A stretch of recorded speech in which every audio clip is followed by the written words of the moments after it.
Okay, good afternoon, everyone, and welcome to our council meeting for July 16th. I would ask everyone to please stand as we typically sing O Canada at the beginning of our meeting. And I would ask Madeline Chiquino if she could please come forward to sing the national anthem. You may remember that at our last meeting, we had Madeline's sister, Juliana, sing the national anthem. And today we welcome Madeline. Madeline is a grade 8 student at Loretto Catholic Elementary School. She plays travel soccer, basketball, and beach volleyball. She's recently started refereeing with youth soccer games as well. She's also been singing competitively at festivals for the last 2 years. She's proud to be here today, and we're proud to have her. It's very special to have her here today as she just celebrated her birthday yesterday. So happy birthday, Madeline, and the floor is yours.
Thanks, Madeline. That was great. And I know it's got to be hard following your sister, but you gave us a wonderful rendition of O Canada. So keep up the good work. Good luck with all your extracurricular activities. You're certainly on the path to success.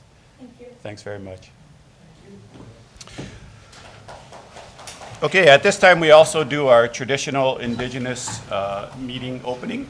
And I'd like to invite former Chief R. Stacey Laforme, former Chief of the Mississaugas of the Credit, to share his testimony as we acknowledge and thank the Indigenous peoples who were stewards of this land for millennia before us, as we are grateful together for the land that we share.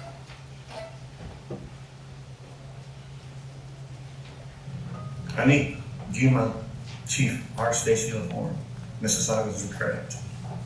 I'd like to acknowledge the Creator, the world around us, and our place within it. I acknowledge the many nations that walked this land in the past, the many nations that walk it today, and welcome you to the treaty lands of the Mississaugas of Anishinaabe. The treaties with the Mississaugas are the Niagara Treaty of 1781 and the Between the Lakes Treaty of 1792.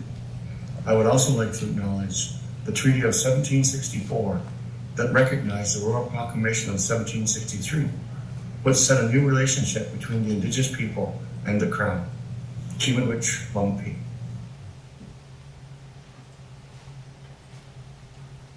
Okay, thank you.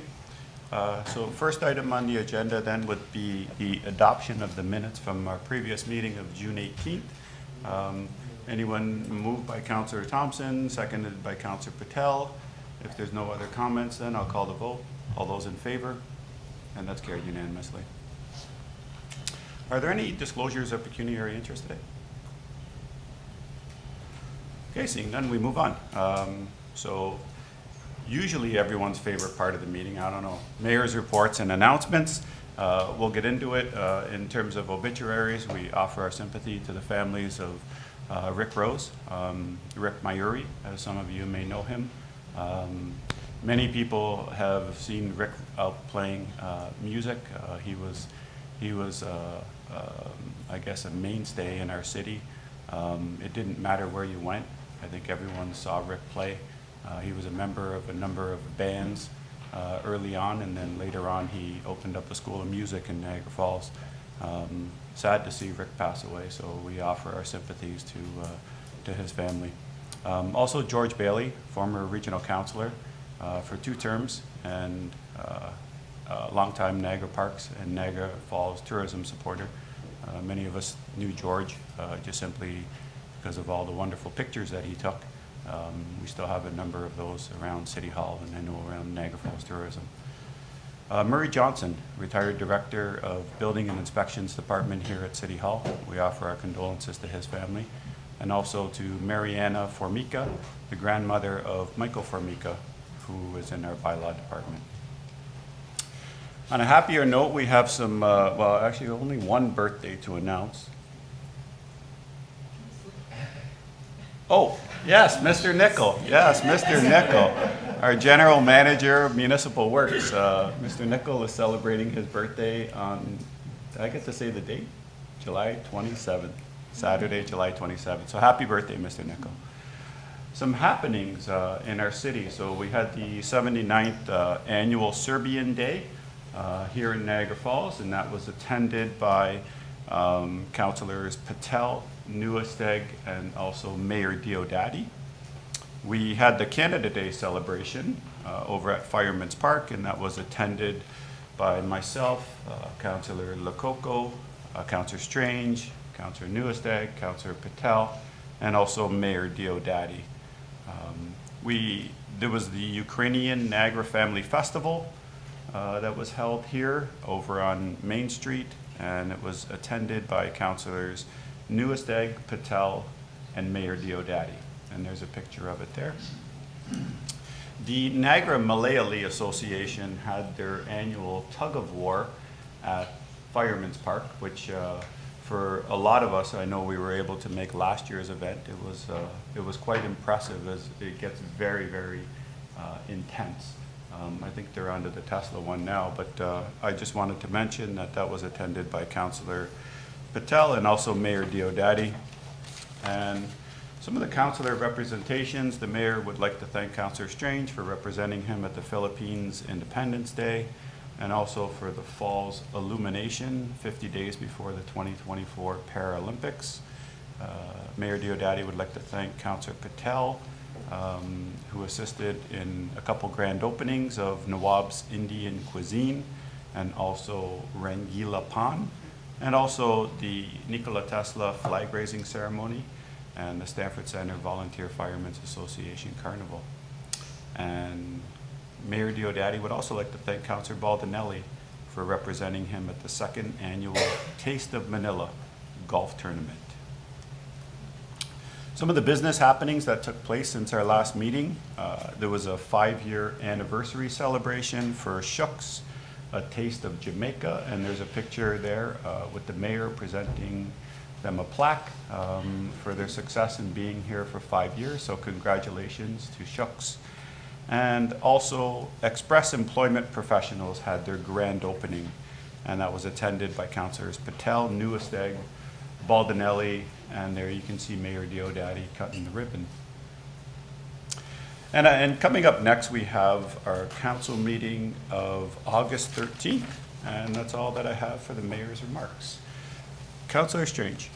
Yes, thank you, Acting Mayor. I just want to talk a little bit about Canada Day. It was just an unbelievable celebration at Fireman's Park. Like last year, it was crazy, crazy busy, and this year we probably had, I don't know, 3 to 4 or 5 times the amount of people. It was amazing. We had a lot of cars. There was lineups at every vendor. It was really, really awesome. And I think that, the Fireman's Park is such an unbelievable park, and we're so lucky to have purchased it a few years back and have the SCVFA volunteers to help us out. And what an event! And I just see this getting bigger and bigger. You see cars. We actually had them shuttled from Club Italia. McBain maybe too as well, and then there was one other. Yeah, and there was still kind of a little bit of a traffic jam. I know people were complaining a little bit about the parking and stuff like that, but there are 3 schools down the street that they were able to park, and maybe we can do a little bit next year to inform them. You know, we got Prince Philip, Mary Ward, maybe talk to the schools, stuff like that, but and maybe get a couple more vendors, because it was really, really, really awesome. So hats off to all the staff. I know Beth and Kathy and Nathan involved. It was a great event. I don't know if you have anything to add, Ms. Moldenhauer, about it was a great event, and I don't know if there's any way we can improve it by getting more vendors and stuff, because some people said they ran out of hot dogs. I'm not sure if that was true or not, but you know, it's a good problem to have when you know get that many people, and people coming from different cities now to come into this, and you know, we don't even have our parade anymore. It's just this, and if they want to go to a vendor and buy some food, or if they can bring their own food, we allow that too. So it's hats off to all the staff. And Ms. Molnar, I don't know if you have anything to add. Yeah. Thank you very much. Through the acting mayor. We're thrilled to be at Fireman's Park. We love the venue, and it was definitely busier this year, which was great to see. We actually had a meeting this morning talking about how we can make it bigger and better for next year. So we do agree some more food vendors would be great, and we'll work with our municipal works team at maybe how we can just improve our logistics of getting in and out of the park, and the shuttles. More people use them this year, but definitely we can promote them more and look at some of the nearby schools too for parking. So thank you for the kind comments, and we love running this event, and Fireman's Park is truly an awesome venue for it. Yeah, the great thing too was that people stayed for hours on end, whereas with the parade is like a one-shot deal. You know, the parade goes by and then the people kind of pack up and go home, but I saw people there for hours on end at Fireman's Park. They brought blankets, they were having picnics outside with their family. There was a ton of activities for the kids to do. I know you mentioned logistics. One of the ideas that we had kind of kicked around was just, you know, having another access off Mountain Road so that all the cars don't have to get all the way to the intersection of Dorchester and Mountain before they actually turn in for parking. It'd be nice to actually turn those cars into Fireman's Park, and then this way, yeah, we would alleviate some of the traffic concerns. But again, traffic is a good problem to have, and I'm sure that we can find a solution for next year. So well done. Thank you. Okay, I'll ask the clerk if there's any changes to the agenda. Yes, thank you, Chair Pietrangelo. We do have a request to move item 8.3 forward at this time. That is a planning report regarding the honorary street naming Gord Singleton. We do have Mr. Les Polowski here with us, and as you will recall, he was the original requester for this item to come forward, and we do have a staff report with the recommendation for approval. So if we could move to item 8.3. Okay. Do I need a motion to that effect? Yes, that's good. Yeah. Okay, so a motion to move 8.3 up, motion by Councillor Strange, seconded by Councillor Campbell.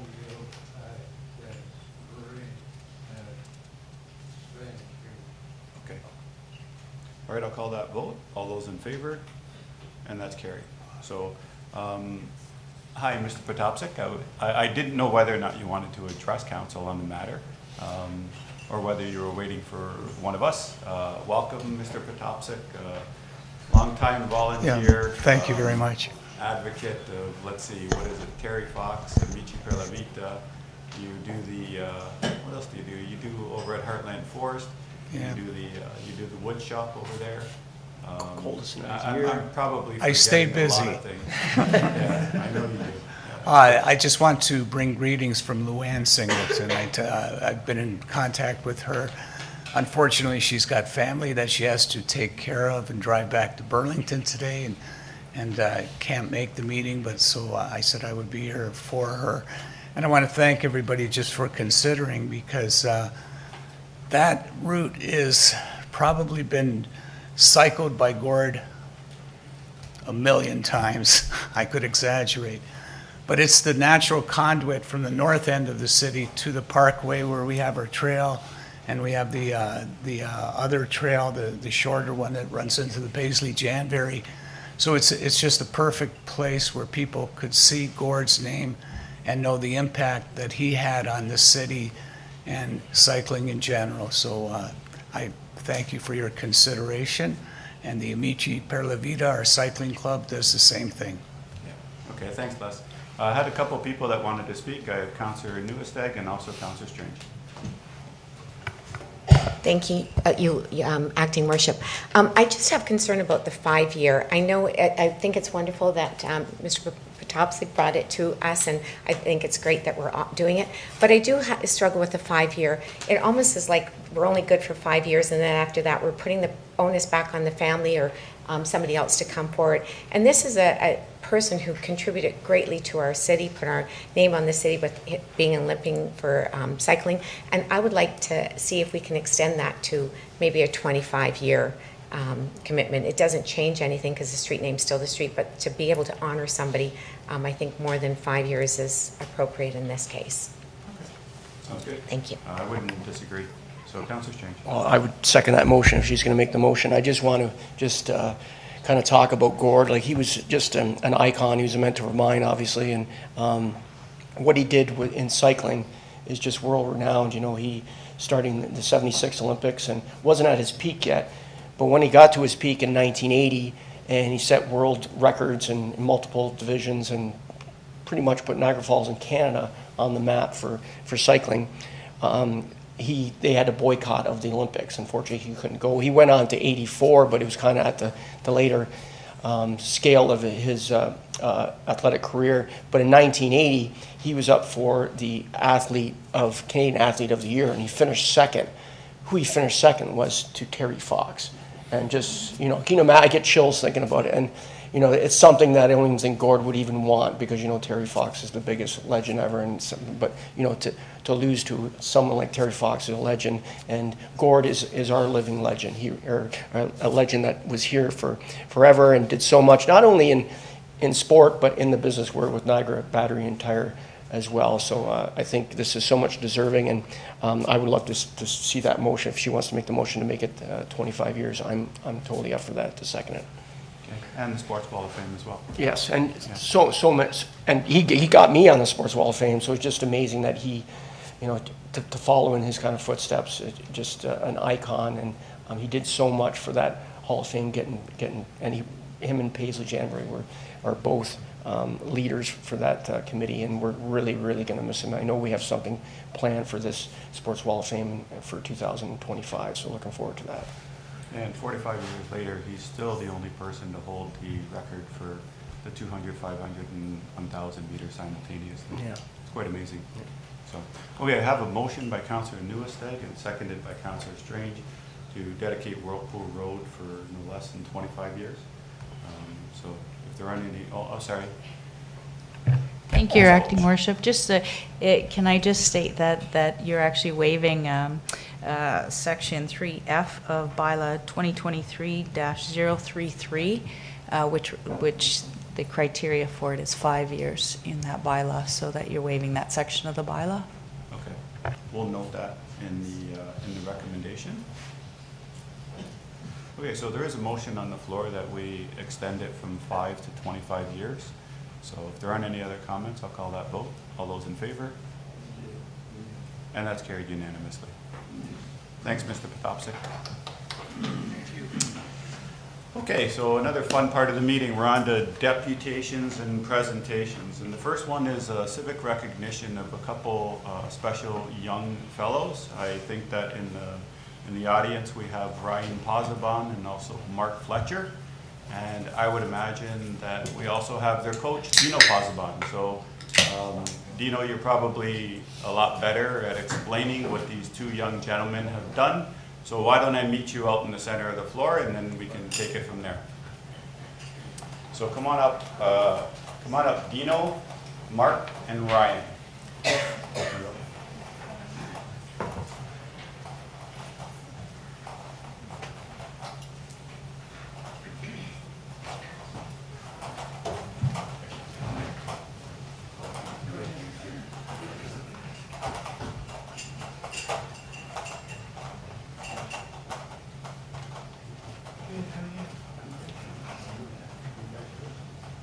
So, Dino, would you like to explain what these two young gentlemen have done and their accomplishments? Just to clarify, I do help coach with powerlifting, but head coach is Rick Wiesner, he's back there. Okay. So, especially want to thank him for all the hard work that he does in that.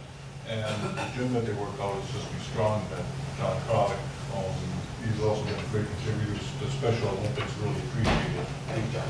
So Ryan and Mark have been competing for, I don't know, 15 years, I guess, in powerlifting. And in May, they competed in the provincials in powerlifting. So in the powerlifting, Ryan did a squat of about 198 pounds. He got a bench press of 137 and a half and the deadlift of 258 and a half. So he got a gold medal. He's got gold medals in all three. In his weight class, he won gold medals. And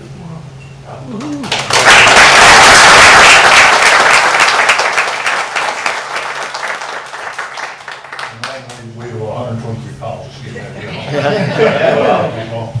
If I could lift that same weight, well, Marc competed also. Marc was at 187 in the squats, 165 on the bench, and 258 and a half on the deadlift. And he had gold, silver. He's got a mark on his plaque, right? Yeah. Yep. He had a gold, silver, and a bronze in his weight class too.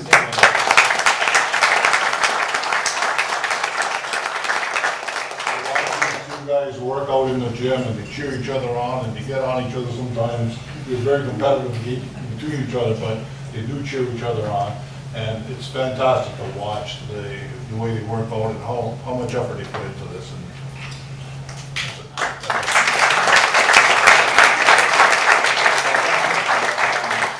And to Marc and to Ryan, we're very proud of your accomplishments. We want to thank you very much for making Niagara Falls proud, and we hope that you will continue to make us proud. So Mayor Diodati has left a little gift for you. So Marc, here's a little bag, a little swag bag as they call it, and then there's also a little picture there that you can put up on the wall somewhere. All right. And for you, Ryan, I have dominoes. And then Ryan, that's for you. And Dino, this one is for you. So congratulations, gentlemen. On behalf of Mayor Diodati and my fellow members of City Council, I want to congratulate you and wish you all the best again in the future. You've made us proud. Congratulations to both of you. I've seen the videos of you guys working so hard, and to have every medal of every color there is amazing. And thank you for all the coaches at the gym. I see how you work them really, really hard, and their passion, and they're so happy, smiling all the time. I love it. I just want one question. Do you guys think you could lift up Deputy Mayor? Yeah, you could try. Yeah, okay.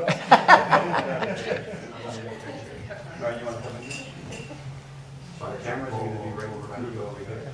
You just want to look up there.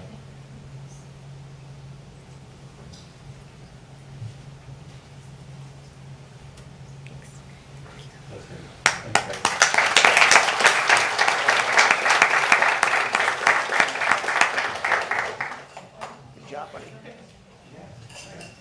I encourage everyone to follow their dreams, no matter what it is. Go for it.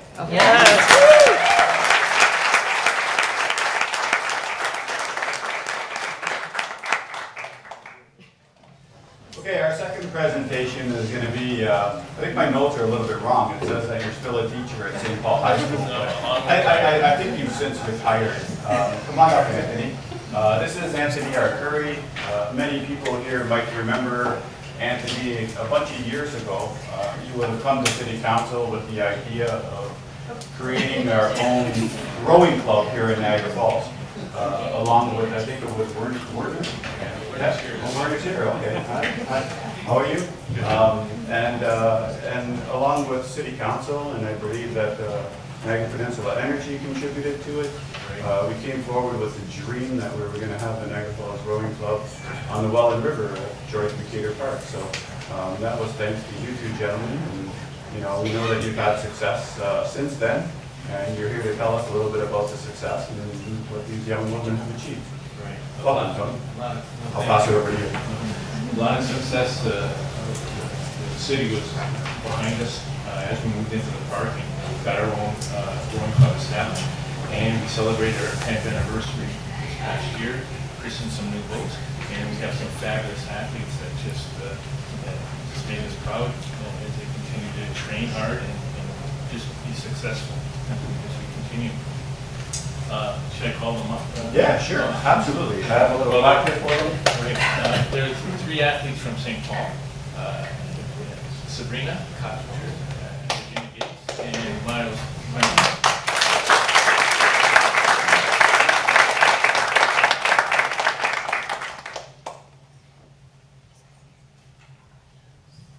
Try to remember as much as I can. Virginia, grade 10 student, and she broke the Ontario indoor record for indoor rowing, a 24-year record, and she's a Olympics winner.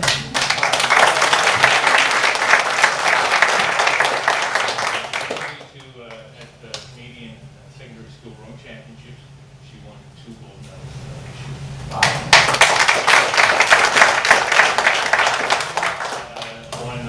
With Virginia, won a gold medal at the Canadian Secondary School Rowing Championships, and is moving on to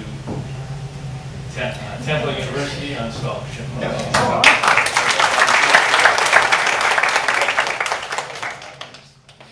Miles is a grade 11, going in grade 11, and he won the Canadian Secondary School gold medal for junior senior.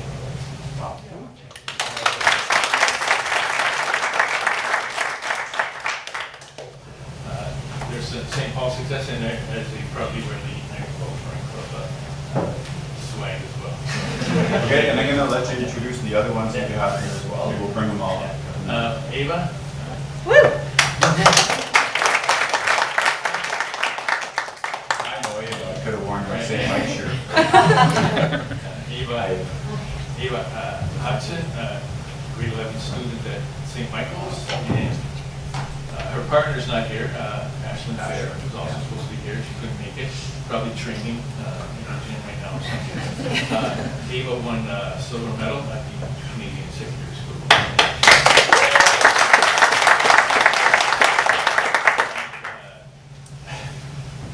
Sorry, Mackenzie Murray, a Meyer student.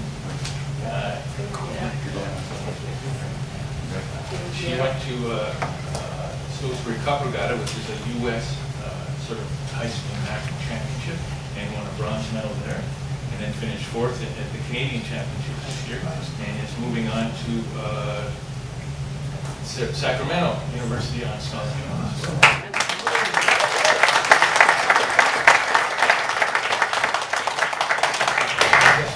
Athletes.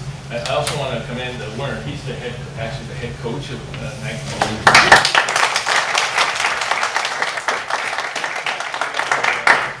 All this, but he coordinates everything, coaches, he's the head coach, coaches all the athletes at the high school level and at the club level as well. So congratulations, Marc.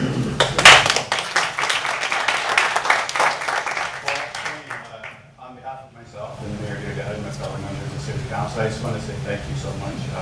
Obviously, you've had some great success. It's been a great partnership that the city has created with the Niagara Falls Rowing Club, and we hope for more success in the future. I mean, that's our goal really, is keep kids active, get them off the streets, and they have a bright future ahead of them. And obviously, you have 3 of them here that are going on scholarship, so you're doing something right. So keep it up.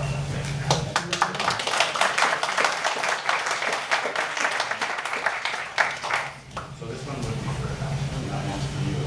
Oh, now for the picture. Sure. Yeah. Okay. All right, let's get you in here. Oh, yeah, okay.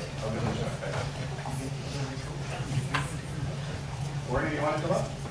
Yeah, we're going to go. Yeah. We can give them up.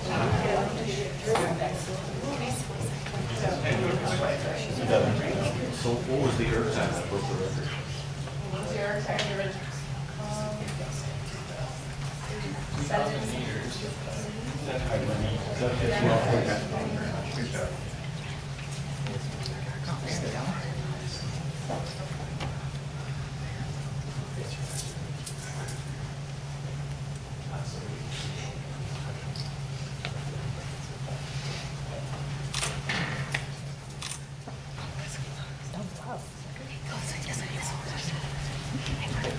Before everyone leaves, I have some swag tags.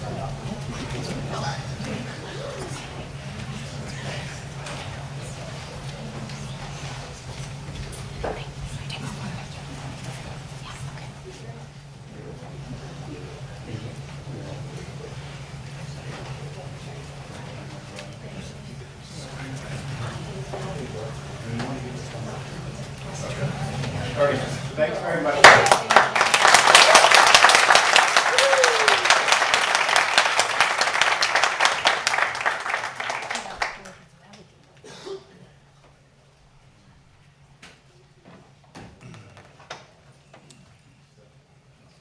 As Mayor Diodati would mention, feel free to stay for the rest of the meeting if you like. But if you want to get out, go ahead and get out now. Okay, next on the agenda, we're going to start with our planning matters. So under 6.1, we have PBD 2024-26.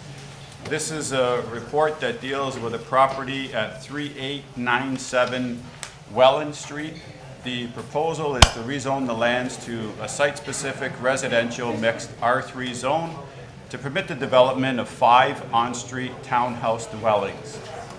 The applicant is Paul Peter Tries and Gail Amy Tries, and the agent is NPG Planning Solutions, Mr. Aaron Butler and Asawari Modak.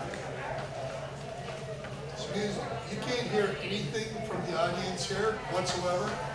Oh.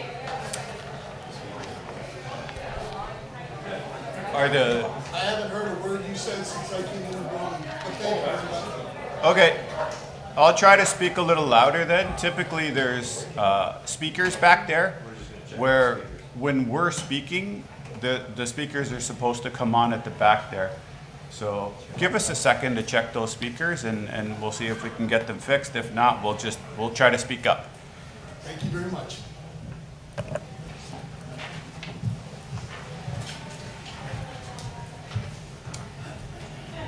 Okay, as the chair has mentioned, a public meeting is now being convened to consider a proposed amendment to the city's zoning bylaw to facilitate the development of five on-street townhouse dwellings at 3897 Welland Street. Notice was given by first-class mail in accordance with the Planning Act on June 14th, 2024, and by posting a sign on the property in question.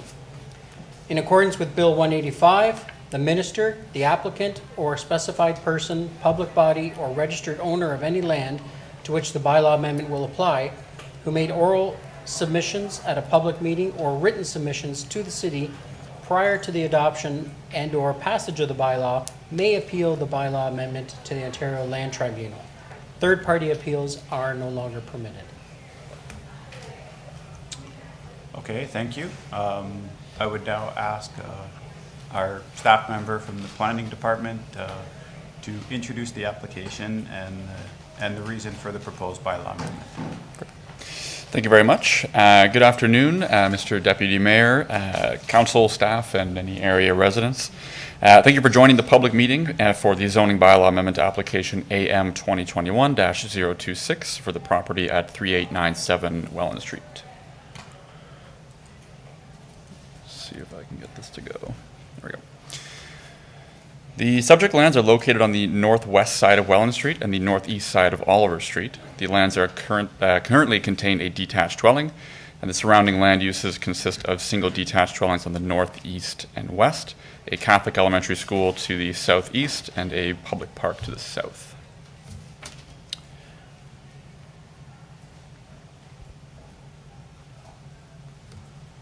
Okay, no problem, we're all good.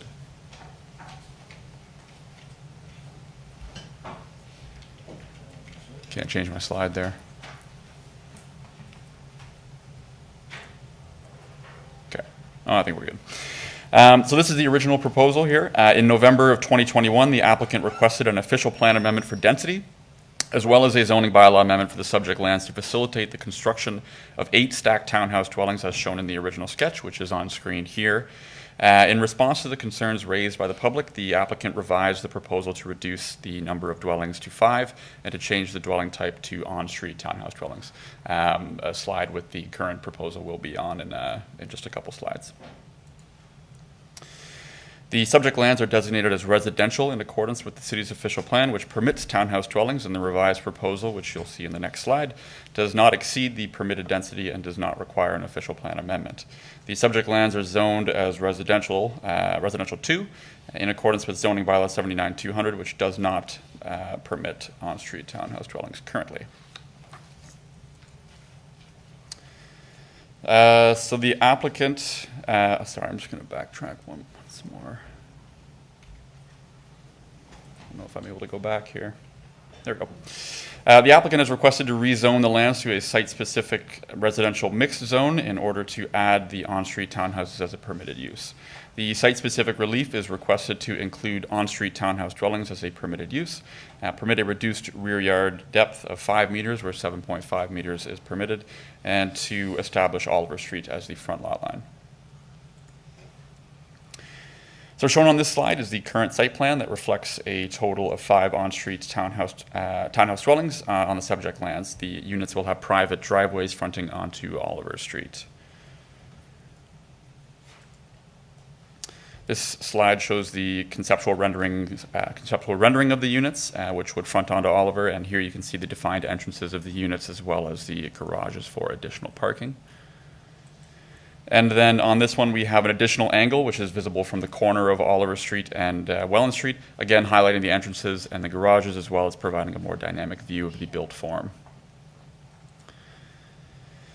Staff support the applicant's request to add on-street townhouses as a permitted use, the reduction of rear yard setback, and the establishment of Oliver Street as the frontage. The on-street townhouses represent a diversification of dwelling typologies within the neighborhood, which is encouraged in the official plan and represents an appropriate opportunity for intensification. The reduced rear yard depth does not represent a significant decrease and will leave ample room for amenity space in the rear yard. The proposed lots are also wider than what is required by the zoning bylaw, which assists with offsetting the amenity space that is lost as a result of the reduction of the rear yard. Furthermore, the reduction ensures that 2 parking spaces can be accommodated in the driveway for each dwelling, whereas only 1 parking space is required. Sorry, just to amend that, it's 3. They will be providing 3 parking spaces, 2 in the driveways and 1 in the garage. Whereas only 1 is required, so that will limit the demand for on-street parking. The request to designate Oliver Street as the front lot line is for technical purposes, as the proposed dwellings will front onto Oliver Street. This provision will help to secure the layout of the proposed development. Staff are not recommending the inclusion of a sunset clause in the amending bylaw, as the proposal is not subject to site plan control, nor is a draft plan of condominium required to facilitate the development.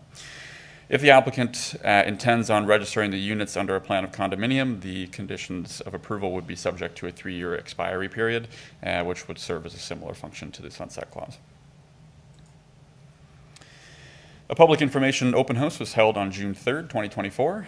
5 members of the public were in attendance who raised concerns regarding increased traffic and on-street parking, drainage, inconsistency with the existing neighborhood, and rear yard privacy.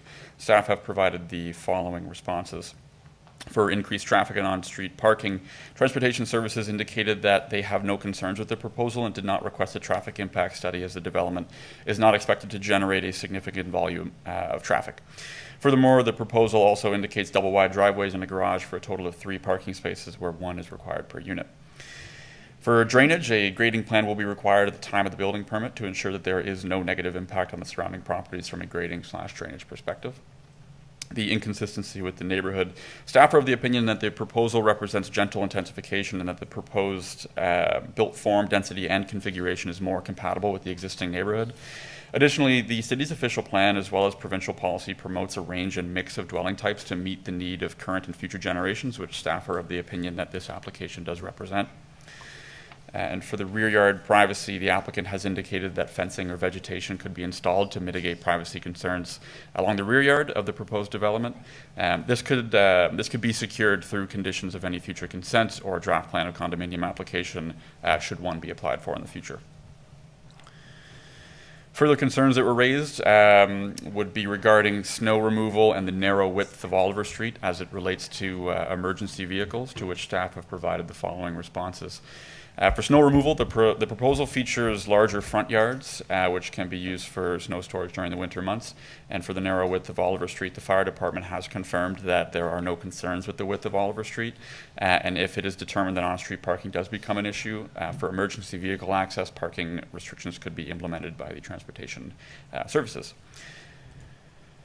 In conclusion, staff recommend that that council approve the zoning bylaw amendment to rezone the lands to site-specific residential mixed R3 zone to facilitate the proposal of 5 on-street townhouse dwellings, subject to the regulations detailed in report number PBD 2021-026. And that concludes the presentation for this application, and I'd be happy to answer any questions that council may have. Okay, thanks, Mr. Room. Let me see if there's any questions from members of council. I have Councillor Loc. Thank you, Mr. Chair. I do have a few questions to Mr. Room. Thank you so much for the presentation.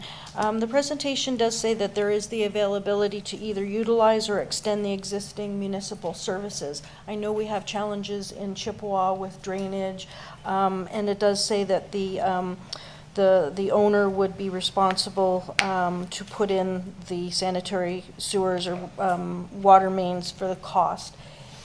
Are we certain that there is the capacity? Because we always have issues in Chippewa when there's wet weather. Sure. Through the Deputy Mayor, thank you for your question. That the capacities the applicant would have to submit a functional servicing report to demonstrate that there is capacity. Otherwise, they would need to reflect any possible changes in their proposal. Thank you. And a follow-up to that, how far in the process would we find that out? Like if we approve it tonight and they start doing the building, when in that process, because could this development stop halfway through, a quarter way through to find out that there is no capacity? Through the Deputy Mayor, it depends on what their next step would be, because if they wanted to come forward with a draft plan of condominium or even a consent application, we would have the ability to ask for more information then. If they were to pursue just a building permit after this and rent each unit individually, no further Planning Act application would be required, but they would be required to demonstrate those things at the building department, at the building permit stage. So council wouldn't really hear about it unless draft plan application or perhaps a consent application were applied for. Okay, thank you. Just a couple more questions. It talks about removal of the municipal street trees at $900 per tree. How many trees are going to be removed? At this point, through the Deputy Mayor, at this point I don't have an accurate number of how many would be removed. I think the applicant may have a better number for you, and they'll be providing a presentation shortly, so I think they may be able to provide more information. Okay, we can go there. I'm just concerned that we're removing municipal trees for development.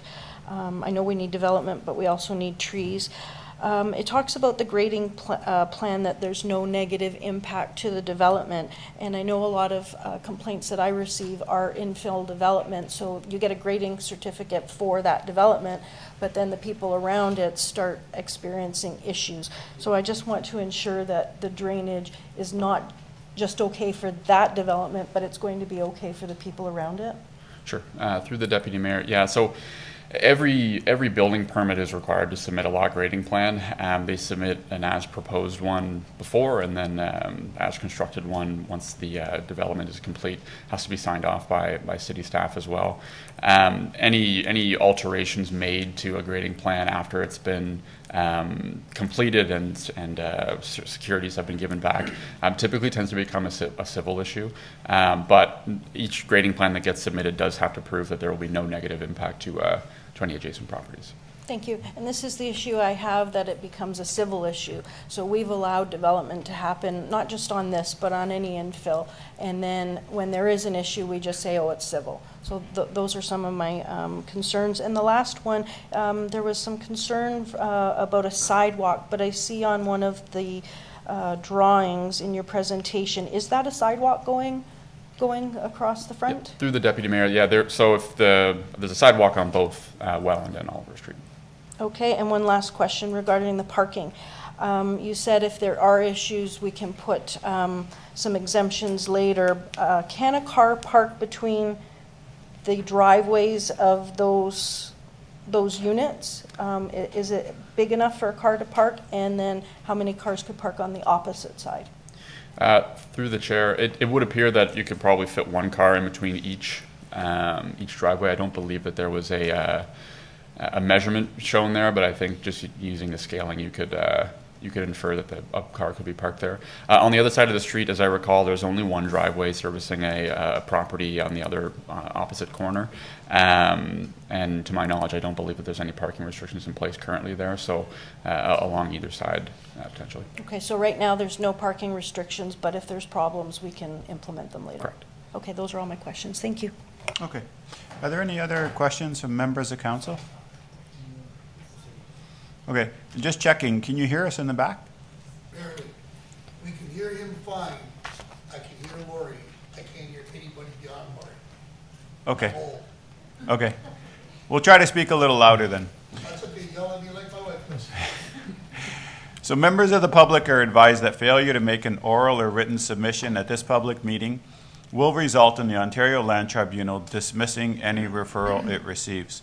Failure to notify the city clerk to preserve their opportunity to appeal will result in staff rejecting an appeal as per section 3419 of the Planning Act. Council will hear from anyone other than the applicant who wishes to speak to the proposed bylaw amendment. Mr. Clerk, do we have anyone? Yes, we do have one resident who registered to speak.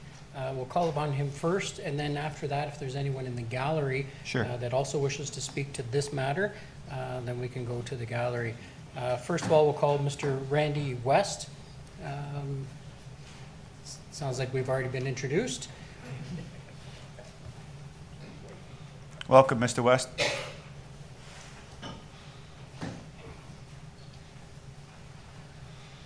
Thank you, Your Worship. Welcome. Thanks, everybody. You'll hear my voice crack already. I'm a horrible public speaker, but if we get into an argument, I'm there for you. Okay. I'm going to read because it's the best I can do, and I'll try to keep this in 5 minutes. Hopefully you haven't started the clock just yet, but I'd like to point out that I can't possibly address all the information that fellow people have put forth here in 5 minutes. I'll give you my best argument up front, if you would. I'd like to thank you all for allowing me the time to express my concerns here today. The reason I'm here today is to convince you that this application is not in favor of our community, nor is this application in any way designed to help the crunch for affordable housing. This application is not any solid application where we're discussing any actual details or design of any building that is actually proposed to be constructed here. There's no exact design of how a lot will be finished, nor are we looking at specifics of engineering as to how plausible or costly a building built here could be.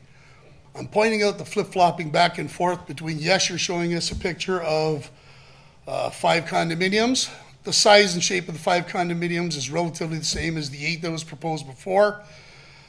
There's nothing set in stone here between condominium or along the street townhouse, which addresses Lori Lococo's question. In condominium fashion, the city services come in off of Welland, 8-inch, 6-inch pipe, no problem. Coming in to address the picturesque of townhouses down Oliver Street, fronting on a new Oliver Street. Now you have a service that has to be brought in down the street. I'll come back to that later if I still have time. This was proposed. This is not the first kick at the cat on this property. All you are voting today is to let one property owner who has bought a property in existing zone community to change the zoning of his property to allow someone in the future to build what the original zoning was never intended to allow. Our existing zoning regulation is not intended to protect the surrounding residents and property owners from overbearing changes such as these. I want to point out that this property exists now as an R2 zone property, which allows for several variations of adding multiple living spaces to one piece of property without the change in current zoning. As an R2 zone property, this property is already contributing to the appearance and welfare of a complete community of Chippewa. In that this property has already contributed to the extras of housing, this property exists as a current 2-unit rental space, and because the space has remained occupied, we must assume the price falls under affordable that our community can always have a need for. Nobody can argue the specifics of any building design here, especially when there are no set specific details being offered to argue about. For example, in this, finishing is one driveway per home or two. If there are two driveways, parking is less problematic, but where do you put the snow? If there is only one driveway, snow becomes less problematic, but where do you put the other household cars? How am I to answer this? I have nothing specific in front of me to say, hey, this isn't going to work. The application flip-flops so much that even the new property taxes can't be configured or calculated. So the city itself gets nothing extra here at this time, or even in the foreseeable future, so long as the sunset clause is set to be moved herein. For those behind me who don't know what the sunset clause is, sunset clause essentially puts a time limit on any outreach that anybody's intending to do. You have so much time to get something done, or else we're going to revisit this. You start building a property, you get a year into it, you stop for 2 years, you can't go back to that property and start putting steel on top of lumber that's been rotted open in the open air. There's a reason for a sunset clause. Why anybody on earth would take it out?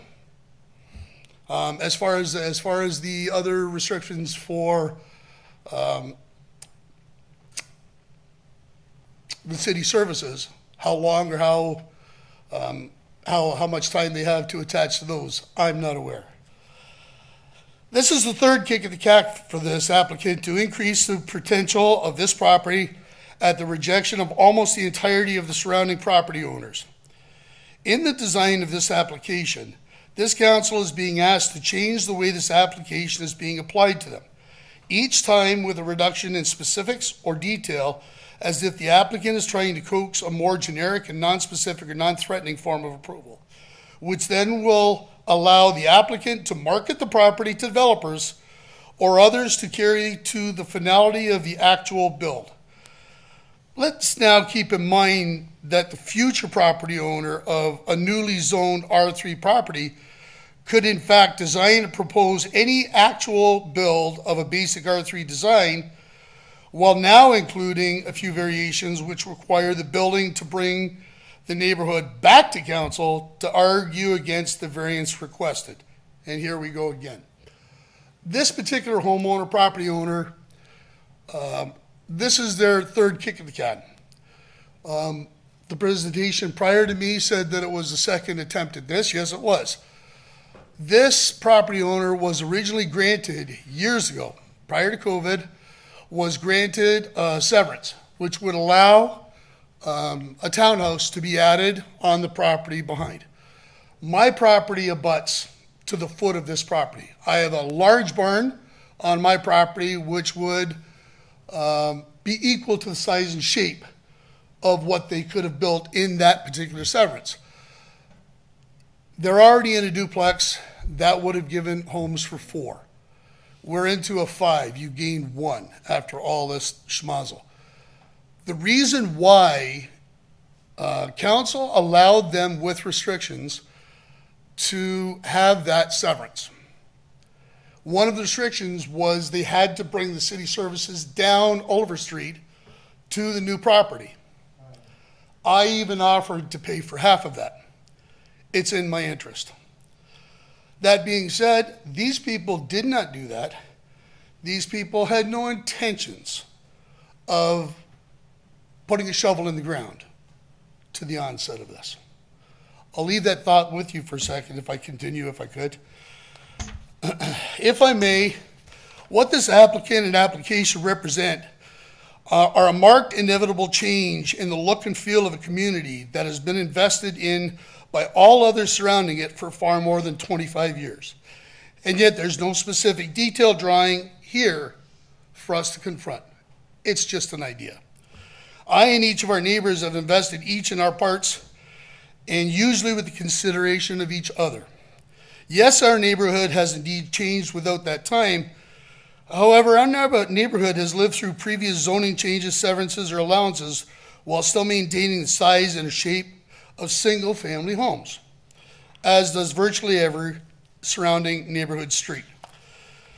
What this application solely represents is the ambition of one property owner to buy into a community and then apply to change the current status quo of that community in order to present their investment as a profitable option to likely sell to others with an R3 carrot dangling out in front.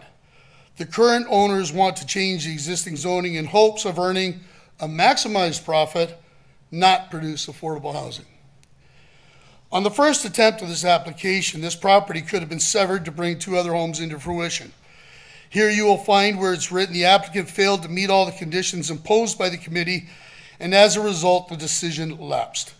To be exact, the failure was the applicant's requirement to develop the city services down Oliver Street to newly severed properties, as I mentioned. What all the above is pointing to is it appears the newly written application is designed to not commit the applicants from actually developing yet again. I believe the applicant is solely aiming for the resale of this property. The applicant is applying to change what has been otherwise satisfactory since the inception and development of the first official plan, and has always conformed to the intent of the official plan. The applicant is looking to open the door to knock down what exists among a happy community in order to open the door for more personal profitability.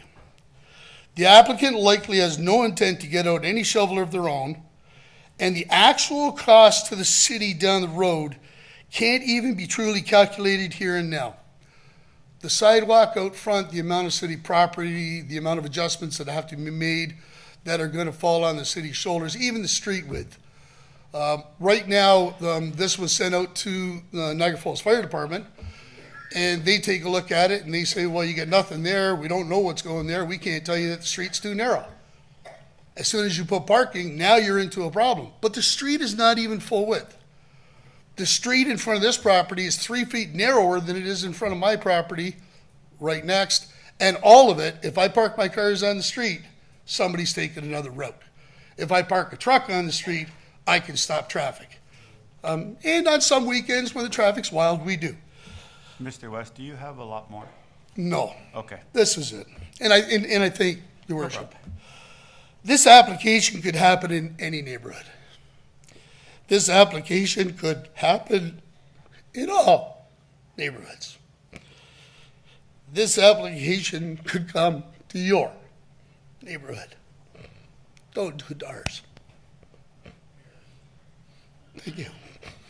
Thank you, Mr. West. Are there any questions of the speaker? No? Okay. Thank you, Mr. West. Appreciate your comments. Thank you. Are there any other members of the public who wish to address council? Yes, come on right up. The only request that we have of you is that you provide your address so that we can record it into our minutes.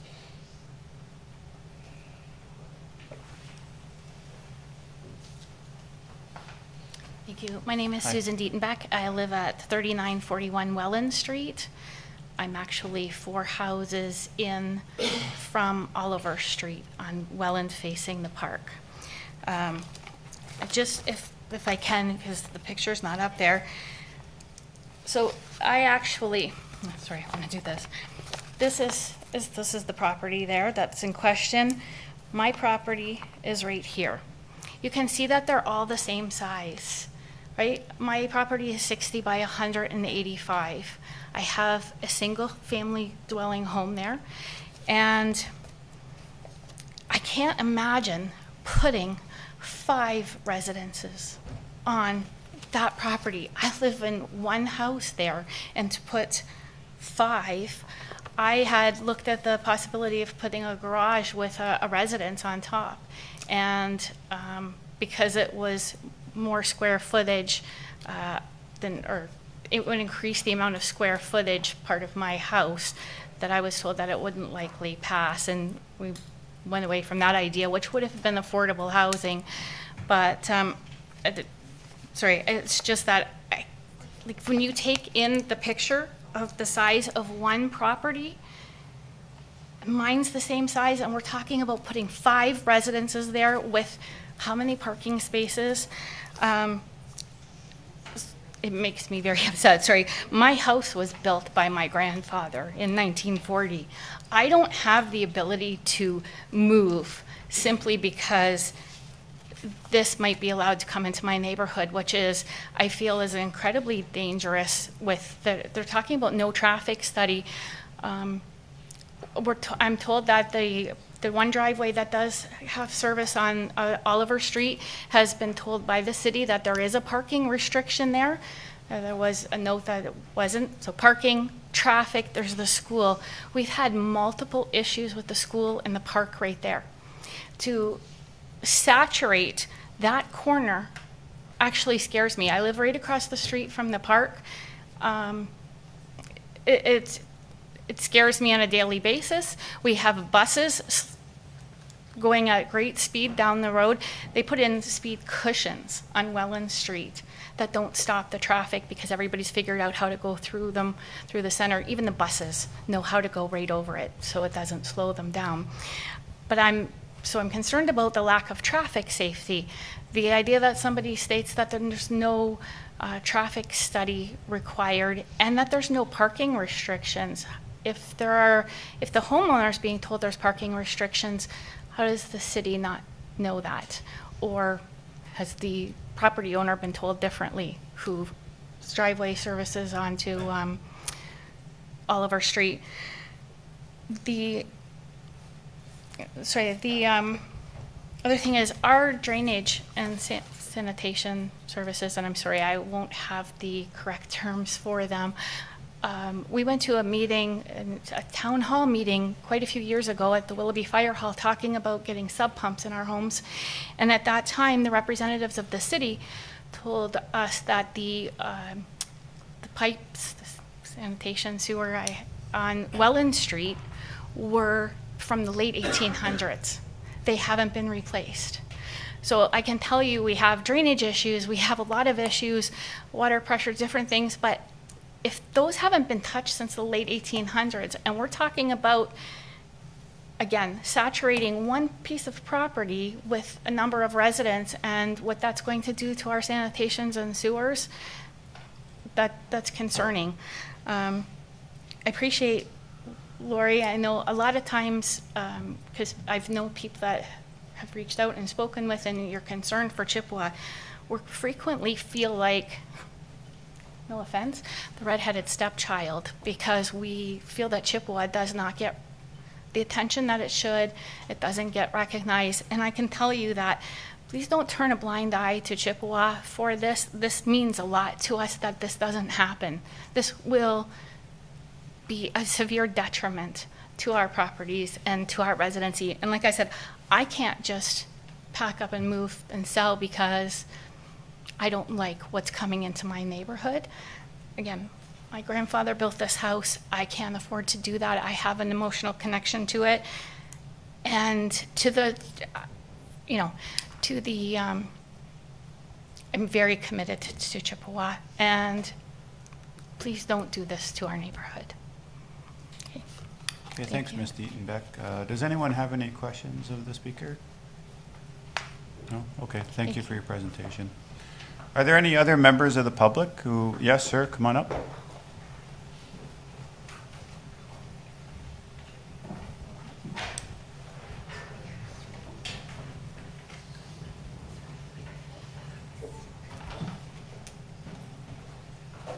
Hello, welcome.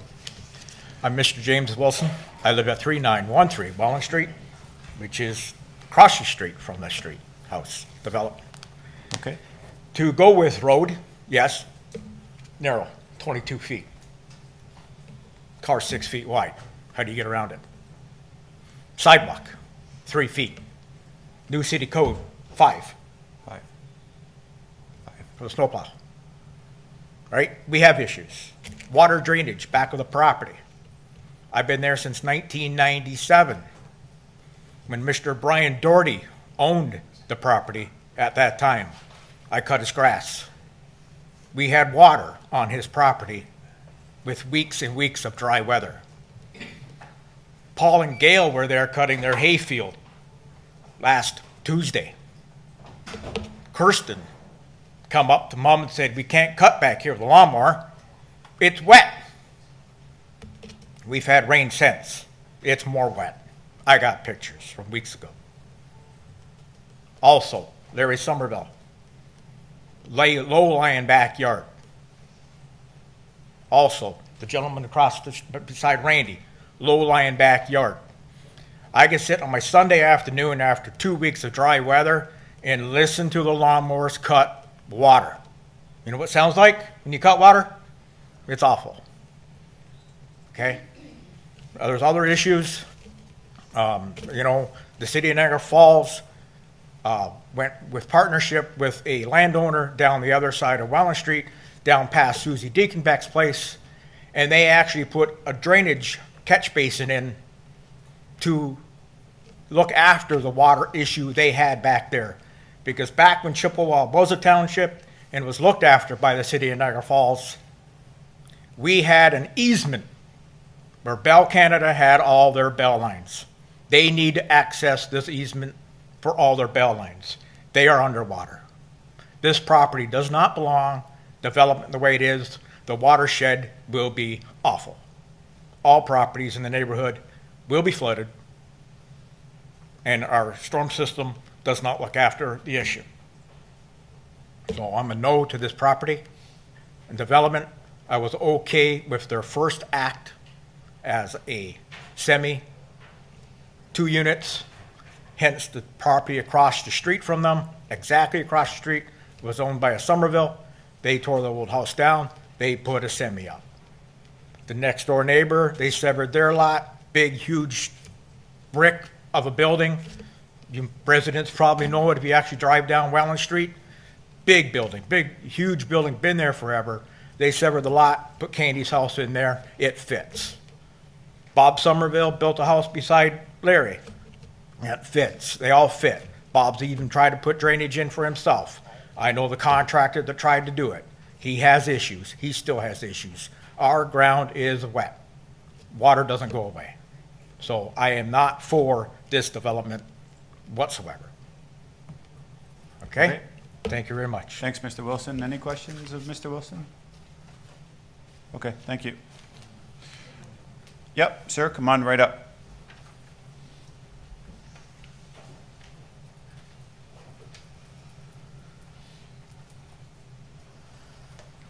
My name is Jody Burdette, 4480 Bridge Street.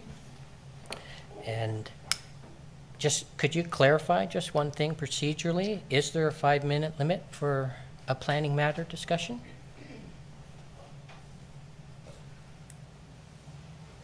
Through the chair, yes, there is. Okay. Not to diminish the local residents' opinions, okay, but I did review the application, and I couldn't perceive any policy errors with staff's recommendations. So I recommend council approve the following amendments. I wish to be informed of all Planning Act notices, and I reserve the right of appeal. This is a letter that I sent to the clerk at 10 o'clock yesterday, and I didn't see it on the agenda. Okay, that kind of leads me to believe that if I didn't come here in person, I would have been denied the right to appeal, the opportunity to appeal. Can that be explained to me, why it wasn't on the agenda? As I read out at the start of the public meeting, written submissions to the city prior to the adoption and or passage of the bylaw may appeal the bylaw to the Ontario Land Tribunal. So in simpler terms, it does not have to appear on the agenda in order for you to reserve that right. I didn't hear the beginning part of what he said. I think he was reading from the Planning Act, if I'm not mistaken. I think what he's saying is that if you send a letter in, that reserves your right to appeal, but that letter doesn't necessarily need to appear on the agenda. Okay. And it's just a timing thing. I mean, staff have to get the agenda out to council members, and there's a cutoff time for actually sending out updates to the agenda. So just because a letter comes in after that cutoff date, it doesn't mean that you lose your right to appeal. It was before the cutoff time, though, to submit it I on didn't the get your agenda. email, so I'm not sure, you know. It's just I'm trying to avoid having to come down here and say this in person, when I would prefer to just write it and have it on the agenda. But what you're trying to say is, if I write it, and even if it doesn't get submitted on the agenda, it counts? Correct. Okay, I'm fine with that. Okay, thank you. Okay, thanks. Any questions of Mr. Burdette? Oh, Councillor Strange. So, Mr. Bett, you're in favor of this? Yes, I'm in vote? favor of it. I didn't find any errors Okay. with the policies or the recommendations. Do you live in It Chippewa? seems very natural. Do you live in Chippewa, by any chance? No, I live over on Bridge Street. Oh, okay. So you're not affected by this? No, I'm not a local resident. So you don't live beside them? Or? No. Okay, thank you. You're welcome. Thanks, Mr. Burdette. Are there any other speakers to this application? Okay.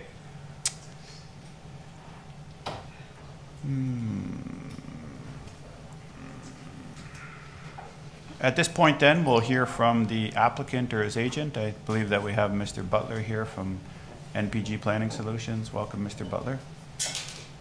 Thank you, Chair Pietrangelo. Members of council, my name is Aaron Butler, principal planner and partner at NPG Planning Solutions. We're the agent to the owner on this application. Just up front, I just want to state that we concur and are in agreement with the recommendation of your staff on this report, PBD 2024-26. And at this point, I'll pass it over to my colleague, Asavri Modak, who's online, who's going to give the presentation. Asavri is an intermediate planner with NPG, and we'll be here for questions. Asavri? I'm running into panelists, so it might take 30 seconds. Okay.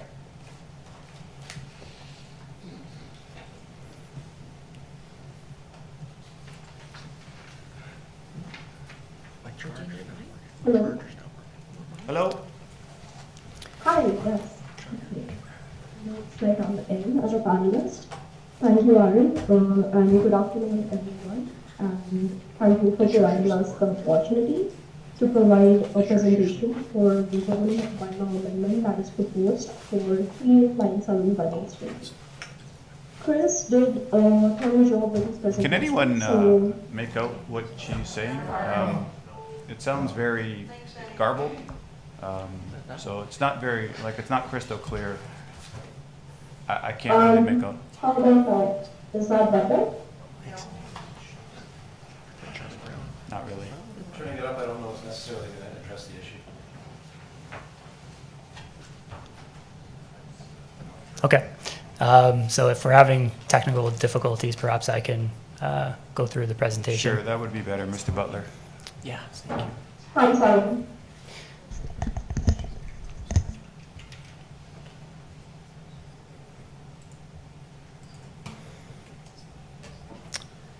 I'm certainly not going to repeat what Mr. Room said, so I won't go through the surrounding land uses slide.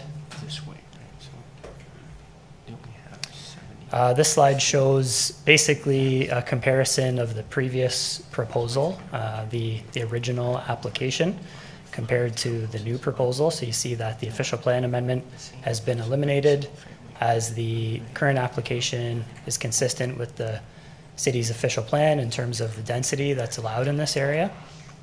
The requested zoning bylaw amendment has changed from an R4 request with 6 site-specific provisions to an R3 request with 2.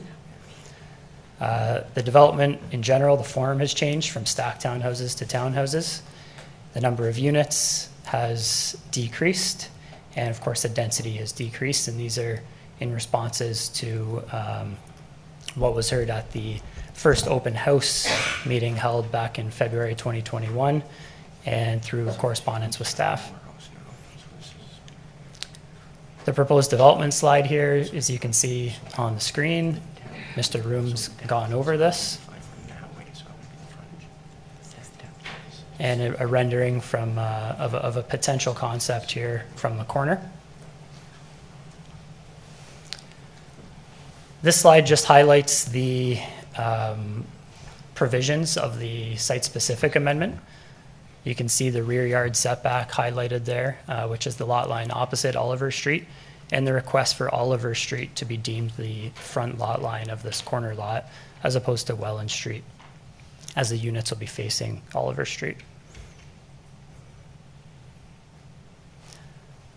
To reiterate a few things that we heard from Mr. Room in terms of public comments, we heard at the open house that this is too many units and the density is too high. Our response is that the proposal complies with the density policies of the official plan. The street width not being sufficient, we'd say to this that the city has not requested any road widenings to Oliver Street. And as mentioned by Mr. Room, there haven't been any traffic concerns brought up by the city's engineering department. And I'll also just touch on parking there, that as Mr. Room mentioned, if on-street parking does become a concern in the future, certainly no parking signs could be implemented on street. So with that, I'll just maybe touch on a couple of the points I heard raised from Councillor Lococo's questions to Mr. Room. In terms of the servicing, there has been a functional servicing report that was prepared and submitted with the application. The sanitary sewer was found to have capacity. It's and has been reviewed by the city's engineering department. It's about 0.6% of the sewer would be taken up by volumes approximated by this development. And just with respect to tree protection, there are 4 trees kind of near the intersection on the Oliver Street side. You know, they're all very tight together. It's not clear looking at it whether those are actually planted by the city at some point or planted by previous owners. But likely, I'd say at least 2 of them would probably have to be removed. And that's depending on the exact location of a driveway in the vicinity of the corner, right closest to Welland Street. There's kind of a pack of trees there. So in summary, in our opinion, the application fulfills the requirements of the Planning Act. It's consistent with the provincial policy statement, in conformity with the growth plan, the Niagara Region official plan, and the City of Niagara Falls official plan. In our opinion, it's appropriate intensification for the neighborhood and brings a provision of new housing and diversification of the housing stock to the area. And in our opinion, is compatible with the adjoining neighborhood in terms of density, housing type, maintaining the compatible built form, a low-rise built form with the existing low-rise community. Thank you. Okay, thank you, Mr. Butler. Are there any questions of Mr. Butler? Councillor Nieuwesteeg, oh, not of Mr. Butler, no? Any questions of Mr. Butler? Okay, seeing none. Thank you, Aaron. Thank you. Okay, Councillor Nieuwesteeg. Through you, Acting Worship, I think this probably is for Mr. Nicol. Since I've been on council, I've had numerous comments from residents in that area talking about traffic prior to this development. And when I see that there is no need for a traffic study, I'm a little confused because the residents have spoken very loudly about this area, and obviously they have because they put those cushion speed bumps in there, and they're still talking about this traffic. So can I just get a better understanding as to why why there wasn't a traffic study? I'm not sure needed for this area. Yeah, thank you. I think Mr. Nicol will respond. Through you, Mr. Chair. Our policy is that a development would only require a traffic study if it triggers 100 new peak hour trips. So based on a unit count, we'd expect 1.5 to 2 units having vehicles, and then all of those units to be, say, driving out in the morning or coming back in the afternoon. So if it's under 100 trips, we don't require a traffic study because the impact of the trips from those new units is negligible on the background traffic. But would we, through you, would we add that to already that they've been complaining for a long time about the traffic in that area, be it the school, the park, people using it as a fast route, if I'm understanding what it is. Would this not have triggered something saying there is an issue here that maybe we should be looking at, or do we have to go specific by those policy guidelines? Yeah, and through the chair again, to be fair to all developers, if there's an existing problem it's not a new development that's causing the problem, and it's not a new development that needs to add turning lanes or stop signs or new signals. Those are the nature of a traffic study. We can certainly look again at the existing conditions, but the addition of a number of new units or increase in density is not necessarily deemed to be something that we would take on as a new study or require the developer to do, because they're not actually causing those problems. They're existing in the community today. Okay, thank you. And through you, Acting Worship, I'm struggling with that. I just want to make a comment to resident Susan Dettenbeck, that you made a comment that you were told that you wouldn't be able to do a unit in the back, but there is, through our planning, you might want to come back, because there is efforts now for auxiliary dwelling units, so it's something you may want to consider, just so wherever you got that information, I'm not sure if that is correct. But anyway, just a point. Thank you. Thank you, Councillor. Councillor Strange. Yeah, thank you, Mr. Acting Mayor. You know, I know our official plan and we need more housing and affordable housing. You know, when I look at this and I listen to some of the neighbors from Chippewa, and you look at them changing kind of the whole dynamic of the property, you know, where the current house was 75 feet frontage on Welland, and that makes sense, you know, with a huge depth of 188 feet, basically. Now what they're doing is going to make the frontage on Oliver Street and put these 5 townhouses with a depth of basically, I think it's like 72.9 feet or something like that. Now, is that normal for the depth of, first of all, I don't like it because it doesn't compare, it's not a fit for this kind of block in Welland. Is that normal for the depth to be that short and then back onto houses with just a 72-foot kind of depth with these 5 townhouses?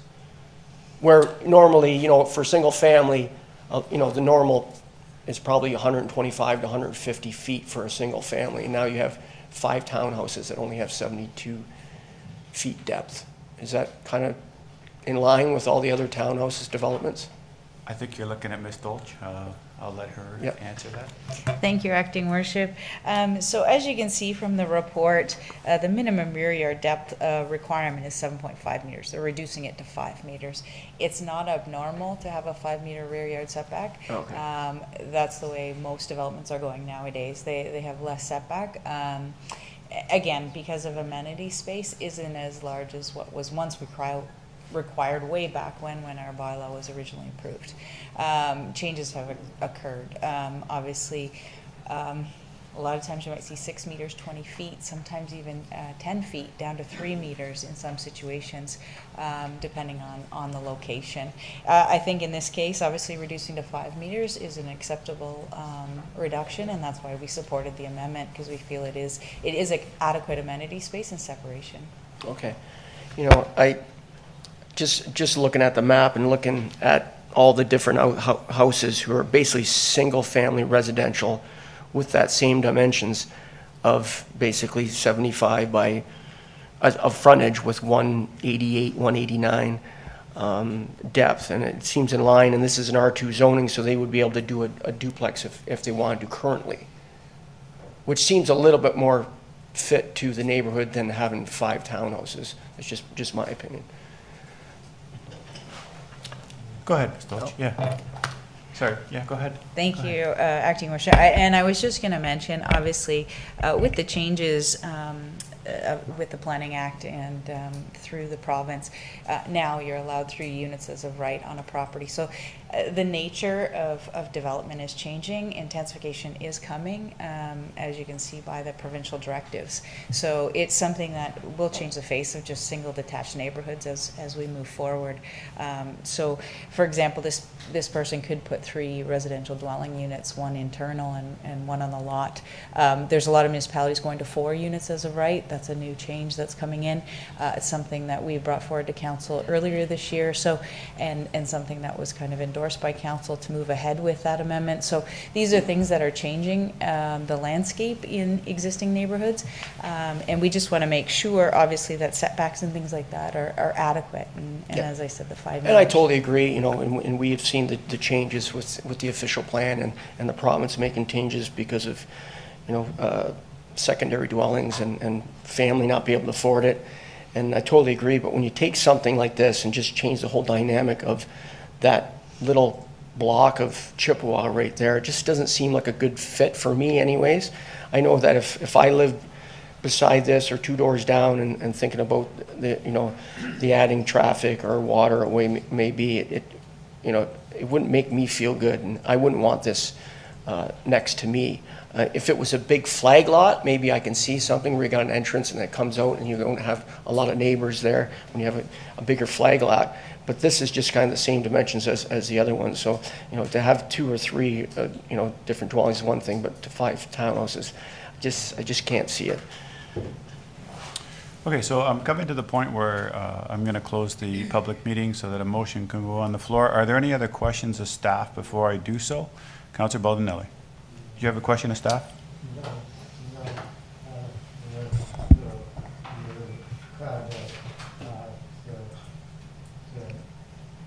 Okay. Councillor Baldinelli. Thanks, Chair, through you, Chair. I agree with Councillor Strange's observations and his comments and the comments of the public. I'm just have one for the CEO. I don't remember if they changed the zoning and you were the current owner. Do you develop, or are you speculating in order to flip? Did we have something like that, or was that for just larger properties? You mean the sunset clause? Yeah. Yeah, I think it was addressed by Mr. Room in his original presentation, but perhaps I can ask Ms. Dolch to address the reason for not putting a sunset clause on this one. Okay. Thank you, Your Acting Worship. Yes, and that's what it was, the sunset clause. And in this case, there is no site plan required because it's fewer than 10 units. And the Planning Act under Bill 23 was modified to not require site plan approval any longer for those types of anything fewer than 10. In terms of draft plan of condo, should they come forward with draft plan of condo, it'll set a time frame for them to move forward, as Mr. Room stated. So we do feel there's some avenue there. Obviously, the permissions are granted. They can proceed to building permit from this point on if it's approved. Okay. Thank you. Thank you. And the current zoning in the whole area is R2. Is there any other properties that have changed? Properties are zoned to fit. I think severed, not rezoned. This one is R3? No, you asked if there's any other properties in the area. Yeah. I think some have severed. Yes. I don't know of any that have rezoned. Okay. So. Okay, because I just look and, I believe that we're going to have development, but the proper development in the proper area, I don't see how, if I was in the neighborhood, I wouldn't be pleased at it at all. I don't think that it fits in the area. You have the single family areas. These ones here, they look like they were in the current site. There were 3 stories, so I'm thinking, you're going to have a lot of problems with parking because there's going to be multiple people in the units instead of single families. But that's just my opinion, so I'm not currently in favor of this. Thank you. Okay, and I know I have a couple council members that want to speak. What I'll do is I'll close the public meeting and then you can put your thoughts or your motions forward. So the public meeting with respect to the proposed zoning bylaw amendment is now concluded. I know I have Councillor Thompson, Patel, and Campbell. Councillor Thompson. Yes, I would support the planning PEP and for the vote for the development. Okay, thank you, Councillor Thompson. Councillor Patel. Thank you, to you, Chair, to Mr. Nicol. I know Mr. West talked about the water rotation in the backyard, sogginess in the backyard. Would this development add to that? Because it's being a new development, the grading might be higher than the older houses.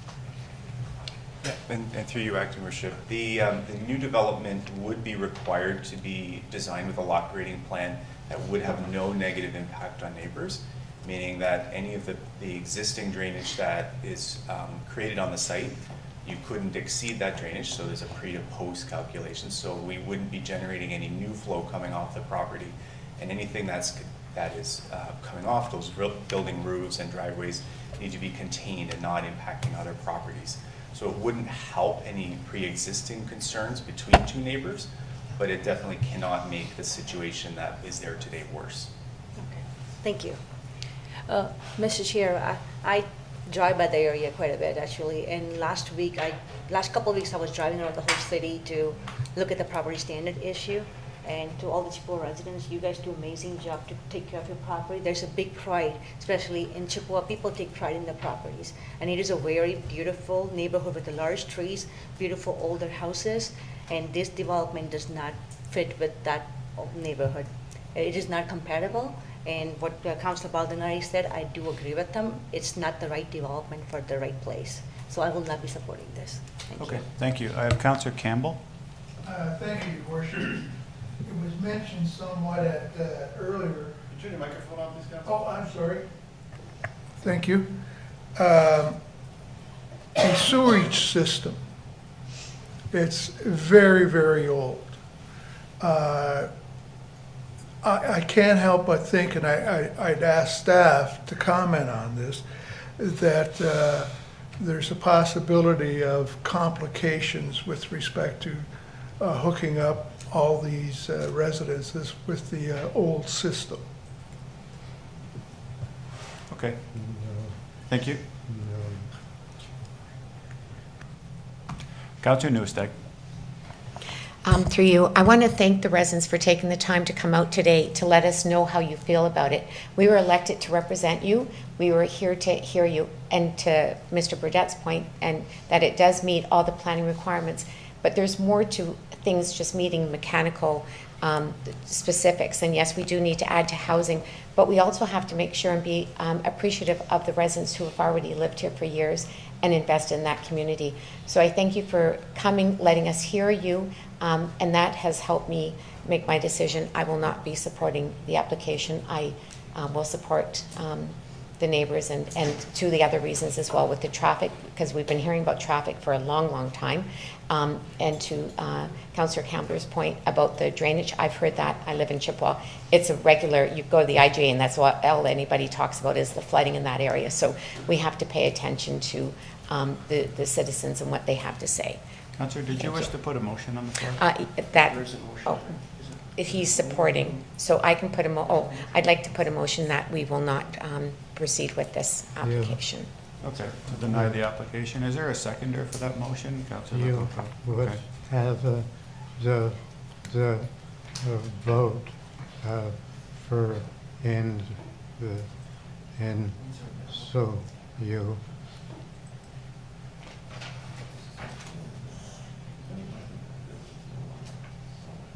Fine.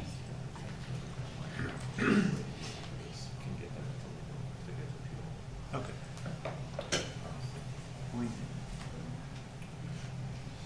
You.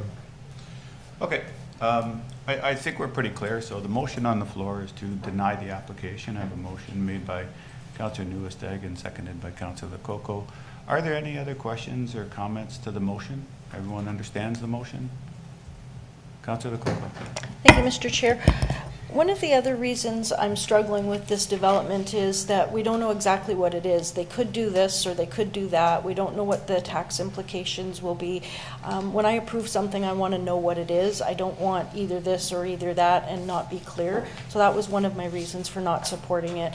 The issues in Chippewa with the drainage, and I think we really need to be very careful with infill. I know that we need to infill. I know that we have a pledge for a certain number of units within the 10 years, but I think we really need to be careful with our infill. We have to look at what is there existing and what the problems could be in that particular area, not just here's your criteria and then go.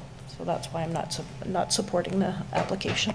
Okay, thank you. So the motion on the floor is to deny the rezoning. I'll call that vote now. All those in favor? Opposed? And that motion is carried. Thank you. So thank you to the residents for coming. I appreciate it. The motion has been turned down. Okay. Our next item on the agenda is 6.2. It's PBD 2024-27. This deals with a property at 6529 St. John Street. The applicant is Niagara Pines Development, and the agent is Ethan Laman from Upper Canada Consultants. And I do believe that Mr. De Benedetti is going to be introducing this application for us in the planning department. Welcome, Nick. Hello. We're just getting set up here. Okay.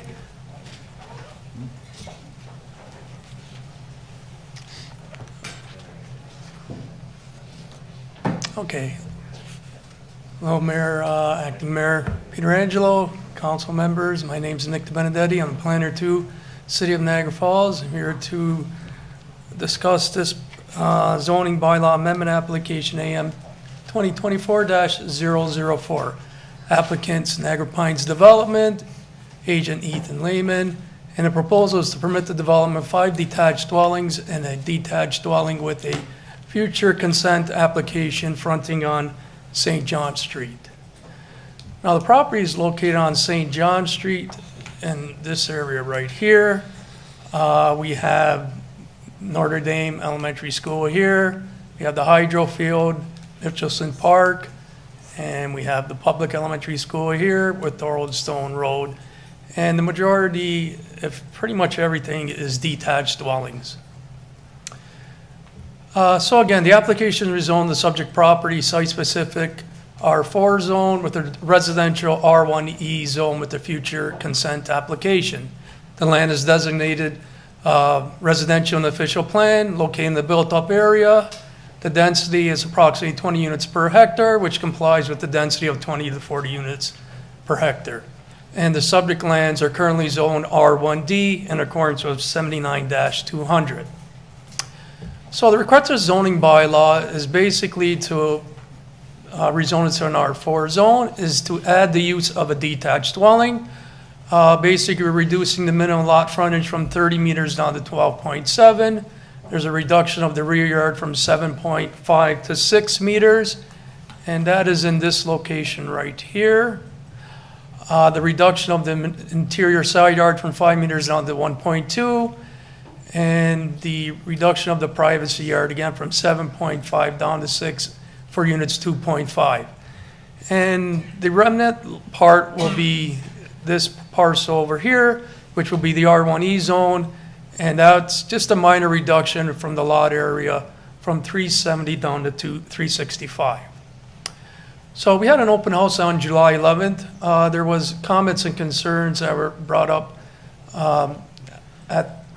There was one resident and there was emails that were forwarded in regards to the proposal.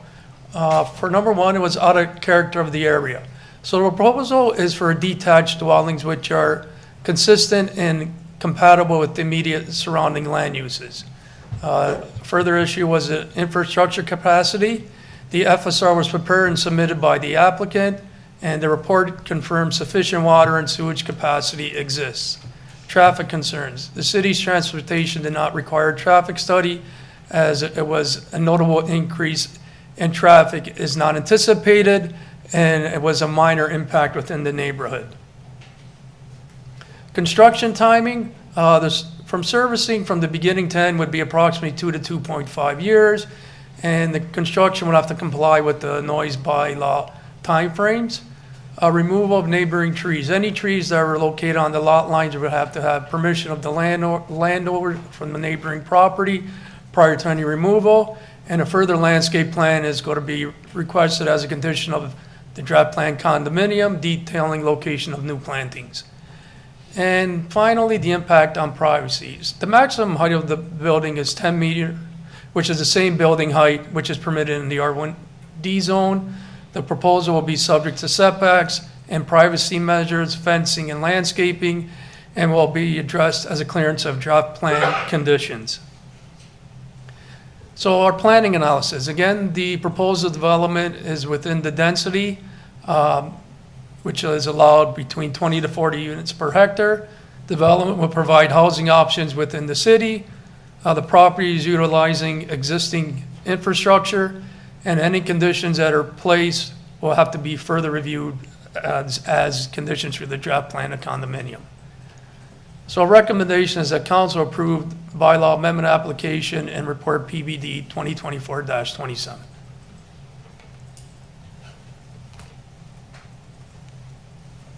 there any questions of Mr. DeBenedetti by members of council?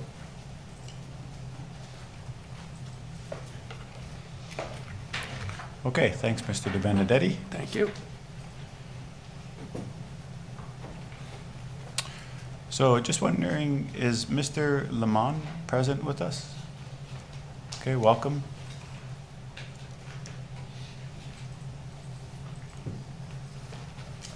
Good afternoon, Chair, members of council. I do have a presentation prepared.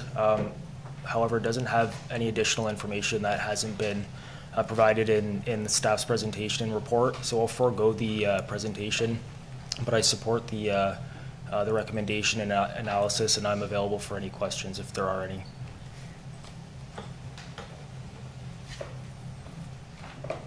Ms. Lemon, actually, I messed up a little bit. I was supposed to ask for the residents to come up first. Okay. So let me do that, and I'll see whether or not, I know, eh? I know. I was reading something and I got a little distracted, but, so what I'm looking for is I'm looking for whether or not there's members of the public who wish to address council on this application, and if so, you're welcome to come up to the podium. The only thing that we would require is your name and your address so that we can record it into our records. So welcome, sir. My name's Stu Fitzgerald. I'm living at 3720 Marlborough Place. Okay. And I was given this notice here. I just thought that maybe the council is too fast in agreeing that things should be built, or because there's a lot of things that haven't been done. Lions Hall on Portage, and there's 3 houses ripped down on Portage between Montrose and Thurlstone. Haven't done anything. Chippewa, they started there, they didn't do anything. Cupolos, they started there, but they haven't done anything. Then they had the big monstrosity, the cement pyramid on Stanley. I guess it was supposed to be a parking garage or whatever it was. It seems that the council agrees upon all these things that happen, but they don't follow through and make them do it. In my area, there's at least 6 houses that are empty. They're bought by people, but the people don't live there. They don't cut the grass or anything like that. I would like council to maybe look into that. I don't know if there's anything they can do, but you know, it's time that they just leave neighborhoods alone. If they want to build these places, build them on the outskirts of the city. I'm tired of them taking over neighborhoods that have been there for years, and the infrastructure. I mean, the sewers and that stuff on St. John, it's got to be pretty old. I mean, Marlborough is very old, and we were supposed to get that done years ago, and they haven't done it yet. But yeah, I'm just tired of Niagara Falls looking like it has. I've lived here since '65, and I love Niagara Falls. I don't any longer because it's just changed too much. And these condos that you're building, they're not for affordable housing. People can't afford their $700,000, $800,000, $900,000. That's not affordable housing. And you were talking about building the 20-story apartment building over south of Main Street, and they were 20% were going to be lower income, $2,400. Well, that's lower income isn't $2,400, maybe $1,400. But yeah, I'm just tired of the city agreeing to knock all these places down, but never follow through with them building the places. Okay. That's all I got to say. Thanks, Mr. Fitzgerald. Okay. Are there any questions of the speaker? Okay. Is there any other member of the public who wishes to address council on this application on St. John Street? Yeah. Sir, come on up. Yeah, my name's Marc Lauder. I live at 6485 St. John Street. And I was surprised that, you know, they had no traffic investigation on that street either. The road itself is terrible. There's no sidewalks. There's 2 churches, 3 schools in the area, and people have to use the road to walk. There's a lady across the street from me who runs a business. There's cars parked on the road for 8 hours a day, every day. Saturday, we call it Soccer Saturday because everybody is late getting their kids to the game, and they fly down this street. And for some reason, they fly back out of there as well. You know, it's a little maddening. And now you're proposing to have these townhouses built there. That's just going to be more of a headache, and more people living there. with nothing done. And my problem is too, if this is approved, does that mean somebody can buy up other property and build like a 10-story apartment building? Because if that's the case, I'm not for this at all. I'm not for it now. But if that was the case, I'm not selling to anybody. Okay. That's about all I got. Thanks, Mr. Lauder. Appreciate it. Are there any other residents who wish to address council on the matter? Mr. Burdette, come on up.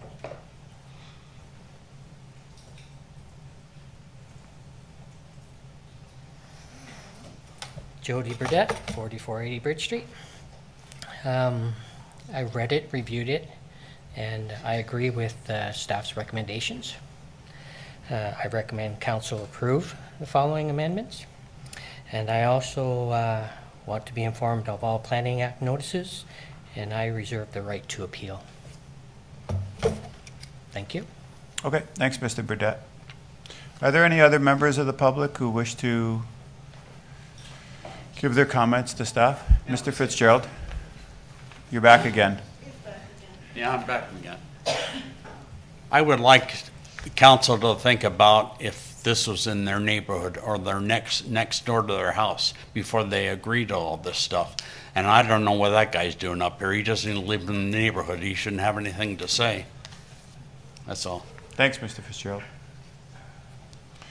Okay, are there any other members? Oh, Mr. Lauder. I'd like to know, like, can somebody come in and build a giant apartment building? You know, I will let, I'll let Ms. Dolch kind of maybe give a high-level overview of what the policies allow.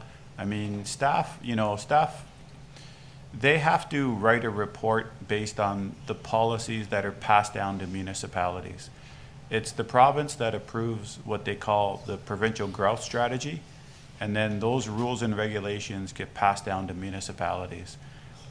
Staff have to abide by those guidelines when they write their reports. And that's the reason why these reports then come to council for approval. They're supposed to be given an unbiased blush reading at first with a recommendation that comes to council, and then council listens to all the concerns and then tries to make a decision. Typically speaking, they don't ever put high-rise buildings in behind residences. But I will let Ms. Dolch kind of give a high-level overview of that, if you like. Thank you, Acting Worship. So you said a lot. No, definitely. I appreciate that. So in terms of a 10-story, obviously that would be an application that we would have to vet. If it did come forward, anybody can make an application. I can't say an application like that would never come forward. As the acting mayor said, obviously it is in a location in behind somebody. We would have to consider impacts to that. So any application that comes forward, we assess the impacts based on the proposal that's before us. So if it was a 10-story building or an 11-story building, for example, we'd look at shadow and wind impacts and those kinds of things to make sure that it functioned well. We'd look at the neighborhood. We'd look at the neighborhood. We'd look at setbacks and distances and things like that, and those impacts. In terms of the province, obviously they are looking for intensification, as you heard me say earlier, so we do have to keep in mind that the growth plan, the regions plan, all speak to intensification, but again, we do look at any impacts associated with those. And similar to the other applications before us tonight on an infill situation, we do look at those impacts to make sure there are some appropriate setbacks, and if we don't feel they're appropriate, we will make recommendation for either an increase. And a lot of times what you don't see is us working through in the background with applicants to make sure the development that's being proposed is something we can support. So a lot of times they'll propose something that you haven't even seen early on, but we know we can't support it. So those are things that we look at if something like that was proposed, but it would require an amendment, something like that, and you would be notified of that if there was any proposal to that regard. Well, that's my concern. You open the door to this, and you just don't want something, it doesn't even have to be 10, it could be 5, 6. That's stories, that's enough, that's too big. It would ruin the whole effect in that area, Okay. And the other thing I mentioned about the roads, sidewalks, like I've heard this for years, oh, it's coming, it's coming. Yeah, Yeah. I don't believe it. Stop the casino. I know your street doesn't have any sidewalks. Okay, I have to mention, members of the public are advised that failure to make an oral or written submission at this public meeting may result in the Ontario Land Tribunal dismissing any referral it receives. Are there any questions from members of council, of staff, before I go over to the applicant or his agent? Councillor Strange. Yes, thank you, Acting Mayor. I was just wondering, maybe we can get our CEO to react if something, this is, I know despite what you guys think of the development, they have, in this, I mentioned the last one, the last thing wasn't, last parcel land wasn't a flag lot. Well, this is a flag lot, so it's basically 83-foot frontage for the drive-in and drive-out, and then it widens. It widens to about 150 feet, and it's I think it's 260 feet of depth for these 5 townhouses. Could maybe our manager of planning just react to, like, does this fit this planning item right now, in your opinion? Obviously, you've recommended it, but is this a normal for a flag lot in a subdivision? Is this normal throughout the Planning Act, I guess? Thank you, Your Acting Do you Worship. understand the question? Through you to the councillor. This proposal is proposing 6 detached dwellings in behind, obviously, a neighborhood with some detached dwellings. Sorry, detached dwellings. Yeah. So I do think that obviously this isn't abnormal.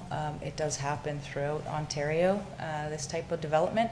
And again, it's taking those pieces of property that have larger properties and redeveloping them to make sure we're using our resources efficiently, in particular water, sanitary, because as you know, with tax increases happening over and over, these things are things that we have to be mindful of, and that's why we have an intensification target in our official plan, because we want to see infill and developments like this happening, rather than continuing to sprawl and add additional servicing outside, and having to service all that, because obviously that plays on the tax base, as you know, with our development charge numbers as well.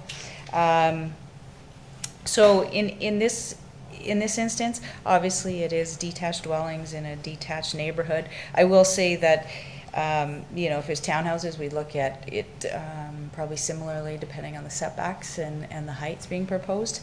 Again, being the same as doesn't mean compatible doesn't mean the same as. Yep. Compatible means, is it compatible? Is there impacts associated with it? In this case, I don't feel there's any impacts associated with this.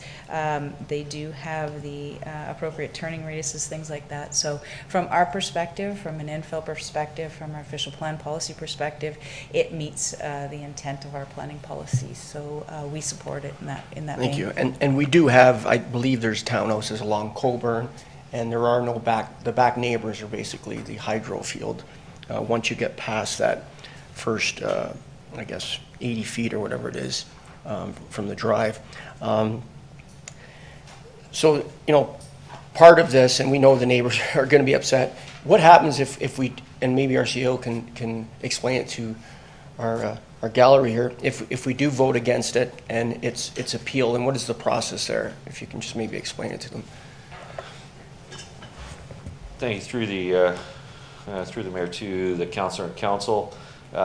If you have a affirmative planning decision, or if you have a planning decision from the planning department, and council takes an opposing view of that, our planners will get examined by the defendant who will appeal, the applicant who would appeal council's decision. Council has to appoint their own separate legal counsel. Council has to appoint their own separate planner if they can find a planner to support the opinion of council. And because council's opinion then varies from a certified planner, and therefore you have to defend your position on yourself. And then we're from a staff point of view, our staff is going against council's opinion and is being essentially used by the applicant, because as you had noted previously, and as the acting mayor had noted, planners have to provide their opinion in the context of the Planning Act, and that's how decisions are made. Their decisions are not made based upon other things that people may like to see the decisions made upon. They're made based upon what's in the Planning Act. So if they have an affirmative planning decision under the constraints of the Planning Act, you have to prove that either they made some type of error in interpreting the act, and therefore you have to have another planner to show the error, and that's why you would have to then, like I said, appoint legal counsel and appoint your own planners to do it. We would be cross-examined, our staff would be cross-examined by your counsel and would be essentially called as a witness to the applicant. So we end up paying the cost then, or council ends up paying the cost then of that, because, and in most cases, quite frankly, when you have an affirmative planning opinion, in most cases, councils, if they're objecting to something outside the act, it's not as successful. There's not a likely chance of winning at the OMB or OLT. And if we do have to hire say we had to hire a third-party planner, like what do these generally cost in your Could be, estimation? yeah, tens of thousands. And these are on the this is on the taxpayers as well. Tens of thousands of dollars. So, we'll go into camera and I'll ask council how they want to defend this. They may get initial legal review that will assess the merits of council's case, and council would decide how much money and effort they'd like to put into it at that point in time. Thank you. Okay, I have Councillor Patel and then Councillor Loc. To you, Mr. Chair. I just have one question. Are these three-story townhouses, Ms. Dolge? Through the councillor, it's a single detached, they're single detached. Oh, sorry, it's a three-story houses? I'm going to pass that over to Mr. Maybe I'll Bendetti. I'll wait for the applicant to come up and ask them that question. Okay. And while you're up, Ms. Dolce, I want to have a question. Will we have to, through you, Mr. Chair, will we have to make a separate street to go in there? How would that work, the driveway? Thank you, Acting Worship, to the councillor. So this will be a future condominium application, and you can see the private road that on Schedule 2, the site plan, there is a private road that would be constructed by the applicant to service the site. So how would that, through you, Mr. Chair, how would that work for the garbage collection? Would the garbage truck go in to pick up the garbage? Through you, Your Worship, yes, that's correct. So Okay. it can be regional pickup. Sometimes it's curb rollout. Right. I don't know if Mr. Bendetti got to that point of the review yet. That's usually done through vacant land condominium. This is just for the zoning at this point. So I don't know if you've had conversation with the region on garbage collection on this site yet. Oh, through you, through the chair, they were looking at either putting pads so they don't have to go to each unit, or maybe individual, they might put even a pad at closer to the street, or depending on, I guess, how they want to pick it up. Okay. Thank you. Oh, and the other question about, they're going to be, as far as I've been told, and where do you go? It would be a two-story, typical your two-story house, which is not going to be more than your 10 meters or 32 feet. Okay. Thank you. Councillor Loc. Thank you, Mr. Chair. In the report, it talks about a tree preservation plan, but there wasn't any information, so I went on the website in the Dropbox, and the tree preservation report says that there's 43 trees and 27 of them are going to be removed. This is where I have some challenges. They're going to remove 5 of the boundary trees, so I guess my question is, how can one person decide that they're going to move boundary trees on a boundary of someone else's property, and then there's going to be 7 neighboring trees removed? And I know it said that there would require landowner permission, but what if the landowner doesn't give that permission? Can someone answer that for me, please? I'll see. Oh, there we go. Through the chair, at the open house meeting, we had the owner who was developing the site, and we actually had the neighbor that, I don't know if she's in the audience here. Okay, thank you. We discussed about that. So any removal of the adjacent neighbor's trees would have to get their approval, the neighbor's approval. We had that dialogue. The other thing about the boundary trees, obviously, you would have to get, again, the neighbor's approval. And that would also be further discuss as part of the draft plan of condominium. And that's where we're going to have a more in-depth landscape plan reviewing all this. Thank you. Through the chair, if the neighbor is in the audience, if they don't approve, where are we in that then? Well, again, the trees that are on her property, then they won't be able to remove that. Now, the ones that are on the boundary, obviously would have to have a dialogue, or I think there was even some mitigation measures to make sure that there is obviously protection in place. Okay, thank you. When you start, Councillor, I'm sorry. It's okay. I think Ms. Dolch wants to add on. Thank you, thank you, Acting Worship. I do want to add on to that. So with obviously trees, when we get to the condo stage, what we're going to be looking for, especially on the boundary trees, is an arborist report and how the roots are going to be protected. There's a lot of times, you have to protect the drip line of the tree. So we'll be looking for those measures in that. A lot of times you can do a lot of creative things with it.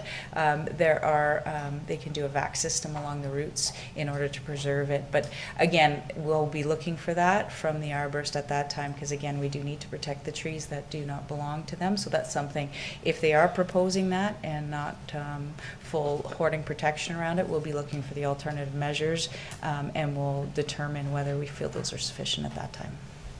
Okay, thank you. My next concern is about drainage. We're talking about infilling and drainage. A lot of times infills are a little bit higher and the drainage goes back.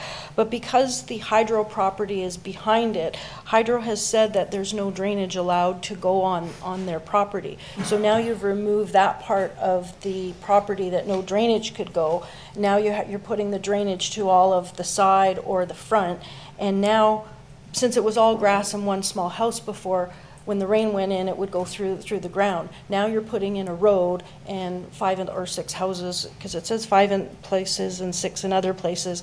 You're putting those houses, so now the rainwater has nowhere to go. It can't go into the hydro field, so I'm a little bit concerned about the drainage. Does anyone have any comments about that? Are you looking for staff to comment on it? Mm-hmm. Yeah? Okay. Yeah, and through the acting mayor, the drainage between two properties is a civil matter. So Hydro is a landowner; they do not have to accept that drainage, and they've made it very clear that is not something they're willing to accept, which we respect. They don't. We can't force them to do that. So the property today generates drainage and runoff, and what we call that is the pre. So the existing drainage is going somewhere, and it's deemed to be acceptable. The development through the vacant land condo application will need to demonstrate that the post-development will be no increases in runoff of today's drainage, which means they have to control on site. So they'll have to control through control chambers, through infiltration pads, various number of features to make sure that they're not impacting any of the properties around them. We will typically work through that at the vacant land condo stage through their stormwater management plan submissions by their engineer. Is there a catch basin on site? Through the chair, I don't believe the storm sewer extends to the end of St. John Street, but again, we'd have to do those further details when we review the site at a later date. Thank you. Through the chair, I always appreciate our staff's experience and knowledge on this, but again, I have lots of residents that contact me about infill development, and as much as we say, here's a drainage certificate, it's okay for that, the drainage ends up going on other people's property, and especially since we're removing all of that grass, now the drainage has nowhere to go. It's not going down, it's going in other places. So I'm a little bit concerned about that. And I'm wondering, can we ask the resident what her thoughts are about the neighboring trees? If she would like to speak. She would. Thank you. Hi, Diane Clayton, 6509 St. John Street. I live right next door. I did speak to Mr. De Benedetti. I was the only person here at the last meeting, and I did ask about the trees. I also put it in writing, and Mr. De Benedetti passed it on to a person named Ethan, who I assume. Oh, you're Ethan? Thank you, Ethan. So I did ask. Sorry, I've got it right here. What is the reason trees on neighboring property are recommended to come down. Answer, the arborist has determined that with the proposed construction activities, the trees would not be able to survive. So if I say, no, you can't take them down, they will die anyway, and I will have to remove them, I assume is what would be happening there? It says here they're not going to survive. I'm not sure, but I can try to get the answer for you if you'd like. Ms. Dolch? Thank you, Acting Worship. So in terms of boundary trees, obviously, I think Mr. Di Bendetti said to you that generally they have to protect your tree. If you don't agree that it can be taken down, then they have to come up with protection measures. In terms of the response you have there, again, anything on their property, any trees on their property, they've advised won't survive the grading. In terms of your tree, that's something they're going to have to factor in, and that's why we'll be looking for the arborist report on how those trees will be protected, should that's what your wish is at that time. If you have an agreement with the developer to have your tree removed, then we'll consider that as well. But if you don't agree to that, we will be looking for protection measures to make sure your tree's protected and the roots are protected. Okay. Thank you, Ms. Clayton. Thank you, Chair. Those were all my questions, but I do have a question for the agent when he comes Okay, back up. Thanks. Are there any other members of council who wish to ask a question? You have a question, Councillor Thompson? Yes, I have twice of the water, and as if the zoning they is this gonna be the problem is not gonna and if you are zoning, you look at the trees and if you're taking trees, you try to put them in the to develop, and you know the city had 500 trees put this year. Correct. and the Niagara parks do sets 750 this year, so we should have a study about the regions and I think with the Niagara parks and the rural, we would probably have the best trees in Niagara Falls, and the staff are always about that sits. So I can't believe that. Well, thank you, Councillor. You're right, we did give away 500 trees at Mother Earth Day. And yes, the Niagara Parks Commission did plant 700 trees this year. We're also planning on doing another tree planting over on Mewburn Road through the Environmental Action Committee, where it's usually TD Bank that sponsors another 250 trees.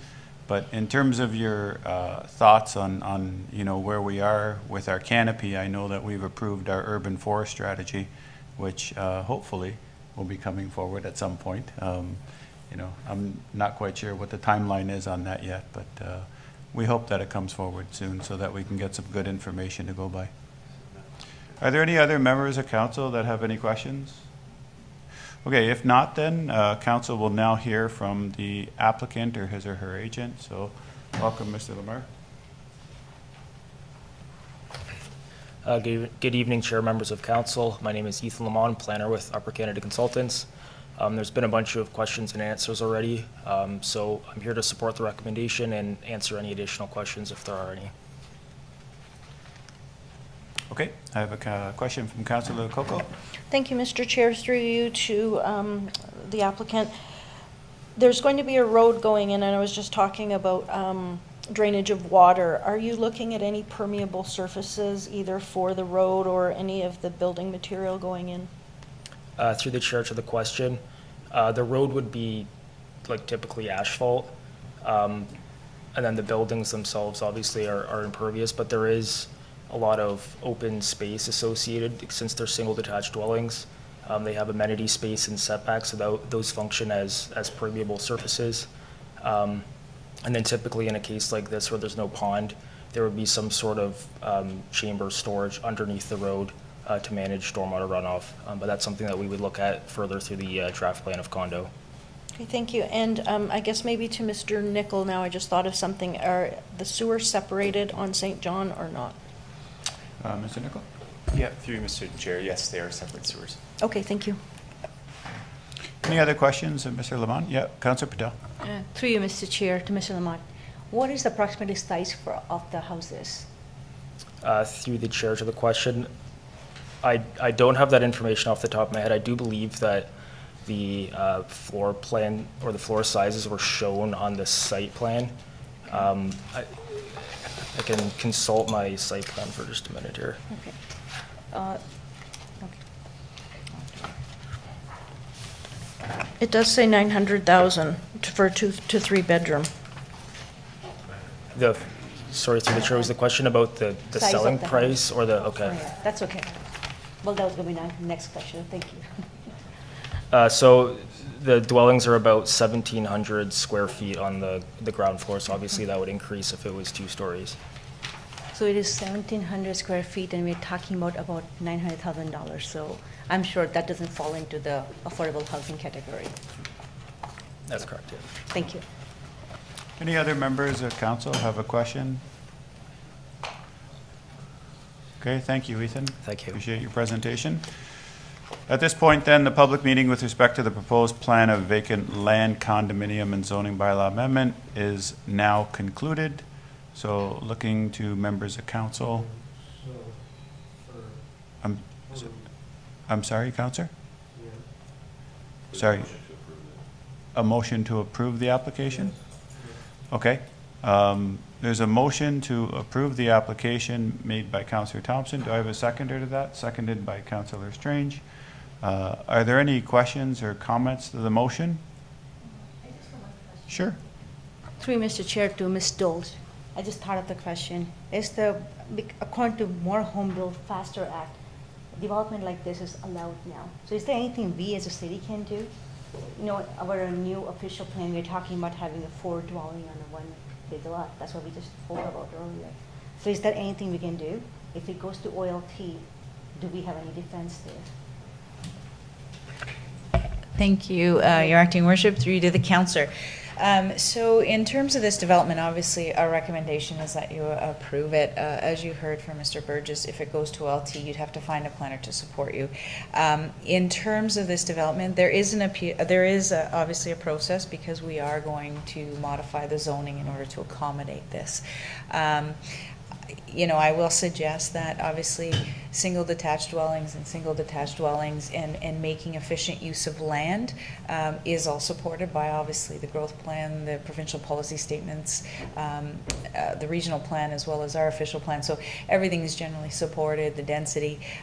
So you know, from a planning perspective, it is a supportable all the way through our planning policies. So in terms of the OLT, that's something, as you heard, you'd have to find your own planner to support that.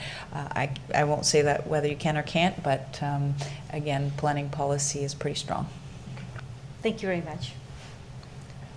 Okay, if there aren't any other questions, then the motion on the floor is to approve the staff recommendations, and a recorded vote has been called for.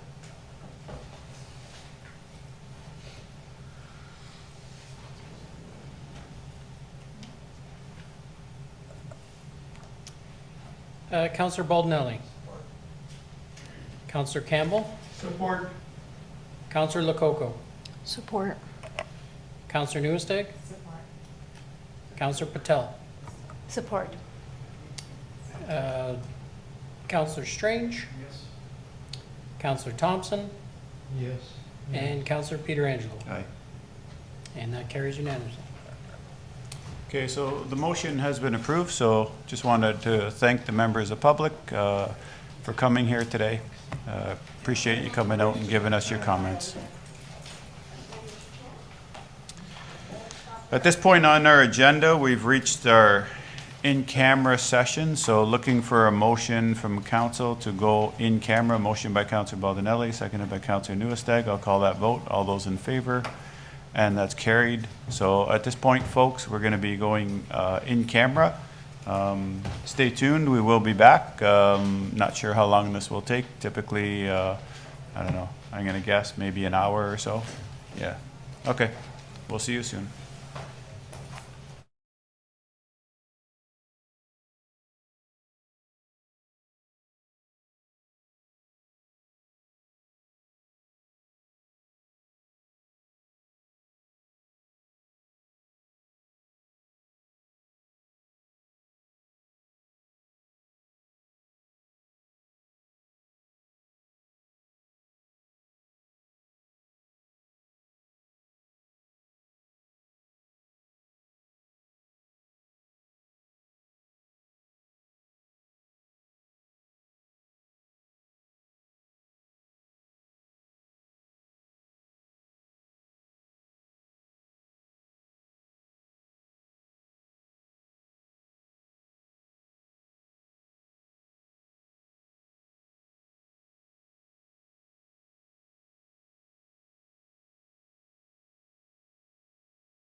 Welcome back, everyone. Sorry we took so long at the in-camera session, but we're back now. And I know we have the reports next on the agenda, and it's the 2025 budget timetable and budget engagement plan. But I think we also have some people in the audience that are waiting for one item in particular. So perhaps we can just move that one up and deal with that so that they don't have to wait here all night. And I do believe it's the one that deals with the downtown committee.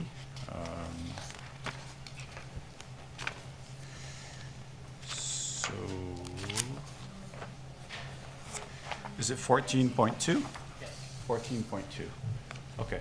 So could I have a motion to move 14.2 up? Motion by Councillor Baldinelli, seconded by Councillor Nieuwesteeg. I'll call the vote. All those in favor? And that's carried. So I'll go to Councillor Patel first, since Councillor Patel, you were the one to bring the motion forward. If you want to just simply explain what your thoughts were and, you know, why you're looking to form a downtown committee, and then perhaps I can ask people in the audience if they wish to weigh in.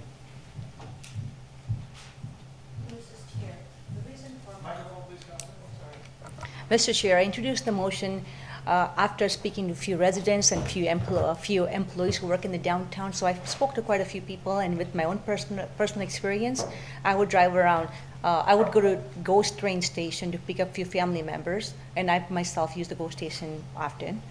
And I see the state of our downtown and Erie Avenue is, and that is one of the reason I brought this motion forward. And there was another reason was that employees and residents who live on the main street, on the Queen Street, they have expressed the concern for their safety. So part of my motion was for the security cameras.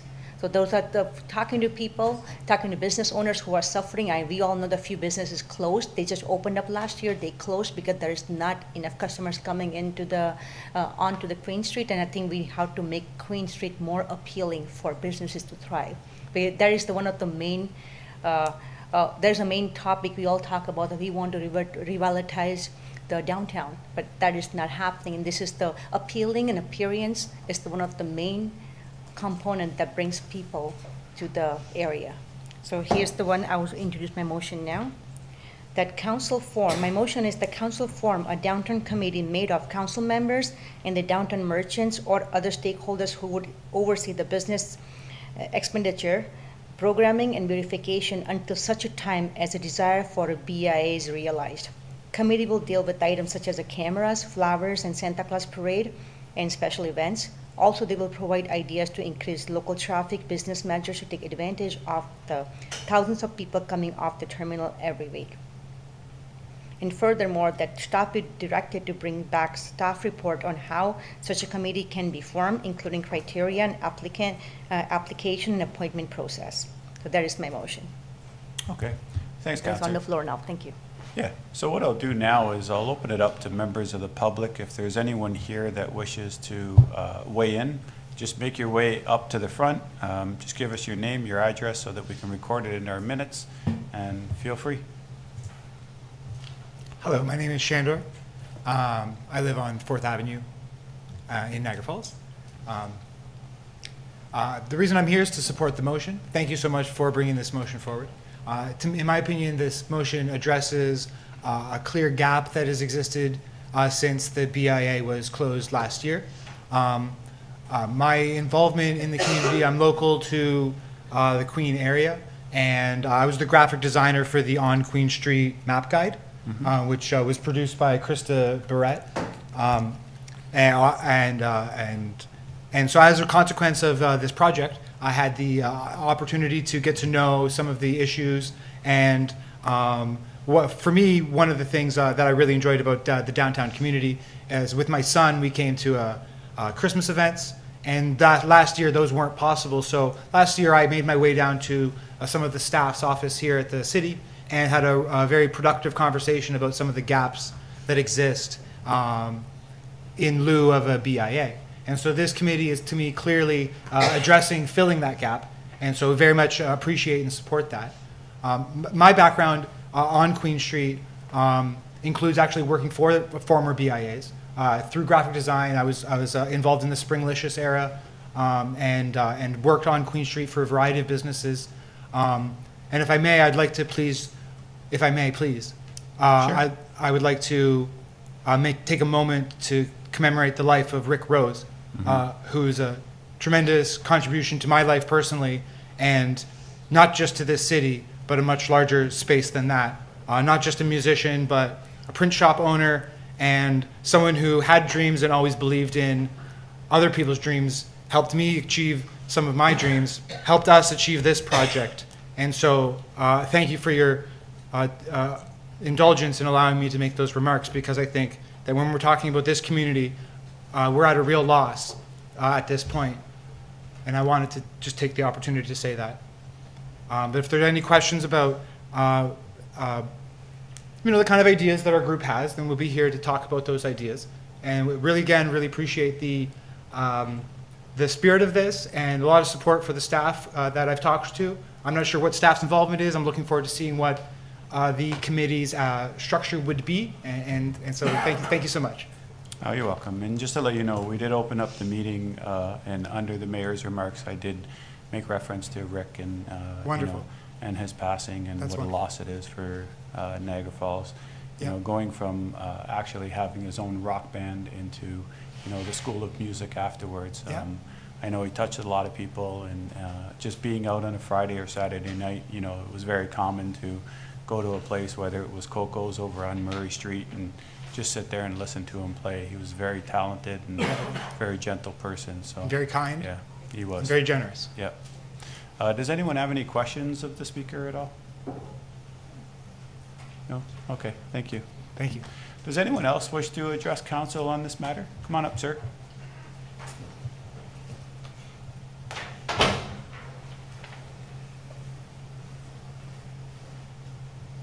Thank you, Your Acting Worship. I practiced all week to say Your Worship. I wouldn't be offended. And I'm glad to see we still have Queen Elizabeth here. I'm assuming King Charles will be coming. There's anyhow. That was Councillor Strange's job, yeah. I have some questions that I'm not sure about all the decorum and how to ask it. It's okay. So the first question I have is, what are the boundaries of this specific BIA? Does that include Bridge Street? Does this include Park? I don't see surge right now. Oh, okay. Yep, Mr. Matson will answer it for you. Currently, there are no boundaries since the BIA has been resolved. But if we were to look at the old boundaries, it's primarily Queen Street, going from Victoria Avenue to the end of the street. The boundary does shift a little bit, but that was essentially what the old BIA has existed. Okay, thank you. I noticed, so one of my reasons for being here is I wanted to do a salsa on St. Clair kind of thing, which Toronto has. They get 1 million people coming to do salsa events. St. Catharines is doing one. They're going to have 300,000-400,000. I'm embarrassed by, and excuse my nervousness, I'm embarrassed by Victoria Avenue. I'm embarrassed by Bridge. I noticed that Monroe is being paved. From what I understand, Bridge Street hasn't been paved since the 1950s. We haven't been paving any of the streets. To bring in flower boxes is not the answer. I think there has to be a bigger picture to all of this. And so that's sort of what I'm trying to address here. I don't know why we don't have a vacancy tax. We've got all of these businesses that are empty, so I'm not sure why that isn't there. The signage going downtown, if I go down the highway and reach Stanley Avenue, there's a sign that says downtown to the left. If I follow that, that takes me to Great Wolf Lodge. There's no other sign that says go downtown. The downtown sign we have here on the lakefront is covered by trees, so you can't really see it. So there's no real mapping for that. So my thing is Queen Street doesn't need a BIA. The area needs to come together and to really to work as a unit. rather than just one street, one street, one street. I think it's great to have a Christmas market. It brings no business. Didn't bring any business to me. Well, actually, we were renting something at the time. Didn't bring any business to me. I own the old radio station, by the way. So, and I'm Toronto born and bred, so, you know, there's one scratch against me. But still, I have a perspective on things with this. So again, basically my point is we don't need a BIA. We need something that really brings the whole area together. I honestly believe that from the highway, they should all be called downtown. Victoria Avenue should be downtown. Bridge Street should be downtown. It should all be one big downtown.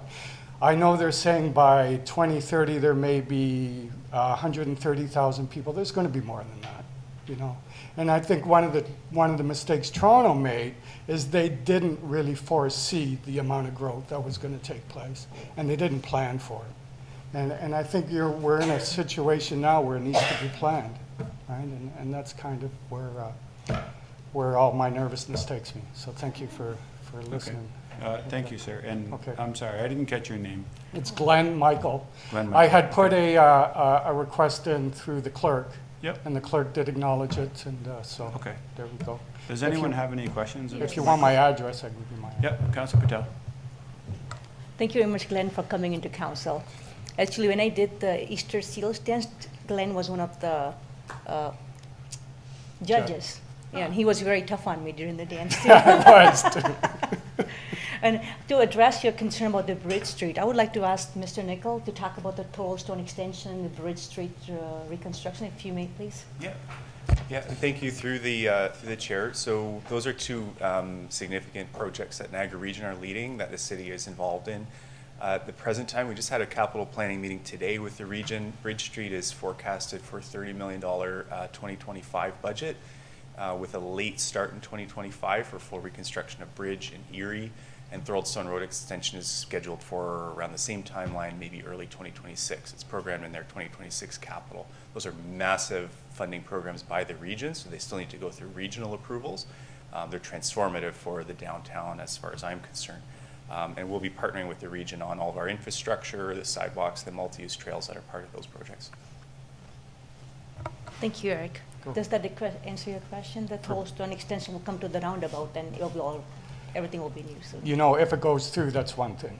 Right. Sorry, and I don't mean to talk to you directly, but that's okay. I don't think that's Mr. Nichols said that it is scheduled to be done in 2025. Okay. Yeah. We support the projects, but they Thank are you. regional projects. You understand that? No. Okay. Perhaps I can have Mr. Nichols explain it then. Yeah, thanks through the chair. So the road jurisdiction of Thorold Stone Road is a Niagara Region road. So the region is responsible for leading the project, for budgeting for the project, and Regional Council will be there to vote on whether that project goes forward or not. Okay. Similar with Bridge Street, that's a Niagara Regional road. So we participate with them, but we're not in control of the decision making on those streets. Okay. And then we pay our share. And we pay our share for local infrastructure. One last question, if I may. Sure. Has the situation with the old BIA been healed yet? I don't know how to quantify that, to be honest. There's still a lot of angry people, angry business owners on Queen Street that refuse to participate because of what went down the last time. So, I mean, if this is unknown to you, then isn't it? But, well, I just don't know how to quantify that. Okay, thank you. Councillor Nieuwesteeg, and then, oh, sorry. Yeah, I had her up first. Sorry. Through you, Acting Worship, and to our speaker, I want to thank you for bringing this idea up of a community. The old model of a business improvement association just really targeted the businesses, and yet the communities, especially in the downtown, and you touched on it, is much more than just the businesses. It's all the people living down there. So I thought that was a very good suggestion that you made, that it's all-encompassing. It's one thing that we've heard over and over through the Main Ferry BIA. Our neighboring residents would say, well, how can we get involved? Because it affects us, what happens and what can we do? and there's never been a mechanism in place because we're always bound by the structure of the rules of the BIA. So having this committee, I think it's a great idea. It's a new concept of how we can help a particular area and target it. So I thank you for encouraging us to look beyond just that one street and maybe making it much more of an area. A great suggestion. Thank you. Councillor Strange? Yeah, thank you, Acting Mayor. Yeah, and I've known Glenn for a while too, and he does a lot of great things for our community. Coming from Toronto, he's got some big vision, including his dance school and doing something down here. And I think we need people like that possibly on these type of committees, because he's got great vision and where he wants to bring this downtown, whether it's called downtown or the University District or whatever it's called. I think we need to, whatever our terms of reference come from, maybe we can make it a little bit broader and over to Victoria and Bridge and include all that, everything that's being improved. You know, we got so many good things happening here, the university, the hub, lots of great businesses. I can see this as a walking street in years to come with people playing chess and having, you know, all the students from Gus as well being part of that. I understand the Seneca just got sold to a huge company that's it's going to be massive and it's going to be great input to, see, we got realtors, we got everyone here that wants great things for our downtown. I think if we do this right and not have division, everyone wants to go forward. I think it's going to be a great step. It really will, so thank you. And I would love to participate in something like that. As just a BIA, then there's nothing in it for me. I have Councillor Loc and Patel. Thank you, Mr. Chair. I think everyone can agree that there's something that we need to do downtown, and what it looks like, there's many different options. My understanding is that the meeting that was at the university that invited all of the owners and businesses and residents, they were basically given to the end of the year to decide what to do, what's going to happen with the levy money that's sitting in our account. So I think it's a little bit premature to be making a decision right now when they were given to the end of the year. Did I say end of the month? I meant end of the year. So the end of the year. I did ask Dean Spirinello if he would notify all of the owners, and I guess there was an email that went out. Only a small handful of people received it. So you can look at the gallery. There's not a lot of owners here from Queen Street. There's a few, obviously, but there's not a lot. And I think it's a premature thing for us to make a decision. A lot of people don't trust council because we dissolved the BIA. And some of their feelings are, if a committee is formed with council on it, how is that going to be different?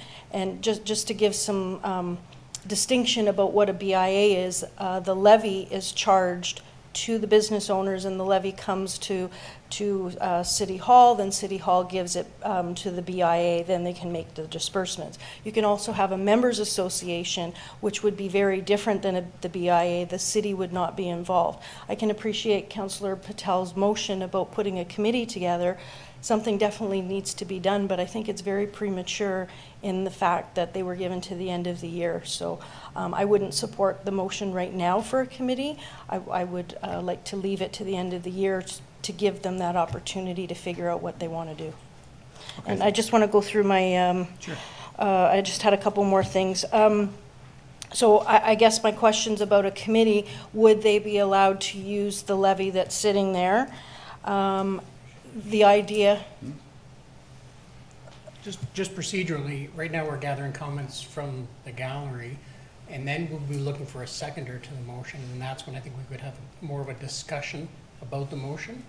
I think right now the chair is looking for any questions of the speaker. Okay, it's just we were going around and everyone was doing the same thing, so it's, okay, I'll come back later. Okay, Councillor Patel. Through you, Mr. Chair, to Glenn, great idea, and I think we can add the Bridge Street and St. Lawrence Avenue. We can put that recommendation for the staff, and let's see what staff comes with the report, because when we put a motion or anything through, staff, they are the experts. They know the area, they know how the municipal act works, so they will come back with the report and we'll go from there. Thank you. Sorry. It's okay. Last winter, because there was no BIA and the city appeared to be in argument with the business owners, no lights were turned on. from 5:30 in the evening, Queen Street was black. And I don't know whether anybody knew that. When I had emailed the mayor at the time, I was given not much to go on. So I'm just addressing the one remark, something needs to be done before the winter comes and no lights are on the streets again. Right, so. Okay. All right, well, thank you, Mr. Michaels. Thank you very Appreciate much. you coming, Thank appreciate you. your comments. Thank you. Is there anyone else in the audience who, come on up, sir. Yep.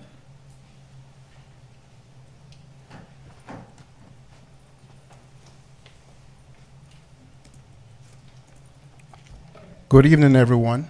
Good evening. Yes. My name is Giovanni Lozane. Everybody know me as King.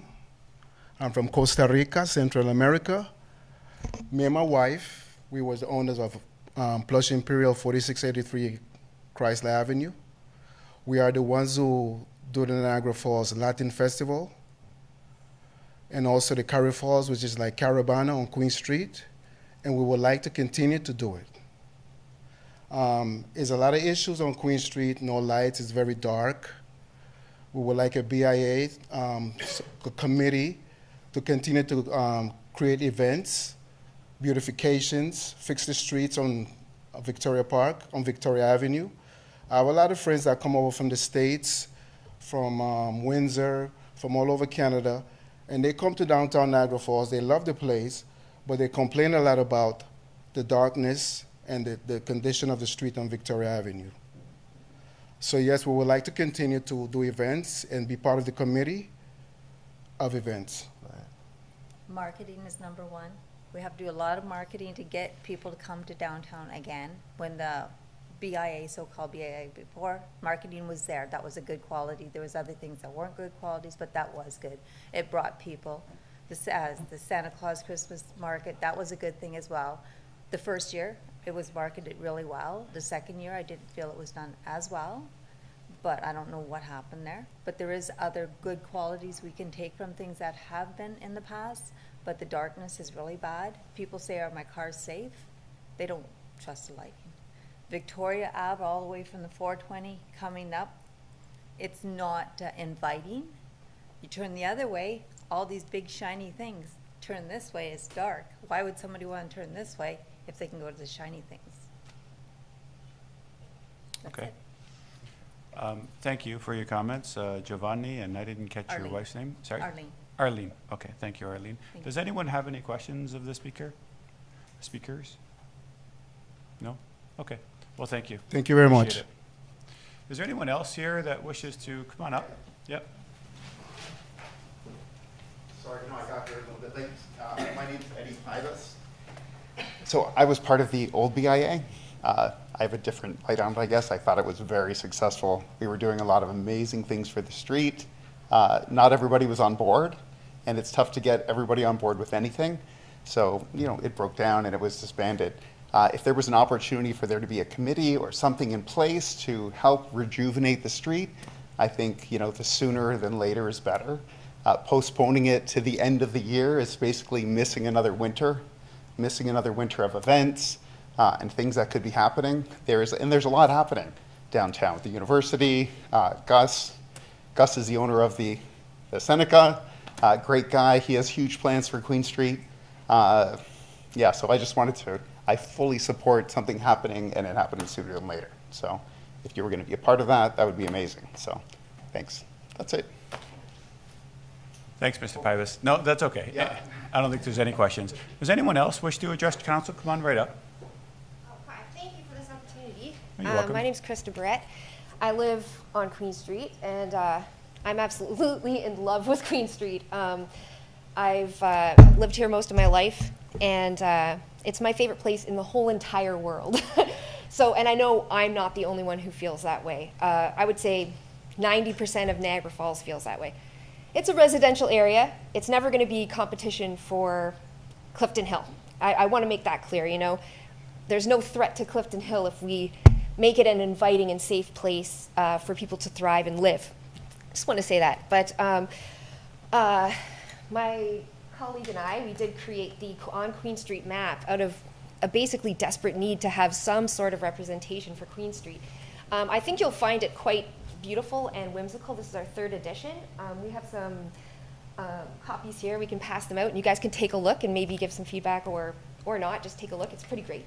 Maybe you'll use some of the coupons for 10% off to go get some deals at Credit Shop or White Whale. So one thing I just wanted to address, everybody's saying, there's been a lot of fighting on Queen Street. Yes, like there is a dichotomy. One end of the street hates the other end of the street, and there's been a lot of problems. Is that a permanent problem? No, I don't think so. I think that we can absolutely work together, and I think that what we've had before, even though we've had some huge, enormous successes with these guys here and other people, what I think is going wrong is that we have a top-down approach where one group of people get together and they're at odds with the other people, and those other people don't want to participate. So one group ends up kind of dominating the street with their ideas. I think that with any kind of formation of any new group, or if it has to be a BA, whatever it is, we need to have more of a bottom-up approach, a roots-up approach where community stakeholders and businesses have a voice, whether they get along or not, and that those voices are heard. And there are different techniques to ensure that all voices are heard without conflict, using open space technology meeting system, which is a system that works to help people meet who are all fighting and helps them to bring solutions. One thing, people are very surprised that we got this map done. They say, how did you get all these people who are fighting on one page? How are they all on the same page? Well, that's because there's a common interest here. They're commonly wanting to advertise. There are a lot of common threads throughout Queen Street that everybody agrees on, whether they hate each other or not, from the parking issue to the homelessness issue, to the advertising issue, and making the street look beautiful and clean. Those are things everybody agrees on. But I think that if we use some new technology, some innovation, to work from the grassroots up, to hear what the community members are saying and implement those, I think that that's something we haven't really done before. It's always been a group of people ruling over the street and many disenfranchised people. So I would like to see, I agree with Lori. I don't think we should be jumping into this. That's my opinion. Because first of all, there's not a lot of people here. And a lot of people didn't get the email. So again, it's the same problem of people not being included and their voices being heard. I think there needs to be a total target on that as being the main way to make this function. There's so many people who are angry and disenfranchised. That doesn't have to stay that way. There's easy, simple solutions. If I can do it, it's not rocket science. So I would like to see that considered. I do think we should wait, because if that money is going to be used in this committee, then everybody should have, who put money in, should have a voice onto how that's used. But I do understand what they're saying is that Christmas is coming too. But I do think it's something we should sit on, because there's only like 5 or 6 businesses here, and there's 80 businesses on the street. So, out of this many people, there's not many people here sitting in this chamber. So, I'm just saying, I think that more grassroots action, less top-down control, more bottom-up control, will create sustainable, thriving, happy community where everybody's heard and the real issues can be addressed, such as signage, directional signage, and advertising, and all the things that Arlene and other people brought up. So I just wanted to put that out there, that I think a roots-up approach is needed, so that everybody feels included, because that's where health comes from, is when everybody's included. So thank you for letting me talk, and if anybody would like one of these maps, I'm just going to put them on the table out there, and you guys can take a look. Thank you very much. Does anyone have any questions, Krista? I think you did a great job. Oh, thank you. And I think if there is a committee, you should be chosen as the chair. Oh, thanks. That's very sweet. That's a huge compliment. But yeah, well, I'll put these out there, and if you have any other questions, let me know. And my email's on here as well. Is there anyone else in the audience who wishes to address? Oh, sure, sir. Yeah, go ahead. Really appreciate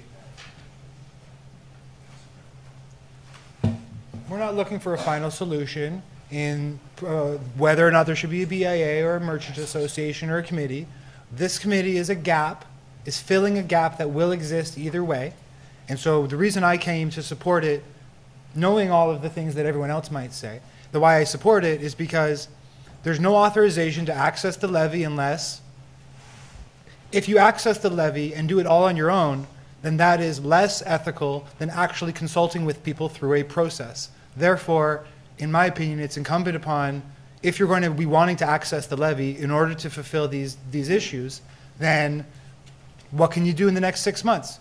6 months from then, this motion does not in any way, in my opinion, preclude any of the decisions that a Merchants Association or a BIA might come to on their own. And so that's why I spoke in support of it, and I thought I could add to that. This is filling a gap. If I may add just a brief story to that. Last year, after we finished the first version of the project, we started getting involved in a little bit of event planning, and we were saying, hey, let's do a Halloween event, simple little weekend thing. Hey, let's do a Christmas event. And every time we bumped into it, none of us had the authority, purview, or budget to move forward on taking it to the appropriate level. Whereas I feel like this committee gives the community access to the purse strings that have already been taken. Perhaps $900,000 are sitting in an account. I'm not sure, that's an estimate. I don't know the actual number. But some large number is sitting in an account collecting dust while nothing can be done. So that's why I feel that the sooner the better. That's why I wanted to contribute that point. I hope that adds to the discussion. Thank you. Okay, thank you. Mr. Burdett, you're up.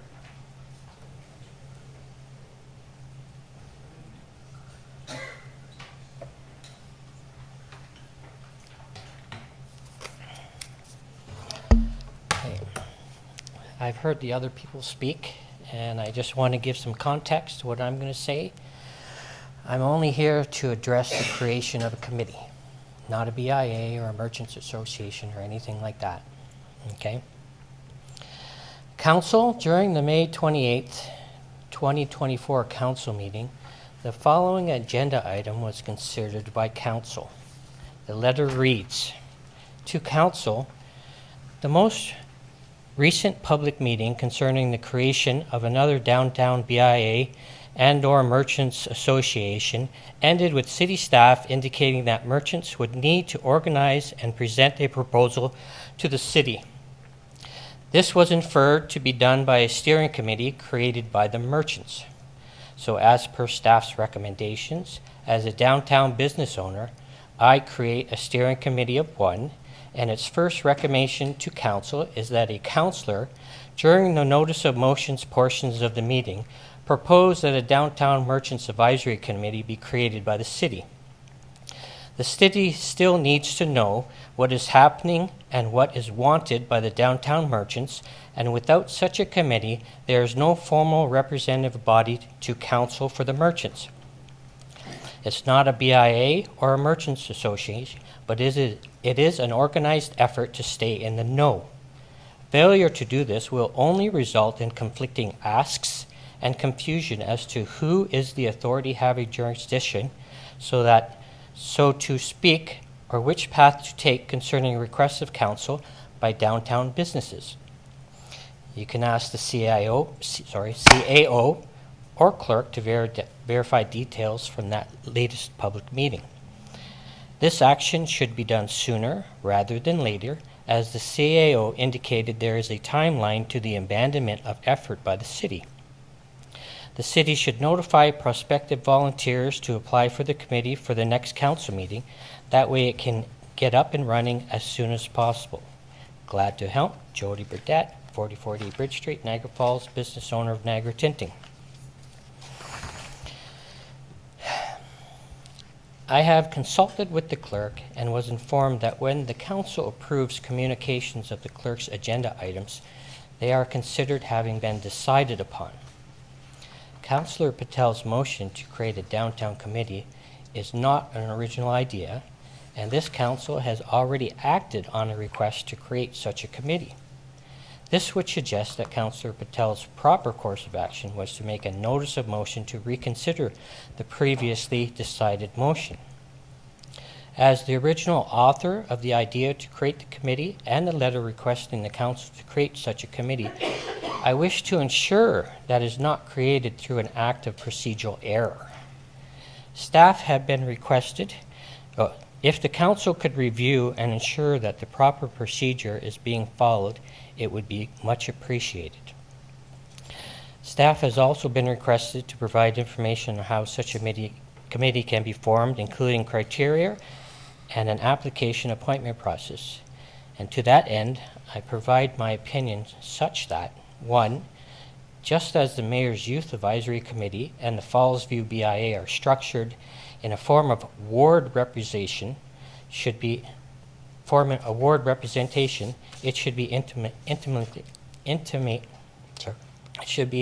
implemented such as that. The area of representation should not be limited to Queen Street, but should encompass the entire downtown area defined by the area of all CB zones. The city should provide the facilities at no cost to hold meetings. All completed applications for the committee should be made public prior to committee selection. No councillor appointed to the committee shall ever be allowed to vote. And lastly, and I say this in the polite version, as I perceive this administration will not allow me to express my honest version, 2 council members should not be permitted to be appointed to the committee, as their presence will create an unstable element to a critical situation, those being Councillor Thompson and Campbell. Thank you. Any questions of Mr. Burdette? Thank you. Thank you. Is there anyone else in the audience who wishes to address council on the matter? No? Okay. If not, Councillor Loc, I'll go back to you because you were giving your comments earlier.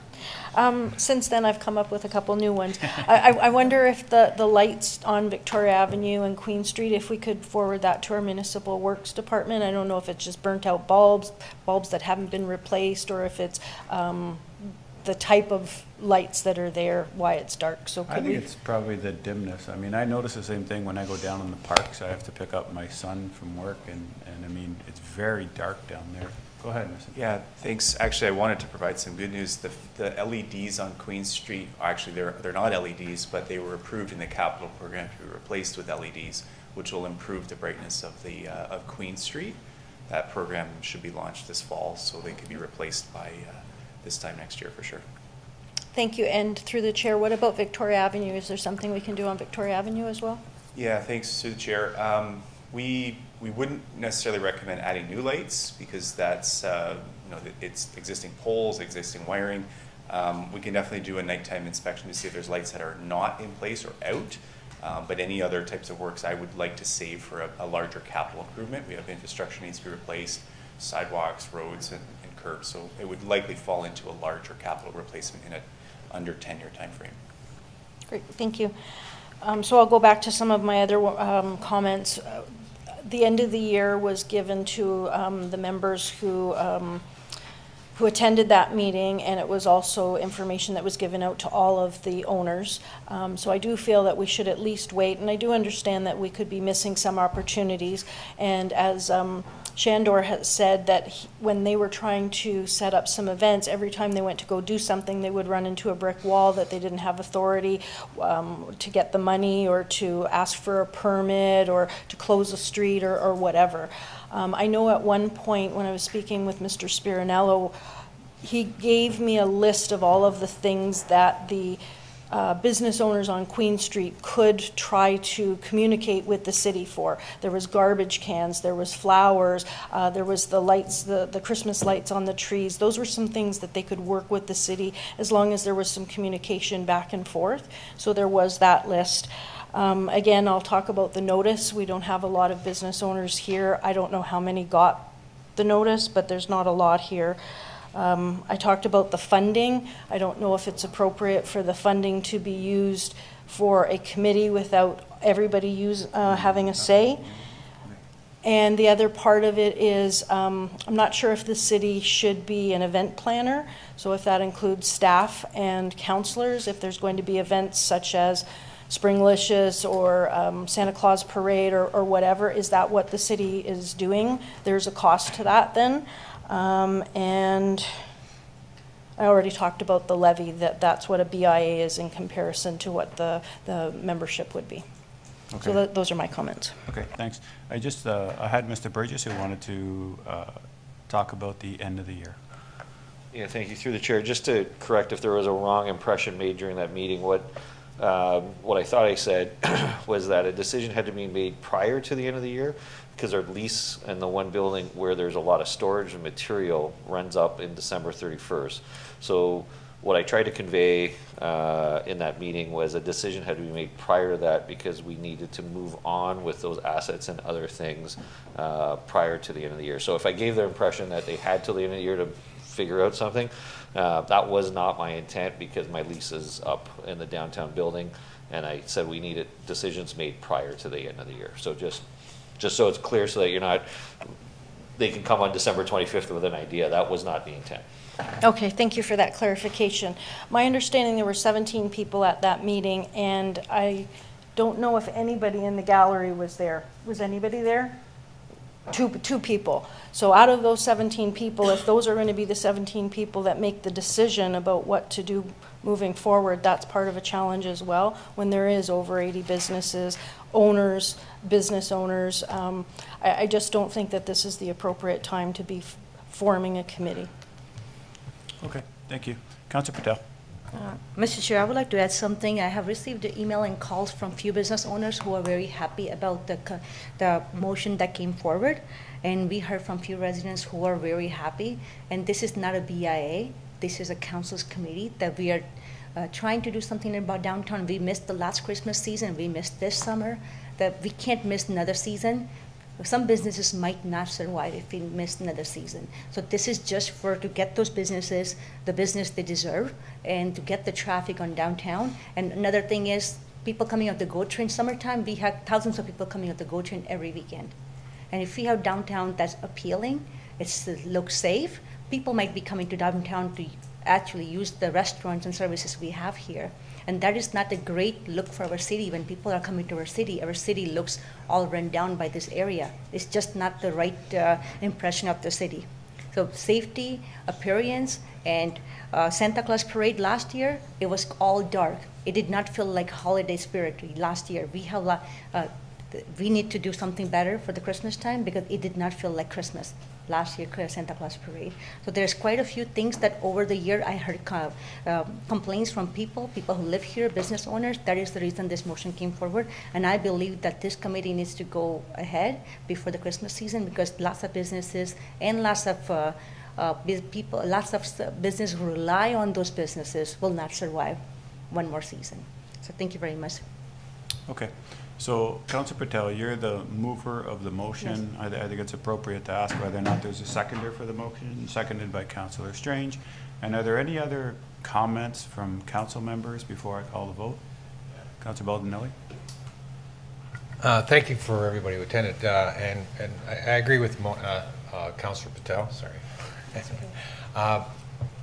But I do think that, just like the young lady had presented, the bottom-up approach, that everybody gets involved. So, hopefully, if there's something is created, there's participation from various personnel or owners and even people who just frequent the area may have great input. Like, 4 eyes are better than 2. So, I mean, I agree that something needs to be done.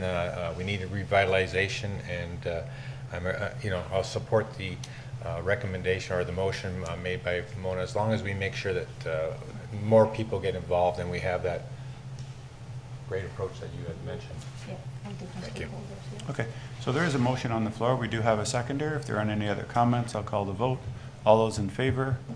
Opposed? And that's carried. So thank you everyone in the audience for coming. Were there any other items on the agenda that needed to be covered for anyone in the audience? If not, we're going to flip back to our regular agenda. Okay, thank you very much. So moving back to 8.1. 8.1 is the 2025 budget timetable and budget engagement plan.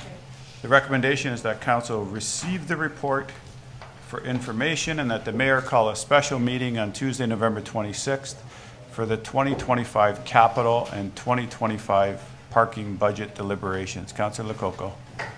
I'll put the motion forward, but I had a couple questions. Sure. In the survey, will the ability to put somebody's postal code be in there so we know where people live? In the survey. Let me ask Ms. Clark. Through you, Mr. Acting Worship.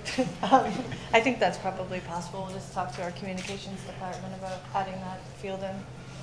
Okay, great, thank you. And for the number 6 in the survey on page 8, when somebody reads that, they tell me that they feel that sometimes the words are pushing them in a certain direction and they don't know how much things cost. So could we possibly have an example of what something would cost so somebody could see that it costs X number of dollars for a pool and it would cost X number of dollars to attend the pool or ice rink rental? Like, people don't have an idea how much this costs, and we're asking them all these questions.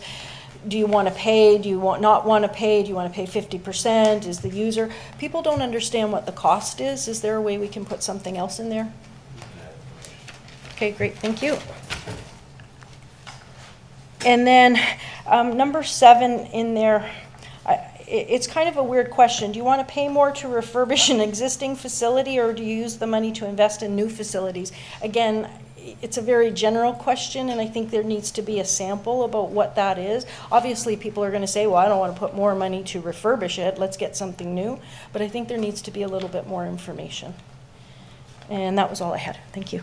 Okay, so there is a motion on the floor to approve the recommendations in regards to calling a special meeting for the 2025 capital and parking budget, and also to accept the report. I have a seconder by Councillor Strange. I'll call the vote. All those in favor? And that's carried unanimously. Next report is F 2024-28, deals with an update on low-income seniors and people with disabilities property tax deferral. I have a couple comments. Councillor Nieuwesteeg. Thank you, Acting Worship. I will not support this recommendation from staff. Actually, I find it very sad that we're not able to look at it, finding a solution for seniors. Our seniors kind of got caught in this whole inflationary area. The economic impact on formerly what was considered middle class seniors are now at a risk of losing their homes or moving to a rental, which we all know is very challenging. And I think we need to do more, step up for our seniors. These are people who have contributed to our society, to our community. They've worked hard. It's not their fault that they retired at a time when it was reasonable for them to retire. Their pensions haven't gone up, and yet they're forced with rents and increased taxes. So I think we need to find a solution to help our seniors be able to stay in their homes. I understand there's another community, I'm not sure if it's St. Catharines, and they've been able to come up with some solution that we should probably look at. But just going back to $80 a year that's the most ridiculous thing.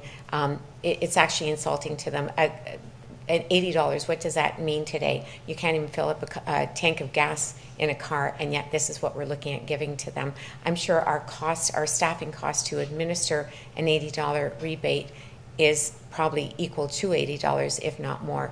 So I will not support this, and I would like to put a motion that we go back and look at something that we can implement and pay attention to and support our seniors. Something that would make an impact? Absolutely, not $80. Okay. I'll second that one. Okay. And I would like to say something. I agree with Ruth Ann, Councillor Nieuwesteeg, that seniors, they need to stay in their home to be healthy, and that is what actually the research has proven. They stay healthy and they live longer when they're in their own home. And seniors took care of us. Now it's time for us to take care of seniors, and I believe that seniors do deserve better, and that we have to do something more for seniors to keep them in their home. So I will support the motion.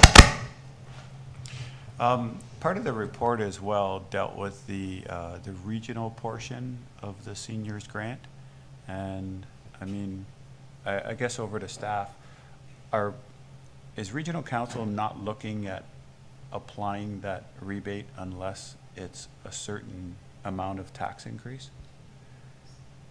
Whereas we give it no matter what, right? So through the chair, the region already has this program for the deferred taxes, but you have to have an increase of more than $200. We were hopeful that with the motion that we passed along to Regional Council to look at that old bylaw, that they would consider removing that. The decision has not yet come before Regional Council, but the conversations at our area's treasurer's table, they want to line up with all the local area municipalities, and we're just not sure that the support's going to be there for that. And we're kind of at a point where we need to decide what the program is going to be coming up in the future. So if we want to increase the grant to make a difference, that's not a problem. We need to increase the budget, and you need to increase the levy and the rate budget to accommodate that. Okay. So we'll have Councillor Nieuwesteeg.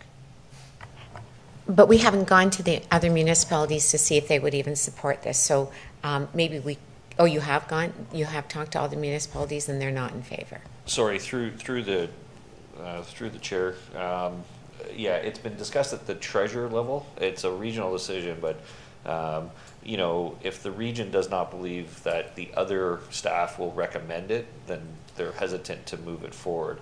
But what we can do is, obviously staff was supportive of the program that we put forward. You know, we wanted to notify you of what the status is currently. We can come back with potential some other options, including providing council with some information on the St. Catharines program.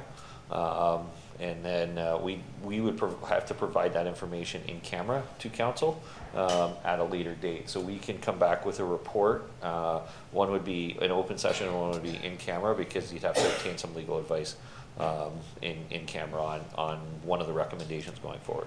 Through you, acting worship, can it not be a council vote with all the other municipalities? Why is it at staff level? So if all the other municipalities put that motion forward and it was accepted, then would it not work, come back and the region would say all 12 are in favor of it?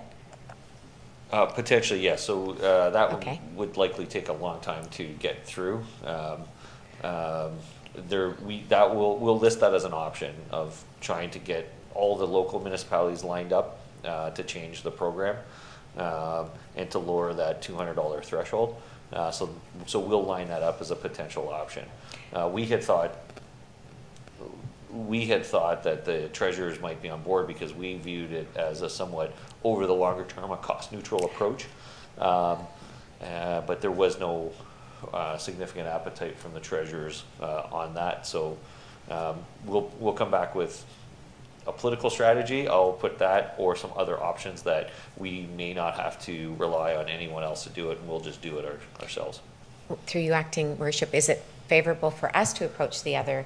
I'd be willing to do that, the other councils. And why I like this tax deferral better than just handing people money is we have to be, we want to help the seniors, but at the same time we want to be fair to all the taxpayers. And that's why I thought this program, which when CEO Burgess started talking about it, appealed to me, because it's helping seniors pay for it themselves. So they have a lot of them have the equity in their home. They just don't have the income to support everything. So if we can help them now, where the city will still get the money back down the road, we're being fair to all our ratepayers as opposed to just handing out money. And that's why I thought this approach was more equitable to everybody, and yet we're really helping the seniors and getting rid of that threshold as well. So through you, acting mayor, to our CEO, is that a solution that we go to the other municipalities and see if they will take it to their council?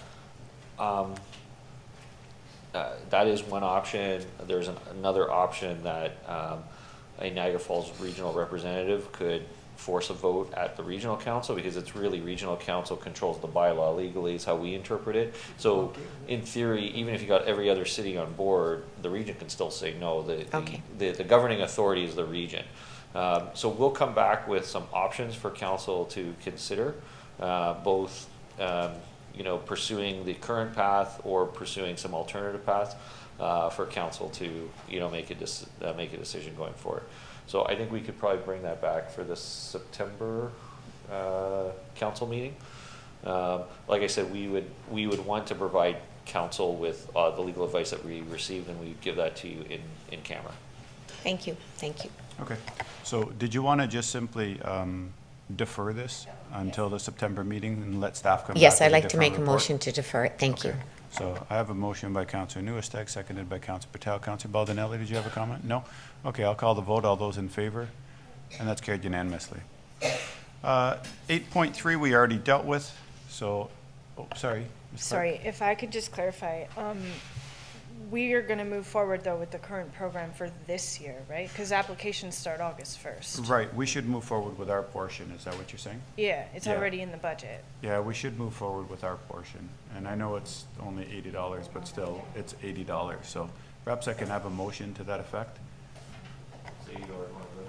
Exactly, yeah. Yes, that we will continue this year because we don't want to hurt anybody who still needs the $80, but that we will review it and hopefully have the new program in place for the 2025 tax year. Okay, so I have a motion to continue our program made by Councillor Nieuwesteeg, seconded by Councillor Baldinelli. I'll call that vote. All those in favor? And that's unanimous. Okay, 8.3 we already did. 8.4 is the amendment to bylaw 2007-41 that talks about the definition of weeds. And I know Ms. Dolce has been waiting all night for this one. I feel so bad for her because she had to wait for this one. So, but I'll start off with council members first, and then if Ms. Dolce needs to chime in, she will. Councillor Loc. Thank you, Mr. Chair. I had a couple residents contact me about the definition of grass. I know we're talking about weeds, but grass is already in there. There's ornamental grass, and I know the CAO brought this up before about what is grass to one person, what is weeds, that sort of thing. But ornamental grass, you can get 5-6 feet tall, but if it just says grass in the bylaw, that could be an issue. And could it maybe possibly be turf/lawn grass? That might define grass a little bit more, in addition to adding weeds. I'm not too sure. I can ask Ms. Dolce or anybody else if they have a comment. I guess if you're asking Bob and Doug McKenzie, their interpretation of grass might be a lot different, but. Thank you. Thank you. How about with the Canadian version? Oh, with the Canadian version. Thank you, Your Worship. So we've had a number of questions on this report and bylaw, just even while you were in closed session. So in terms of the definition of grass, my thought is we can take the bylaw back and obviously modify it again. But I think in terms of interpretation on grass and interpretation on weeds and things like that, there's a definition you'll see on weeds that contemplate the Weed Control Act. And if you look at the Weed Control Act for weeds, it identifies that non-noxious weeds are local weeds, and local weeds are anything that's not noxious. So I think ideally we'll need to have a standard operating procedure for bylaw enforcement to make sure there's standard procedures that they're going to follow in terms of how they're going to implement this bylaw. I think that's probably the best way to go because there's going to be a lot of, obviously ornamental grass. There's going to be some, gardens that focus on naturalized species that we'll have to contemplate through that either standard operating procedures. If we do feel that the bylaw needs to come back, we can definitely do that once we've had a look at those operating procedures. If we think that needs to be clarified in law, if that's of assistance. Okay, thank you. And the only other comment, I had a resident said to be cautious about things like milkweed and goldenrod. They are considered weeds, but the milkweed is the monarch butterflies, attracts the monarch butterflies, and the goldenrod, I know as many people has allergies, but it brings the bees. So if we're out cutting all of that in our community, we could be creating a bigger problem than originally it was. So I just want to put that out there. Okay, thanks. Were there any other, I thought I saw another hand up.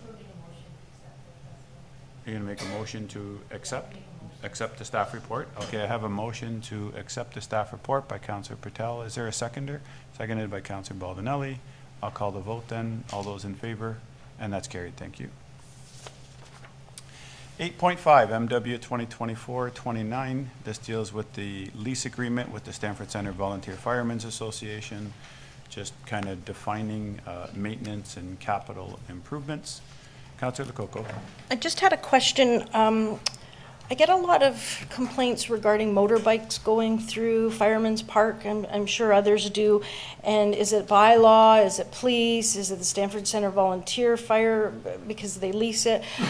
They're wrecking the trails. There's safety issues. Yeah. I'm not sure what we can do, but I wanted to bring it Councillor up. Strange and I have tried as well. It's so tough to enforce it, really. Like, you literally have to have police on the spot. I mean, we've been running on the trails, and next thing you know, you come across a motorized vehicle, and they come up very quick on you. But again, like, we've sent pictures in of different ones, and really, I don't know what the answer is. I know that they've been forwarded over to Mr. Nickel sometime. They talk about putting bollards at the beginning of the trails, but quite honestly, the motorized bikes, they just find their way around the bollards, and all it is it's an impediment to people using the trail afterwards. So I don't know what the answer is to keep them off. I think it's enforcement or it's cameras, to be honest with you. Those are the only two things that I can see. Enforcement is very costly, though, because you need someone down there that could actually catch them. And that's the other thing. Try to catch someone on a motorbike on those dirt trails. I mean, even if you have a cop car, you're not going far on those trails. So, Mr. Nickel, I don't know if you want to add anything. I mean, it's been an ongoing problem for a long time. You know, there's signage up. We try to keep them off. You know, we try to say things to people that are on there, but. Yeah, and I think Councillor, or the acting mayor said most of what I would want to say. We did put some new signage up this spring.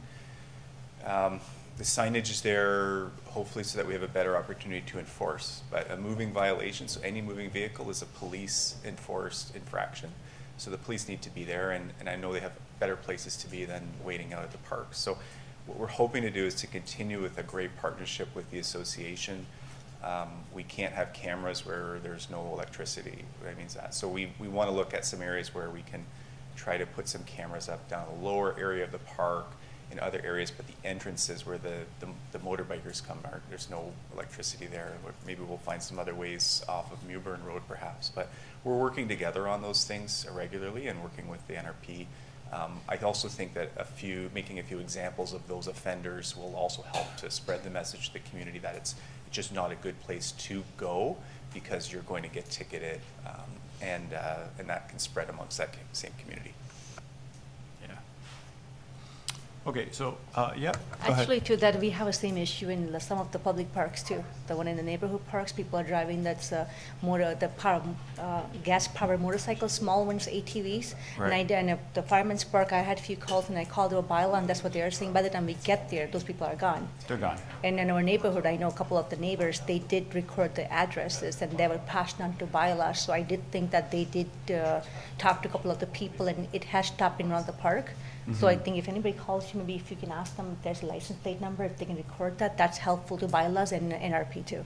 Yeah, if we can find out who they are, then we can pass it over to bylaw and the NRP. Councillor Baldinelli. Through you, Chair, is there a facility or grounds over there? I thought I've been back there before, and the grasses are really tall, so you really can't see anything until your last second. And I thought there was actually a course or something out in the back there, and it's not. I'm not really familiar with it, and if there isn't, is there maybe something that we can do to provide them with an area that they can actually, that way they'll stay off the trails, the man trails, and maybe stay on their own trails, you know?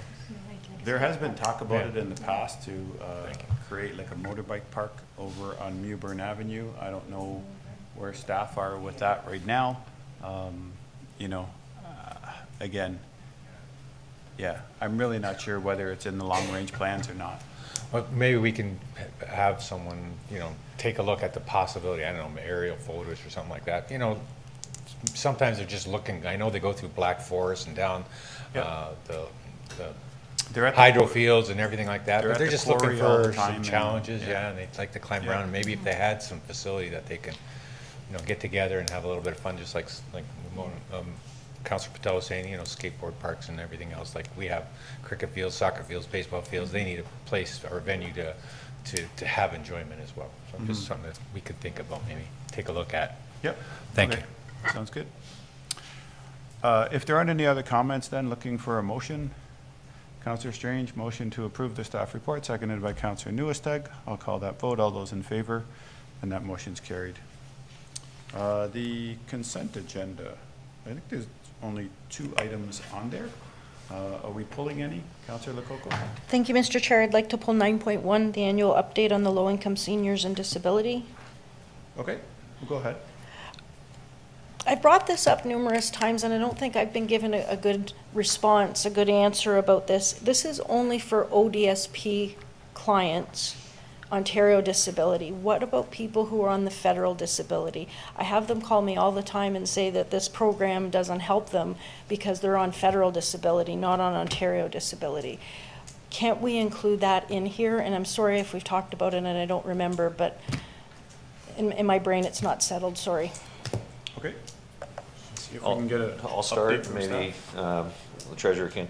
ODSP has a fixed income level, and it's a recognized income level, and that's why we use the ODSP guidelines.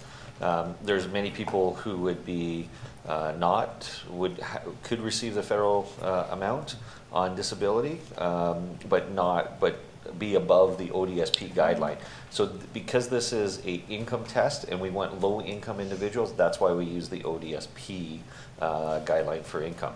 You could have the situation where you are also on federal and qualify for the ODSP, and that's what we go at, because the ODSP is a set income for low income seniors, no matter what income you're receiving, whether it's federal or not. So it's not so much the program, it's the income level.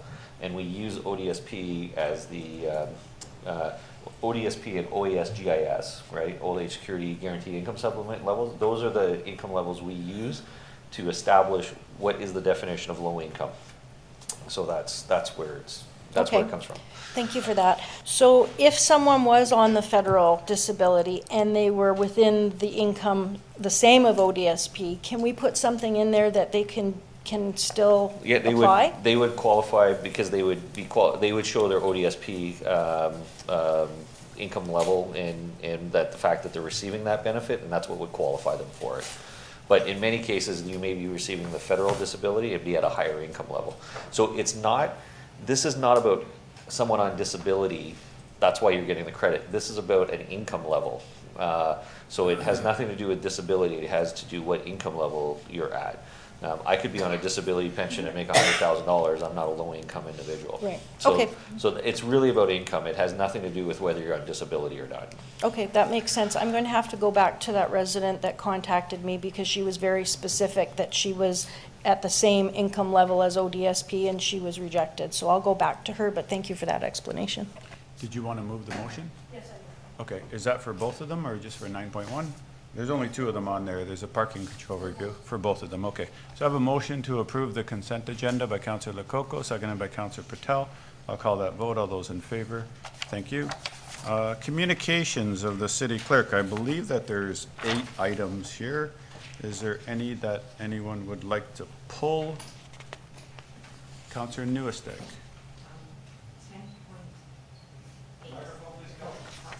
10.8, the 10.8. physician shortage. Okay.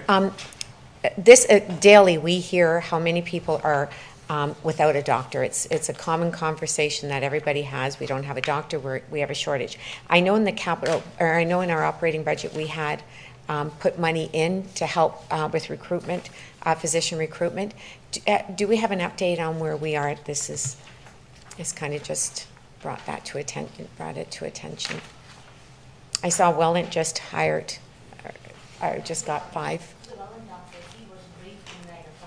Well, trader. Yeah. Trader. Yeah, he should be here.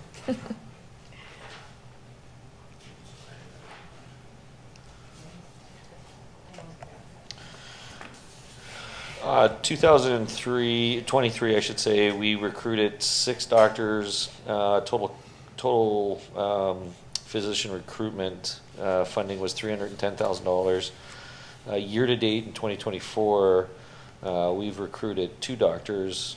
Total cost was $105,000. Do we have a number that we need and that we should be striving for? That I do not have. to it. I just know that based upon the last set of regional numbers I had, we are not near the top in need compared to other Niagara regional communities. So we were doing a better job at either retaining or attracting doctors, or not having them as many retire as some of the other communities in the region. But I can provide some of that information from our regional counterparts in an information memo. I would be interested to know how many that we would think we would need to have a full complement. I know we're not going to get there. Well, maybe we will, but if we can at least understand what the gap is, because I just know we need them, but I have no idea how many we need. Yep. All right, thank you. So maybe Shelley had the information. Through the acting mayor, I was just going to suggest that we could have Dale Morton, who is our lead on physician recruitment, provide an update, and Mr. Burgess indicated we'd follow up with a memo. Thank you. So did you want to move that motion that council support sending a letter? It says, by adopting this resolution, your municipality can play a crucial role in highlighting the urgent need for more healthcare resources and support. Okay, so I have a motion by Councillor Nieuwesteeg, seconded by Councillor Strange to approve that resolution. I'll call that vote. All those in favor? And that's carried unanimously. So dealing with the balance of communications then, there's 10.1 to 10.7. Anyone have another one that they want to pull? If not, looking for a motion to pass them all? I'd just like to speak 10.3, if that's okay. Yeah, sure. You want to pull it? Yeah, I just want to talk to it. Go ahead.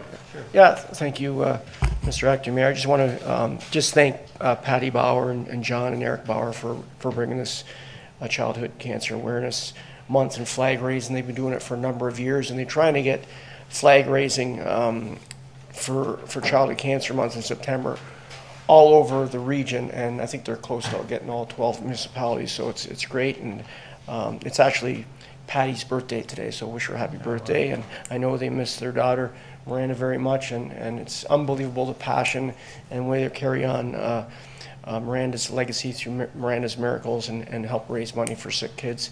It's amazing, and just she's trying to carry on her legacy and help other children in awareness. And I know the flag raising here last year, we had a lot of children who have beat cancer. They come out and they support.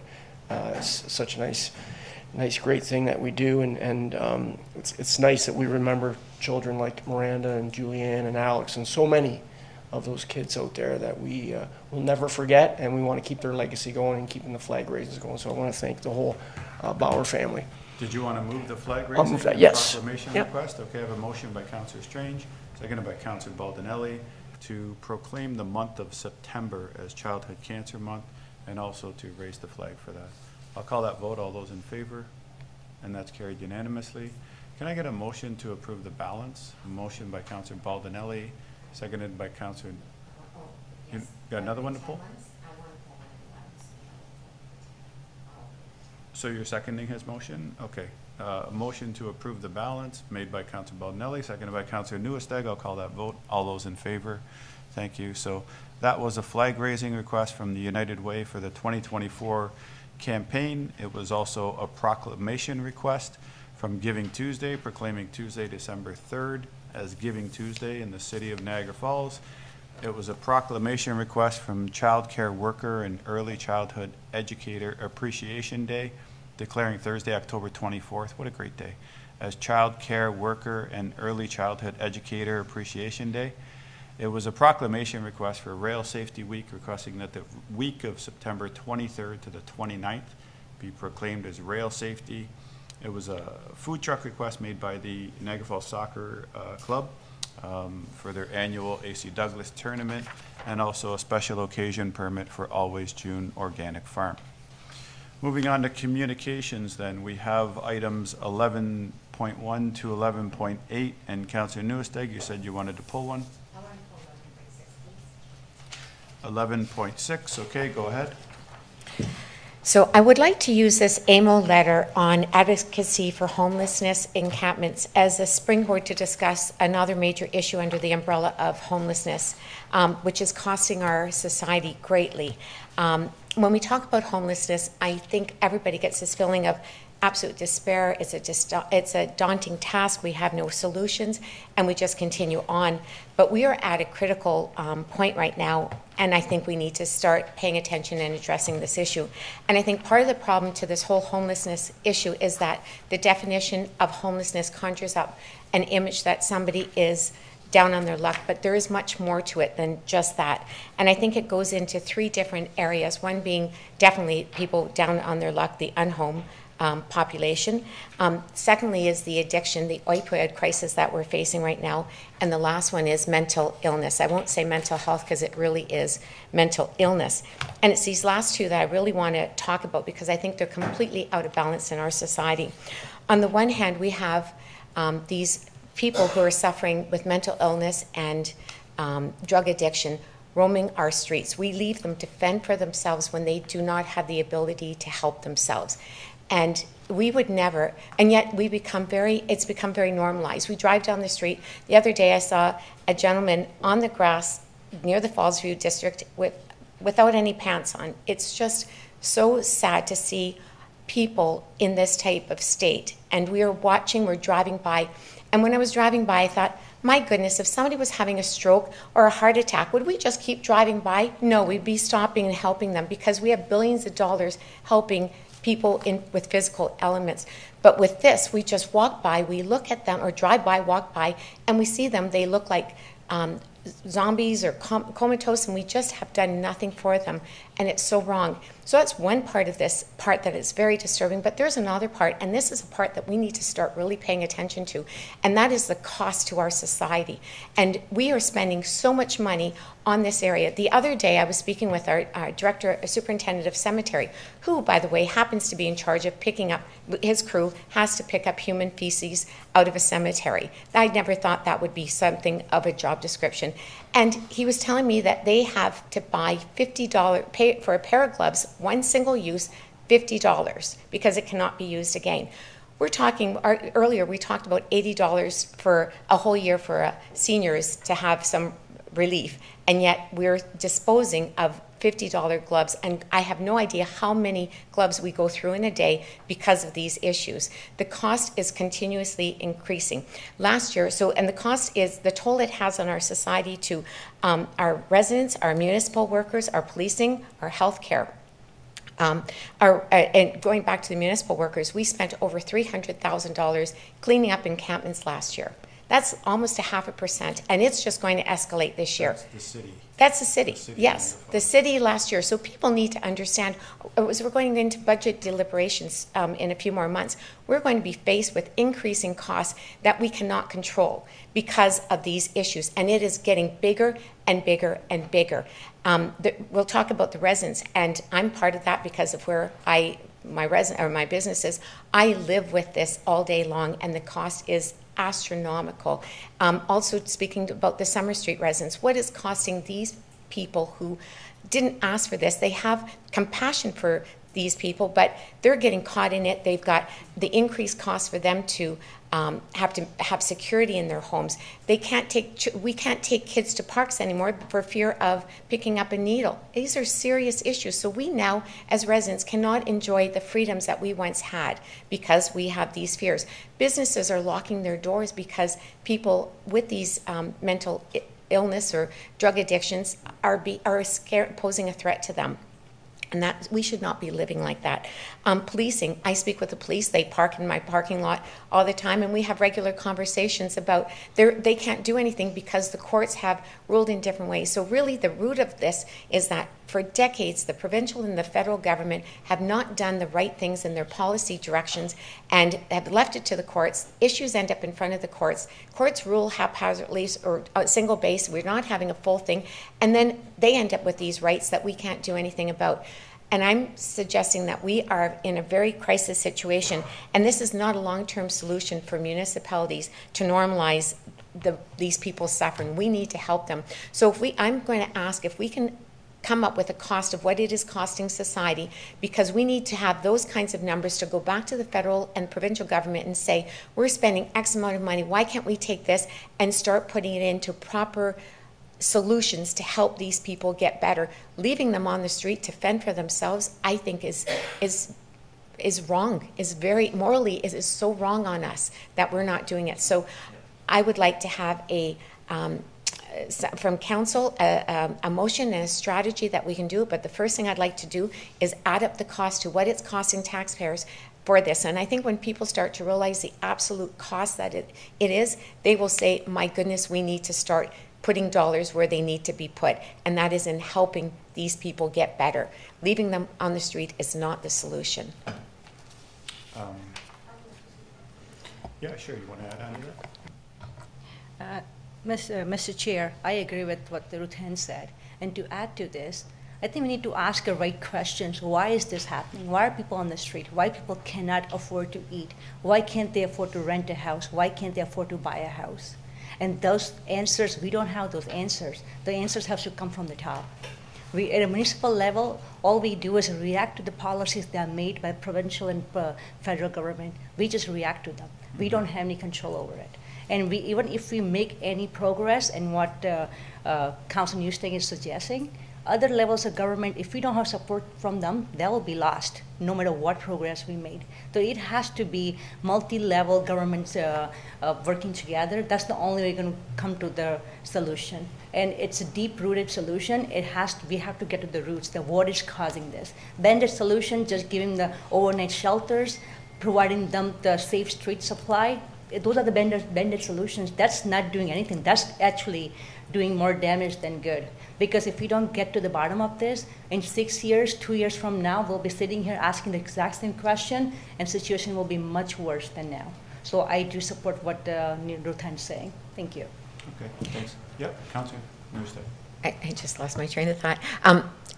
Absolutely. So what's happening right now is it's down at the municipalities. These aren't our policy or guidelines that we're in charge of, but what has happened is it's fallen down here. So now I'm asking us, since it's at our level, then we need to bring it up to the top. So we need to have some type of action to come back up and start asking and demanding the provincial and federal government to start funding, having some policy direction and funding this issue. We cannot continue like this. We cannot increase taxes and not solve these problems.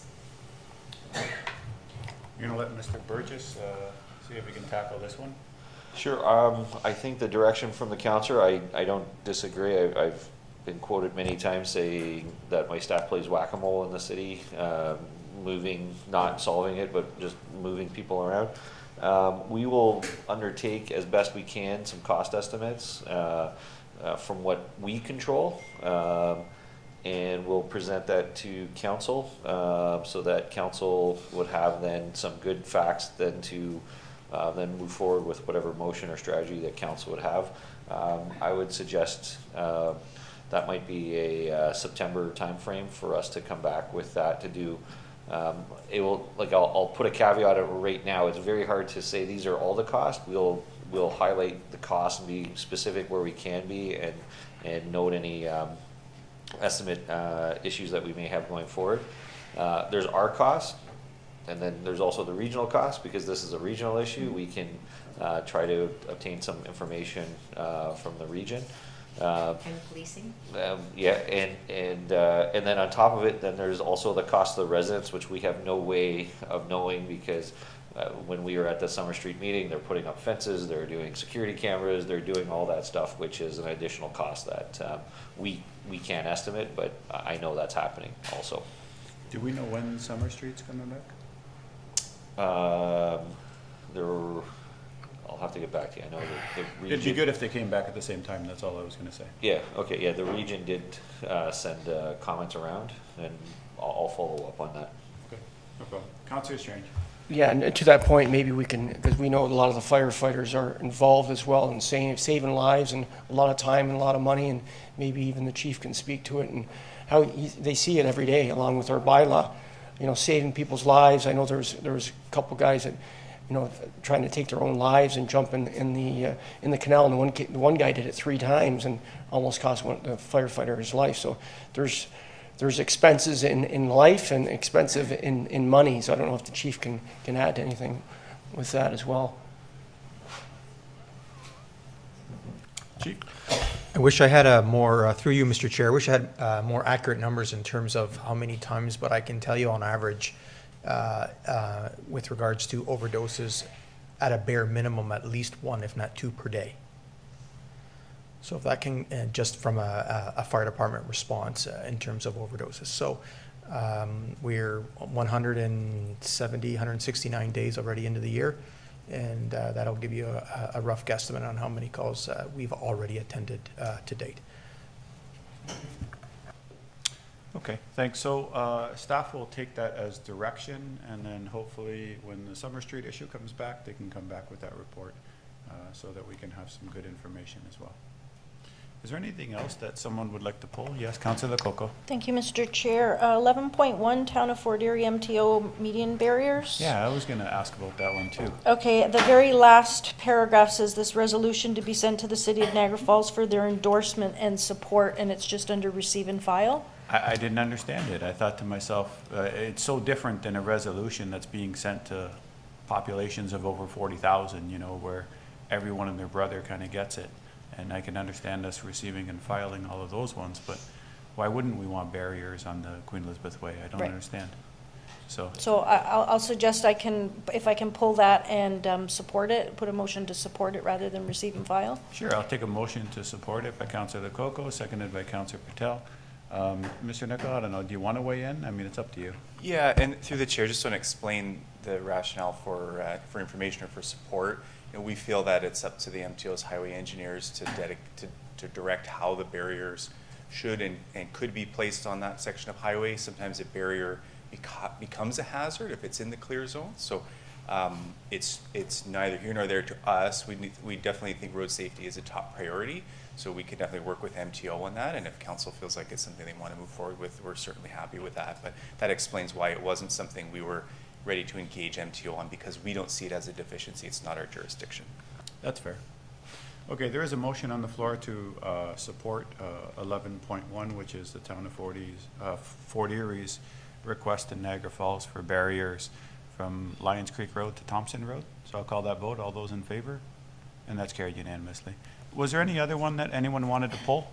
If not, then looking for a motion to receive and file the balance. Motion by Councillor Baldinelli, seconded by Councillor Strange. I'll call that vote. All those in favor? And that's carried unanimously. We're on to the ratification of in-camera. Mr. Clerk, is there anything to ratify?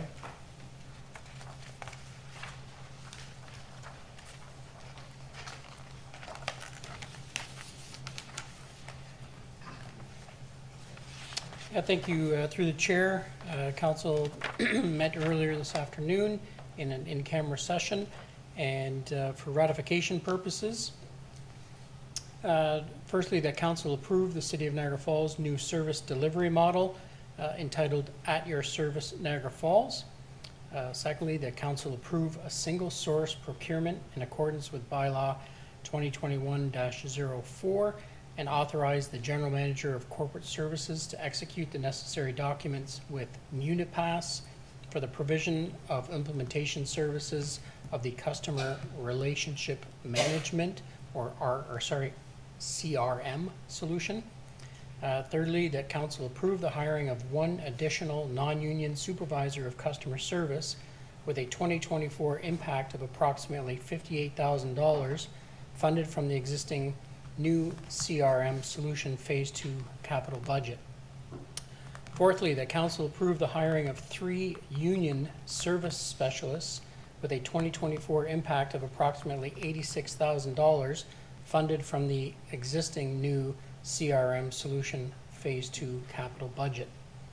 Fifthly, that council approve the transfer of the unspent customer service tax levy budget totaling $72,640 to the existing new CRM solution Phase 2 capital budget, revising total campaign budget funding from $600,000 to $672,640.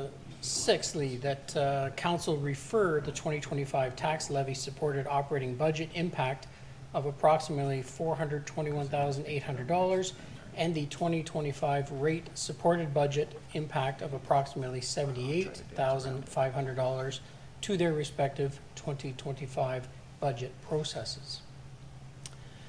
Next, that council refer the 2026 tax levy supported operating budget impact of approximately $100,000 and the 2026 rate supported budget impact of approximately $11,000 to their respective 2026 budget processes. And lastly, that further direction be given to staff on implementing the new service delivery model. Thanks, Mr. Clerk. Those are the motions coming from in camera.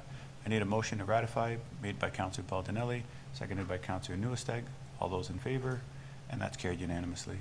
Under notice of motion and new business, there are two notice of motions, one for infill developments, one for Niagara Falls University accommodation for students and family, and those will be brought forward next meeting. Was there any new business? Councillor Nieuwesteeg. Councillor Coco. Thank you, Mr. Chair. In previous times, I was able to give a little introduction. Am I able to do that now, or it's just on the agenda? Yeah, I think there's no harm in you reading out what your motions are, but since they are notice of motions, there's not to be any discussion on those until they're brought back forward as a motion. Okay, thank you. But there's I'll harm be in very brief introducing then. them. A lot of residents have contacted me over the years about issues with infill developments, and one of the major concerns is drainage, and we're always told that it's a civil issue, and residents get very upset that the infill developments tend to go higher, and then there's drainage issues, and then I've listed a whole bunch of other ones. So that's the first notice of motion. The second notice of motion, because of the timing, I was hoping that this could be direction to staff instead of notice of motion. On today's agenda, with 11.6, the AMO homelessness, we just talked about that, references the housing crisis and its contribution to homelessness issues. As a municipality, there are many challenges that we're working towards to find solutions, for which include finding safe accommodations, food, and other resources for our residents. Also, 10.8 was our physician shortage letter, and 11.7 was our poverty reduction, and housing was the biggest challenge on that. This brings me to my concern for the city. I know that foreign student permits are set by the province and the federal governments, and as a municipality, we have no control over them. I do see some of the benefits for having a university and having some foreign students. I do have some concerns, though.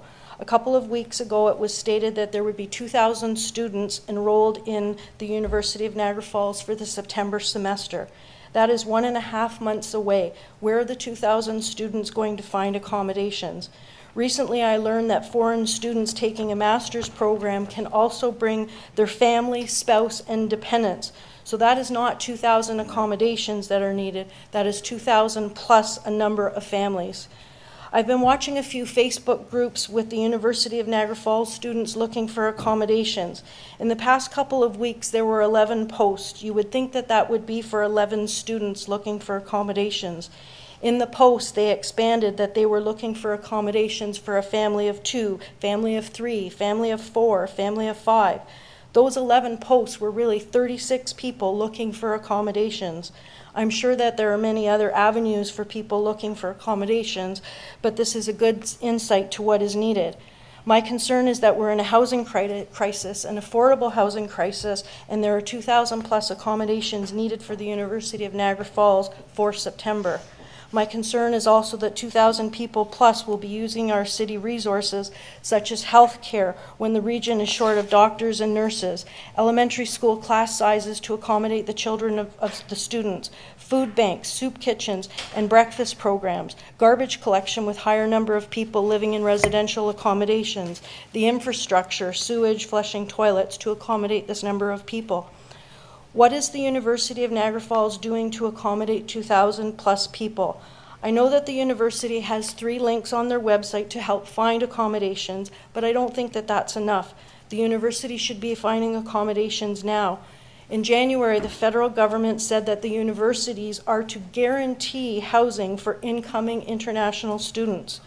With the students arriving in a month and a half, I hope this can be taken as a direction to staff.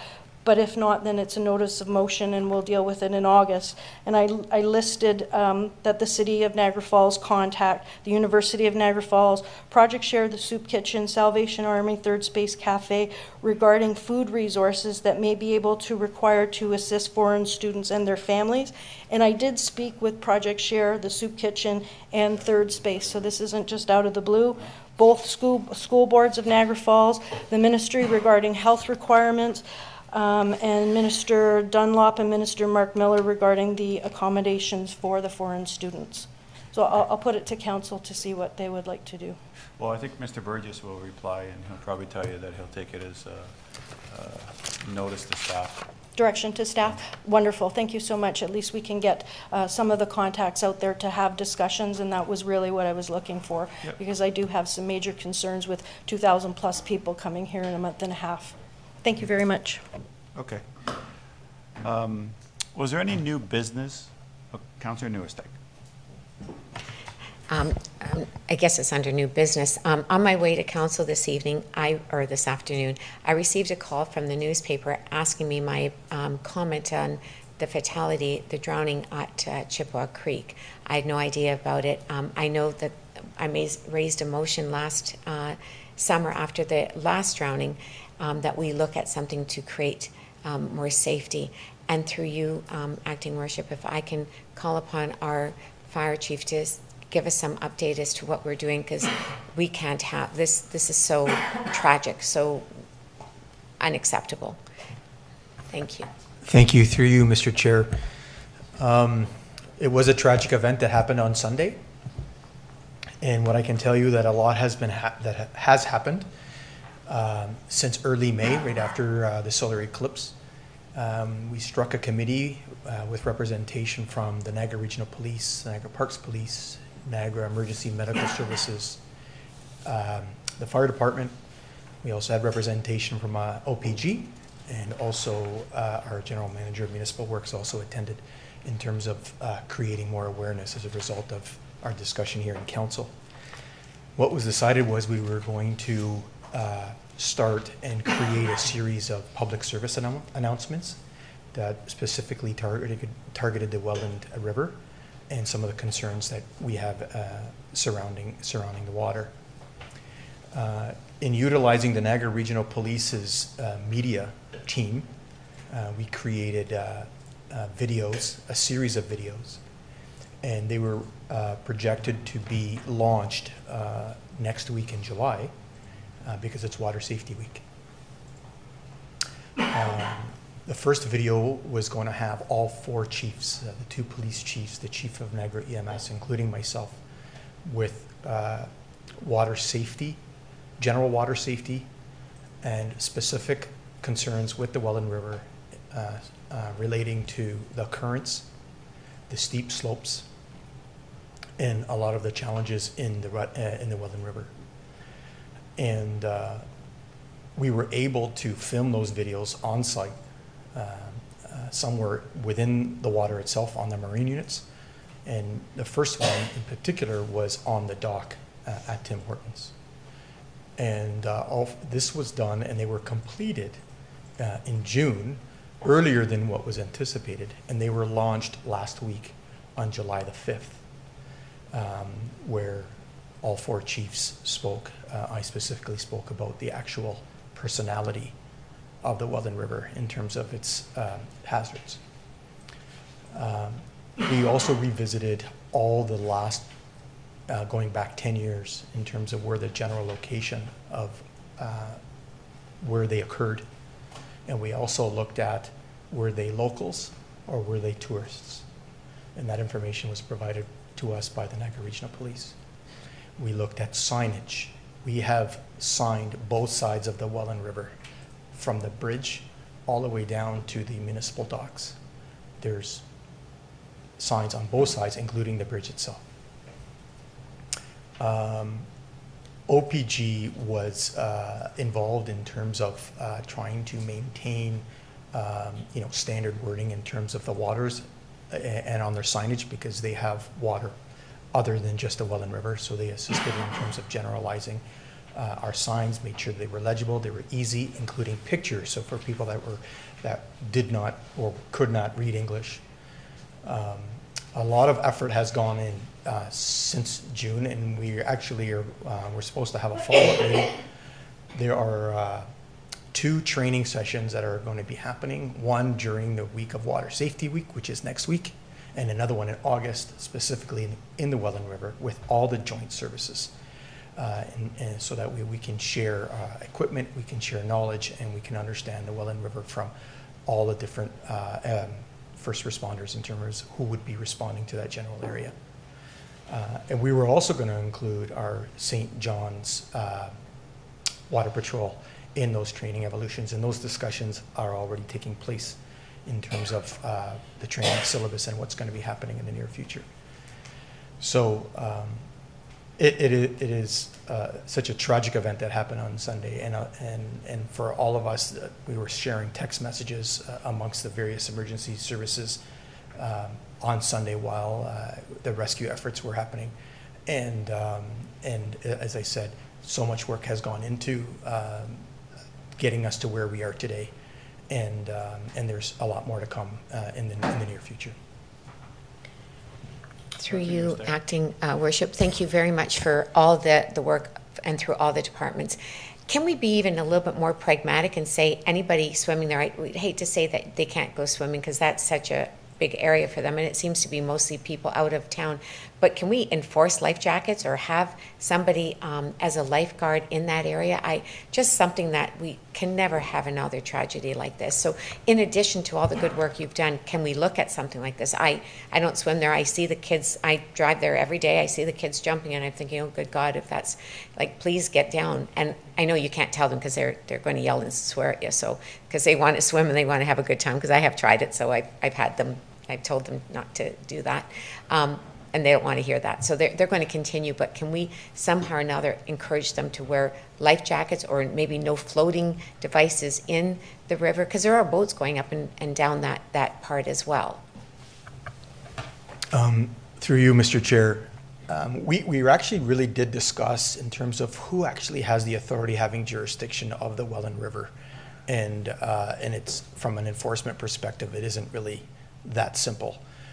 Earlier, we were having a different discussion with regards to Fireman's Park and the motorcycles, and unless you catch somebody at that specific moment doing that, and you'd really need policing there all the time, every day, all day long.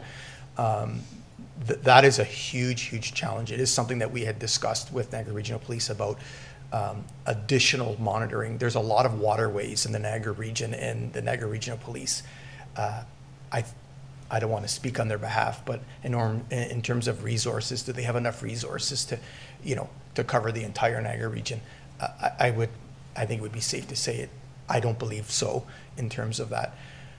On Sunday, in particularly, the St. John's Water Patrol were actually in the river, and they were in the vicinity of where the individual went into the water, but left to go to the dock where the boat launch is because of people jumping and swimming.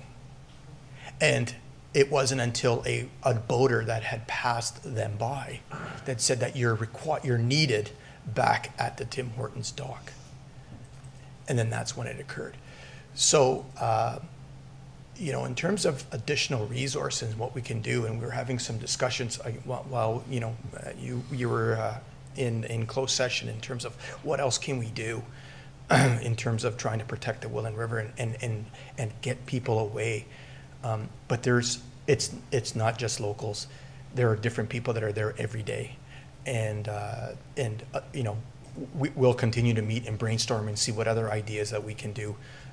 Absolutely, because of this most recent event, we will be meeting again and having more future discussions on that. We were going to continue with our plan, as I had stated earlier, throughout the summer, just to bring more awareness to it. But I would be more than happy to give you another update, hopefully a more pleasant one. Thank you. Was there any other new business of council? Councillor Patel. I just have one question for Ms. Dolge about the federal HEP funding, about the application. I know I read the article in the newspaper. Is there anything you can update us with? Thank you. Through your worship, through to the councillor, the HAF funding, they are opening the application portal again, the second intake.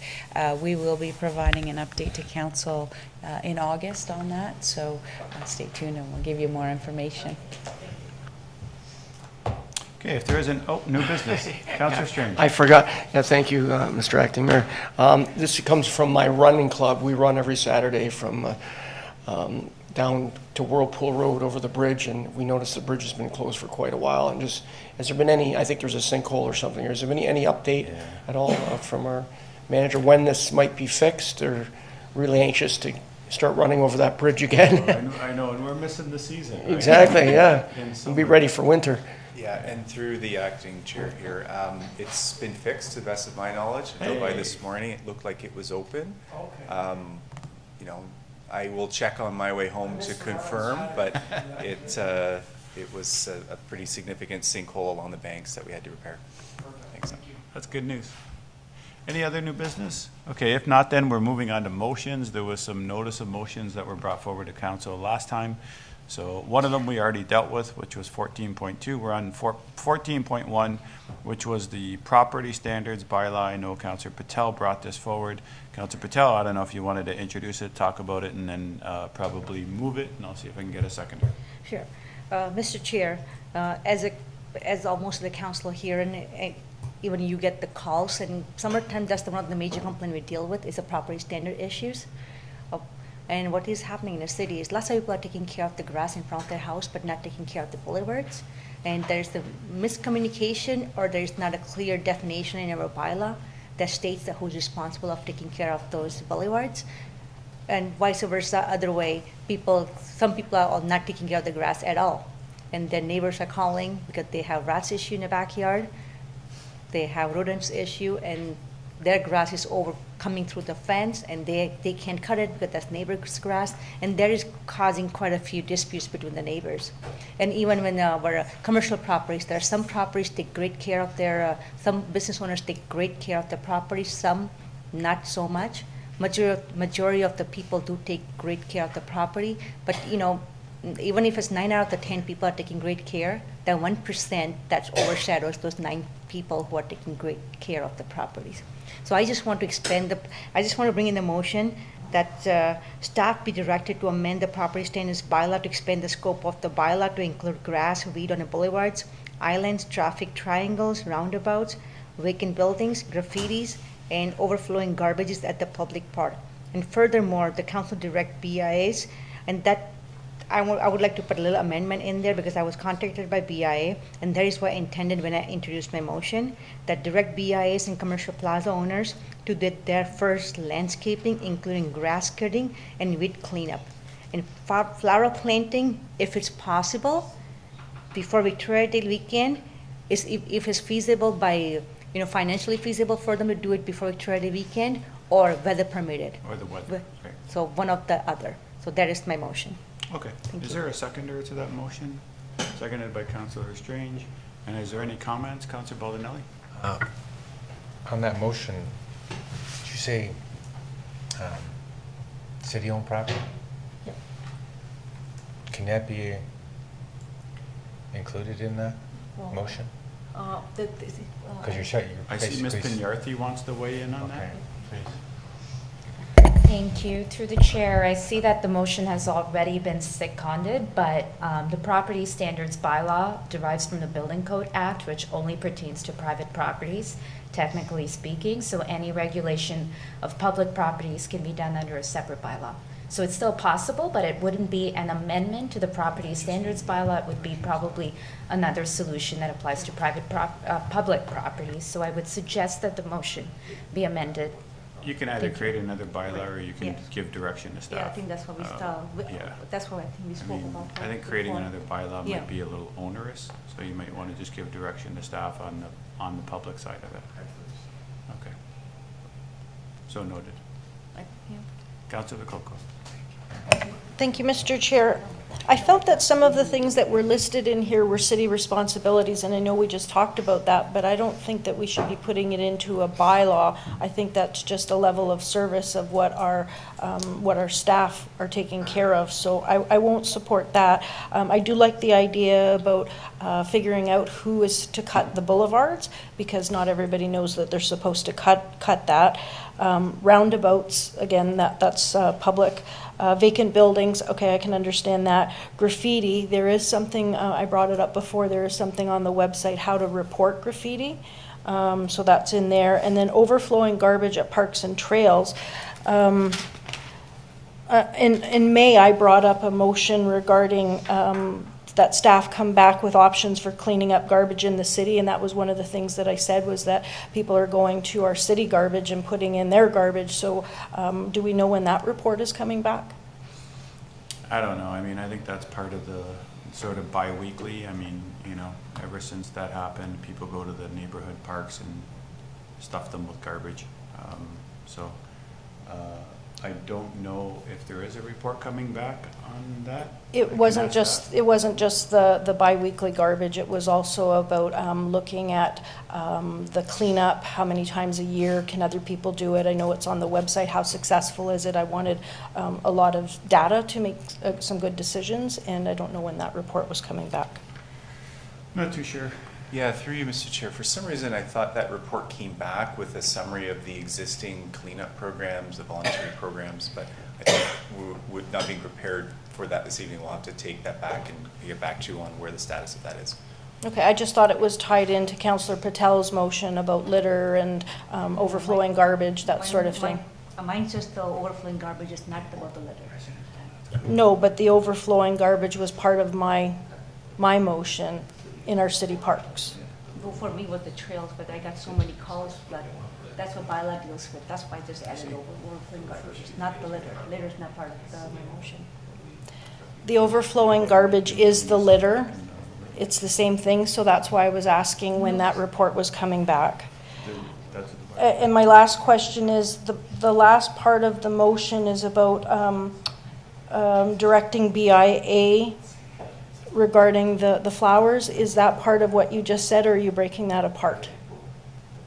It's all one thing. It's all one thing. I think it's all one. I don't think it's appropriate to be forcing the BIA to have it a certain time. It's one thing to suggest it, and I know when Councillor Nieuwesteeg brought it up last time, there were some reasons why the flowers weren't implemented in BIAs at the May 24th weekend, because the vendors were working on getting the whole city done. There was a cost, and plus they get to keep them longer and grow them so it looks nicer when you put it up. BIAs have their own group to figure that out. I don't think it should be upon council to do that. So if these are all one, I'm going to not support it if it's all in one. Okay. Any other comments by any other council members? I know Councillor Nieuwesteeg, you had your hand up. Yeah, just about the BI, just the timing, only because. Microphone, please, Council. I'm so sorry. Just because we've gone through it, the greenhouses will not deliver them that weekend. So if we can just take out that timeline, we're good. Yeah, that's why I say if it's possible. Yeah. Oh, and if okay. it's financially possible. Okay. I just want, I'm looking for it just the median to get cleaned up of the weeds and stuff, because we took a drive at the bylaw and we saw all of those things. So well, maybe what you could say is the BIAs have their spring cleanups done by that week. That's why okay. it is by cleanup by that. Okay, yeah, because it's we. And we I understand that's to why I changed it because I did get the emails from the BIAs and I did talk to BIA members. That's why I said if it's doable, weather permitted, doable, and financially possible to do for them. Okay. That's why. All right. I did it. Thank you. Yeah. Okay. And just let council know as well, this is, basically direction to staff to draft a bylaw, bring it back to council for approval. So, I mean, if there's something that you're not in favor of, you get another kick at the can. Right? Okay, so there is a motion on the floor. I'll call that vote then. All those in favor? And that's carried unanimously. All right, 14.2 we already did. 14.3, is that still on the table, or? No, I would like to withdraw that motion. Okay, so I'll withdraw that. I don't think we need a motion for that. 14.4 then City of Niagara Falls hosting events, you're up again.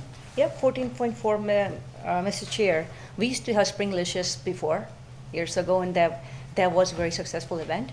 And Christmas market was, as we heard from some speaker, that the people did enjoy Christmas market. I enjoyed it myself too.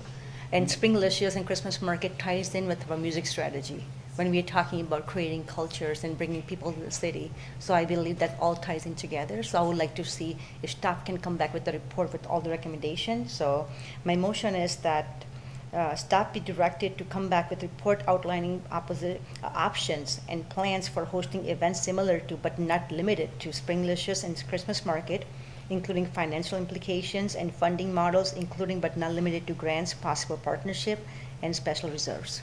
Okay. Thank And you. I hope that this can come back at the same time that the downtown committee comes back, because really the two are kind of, you know, related, I guess. Councillor Baldinelli is seconding your motion.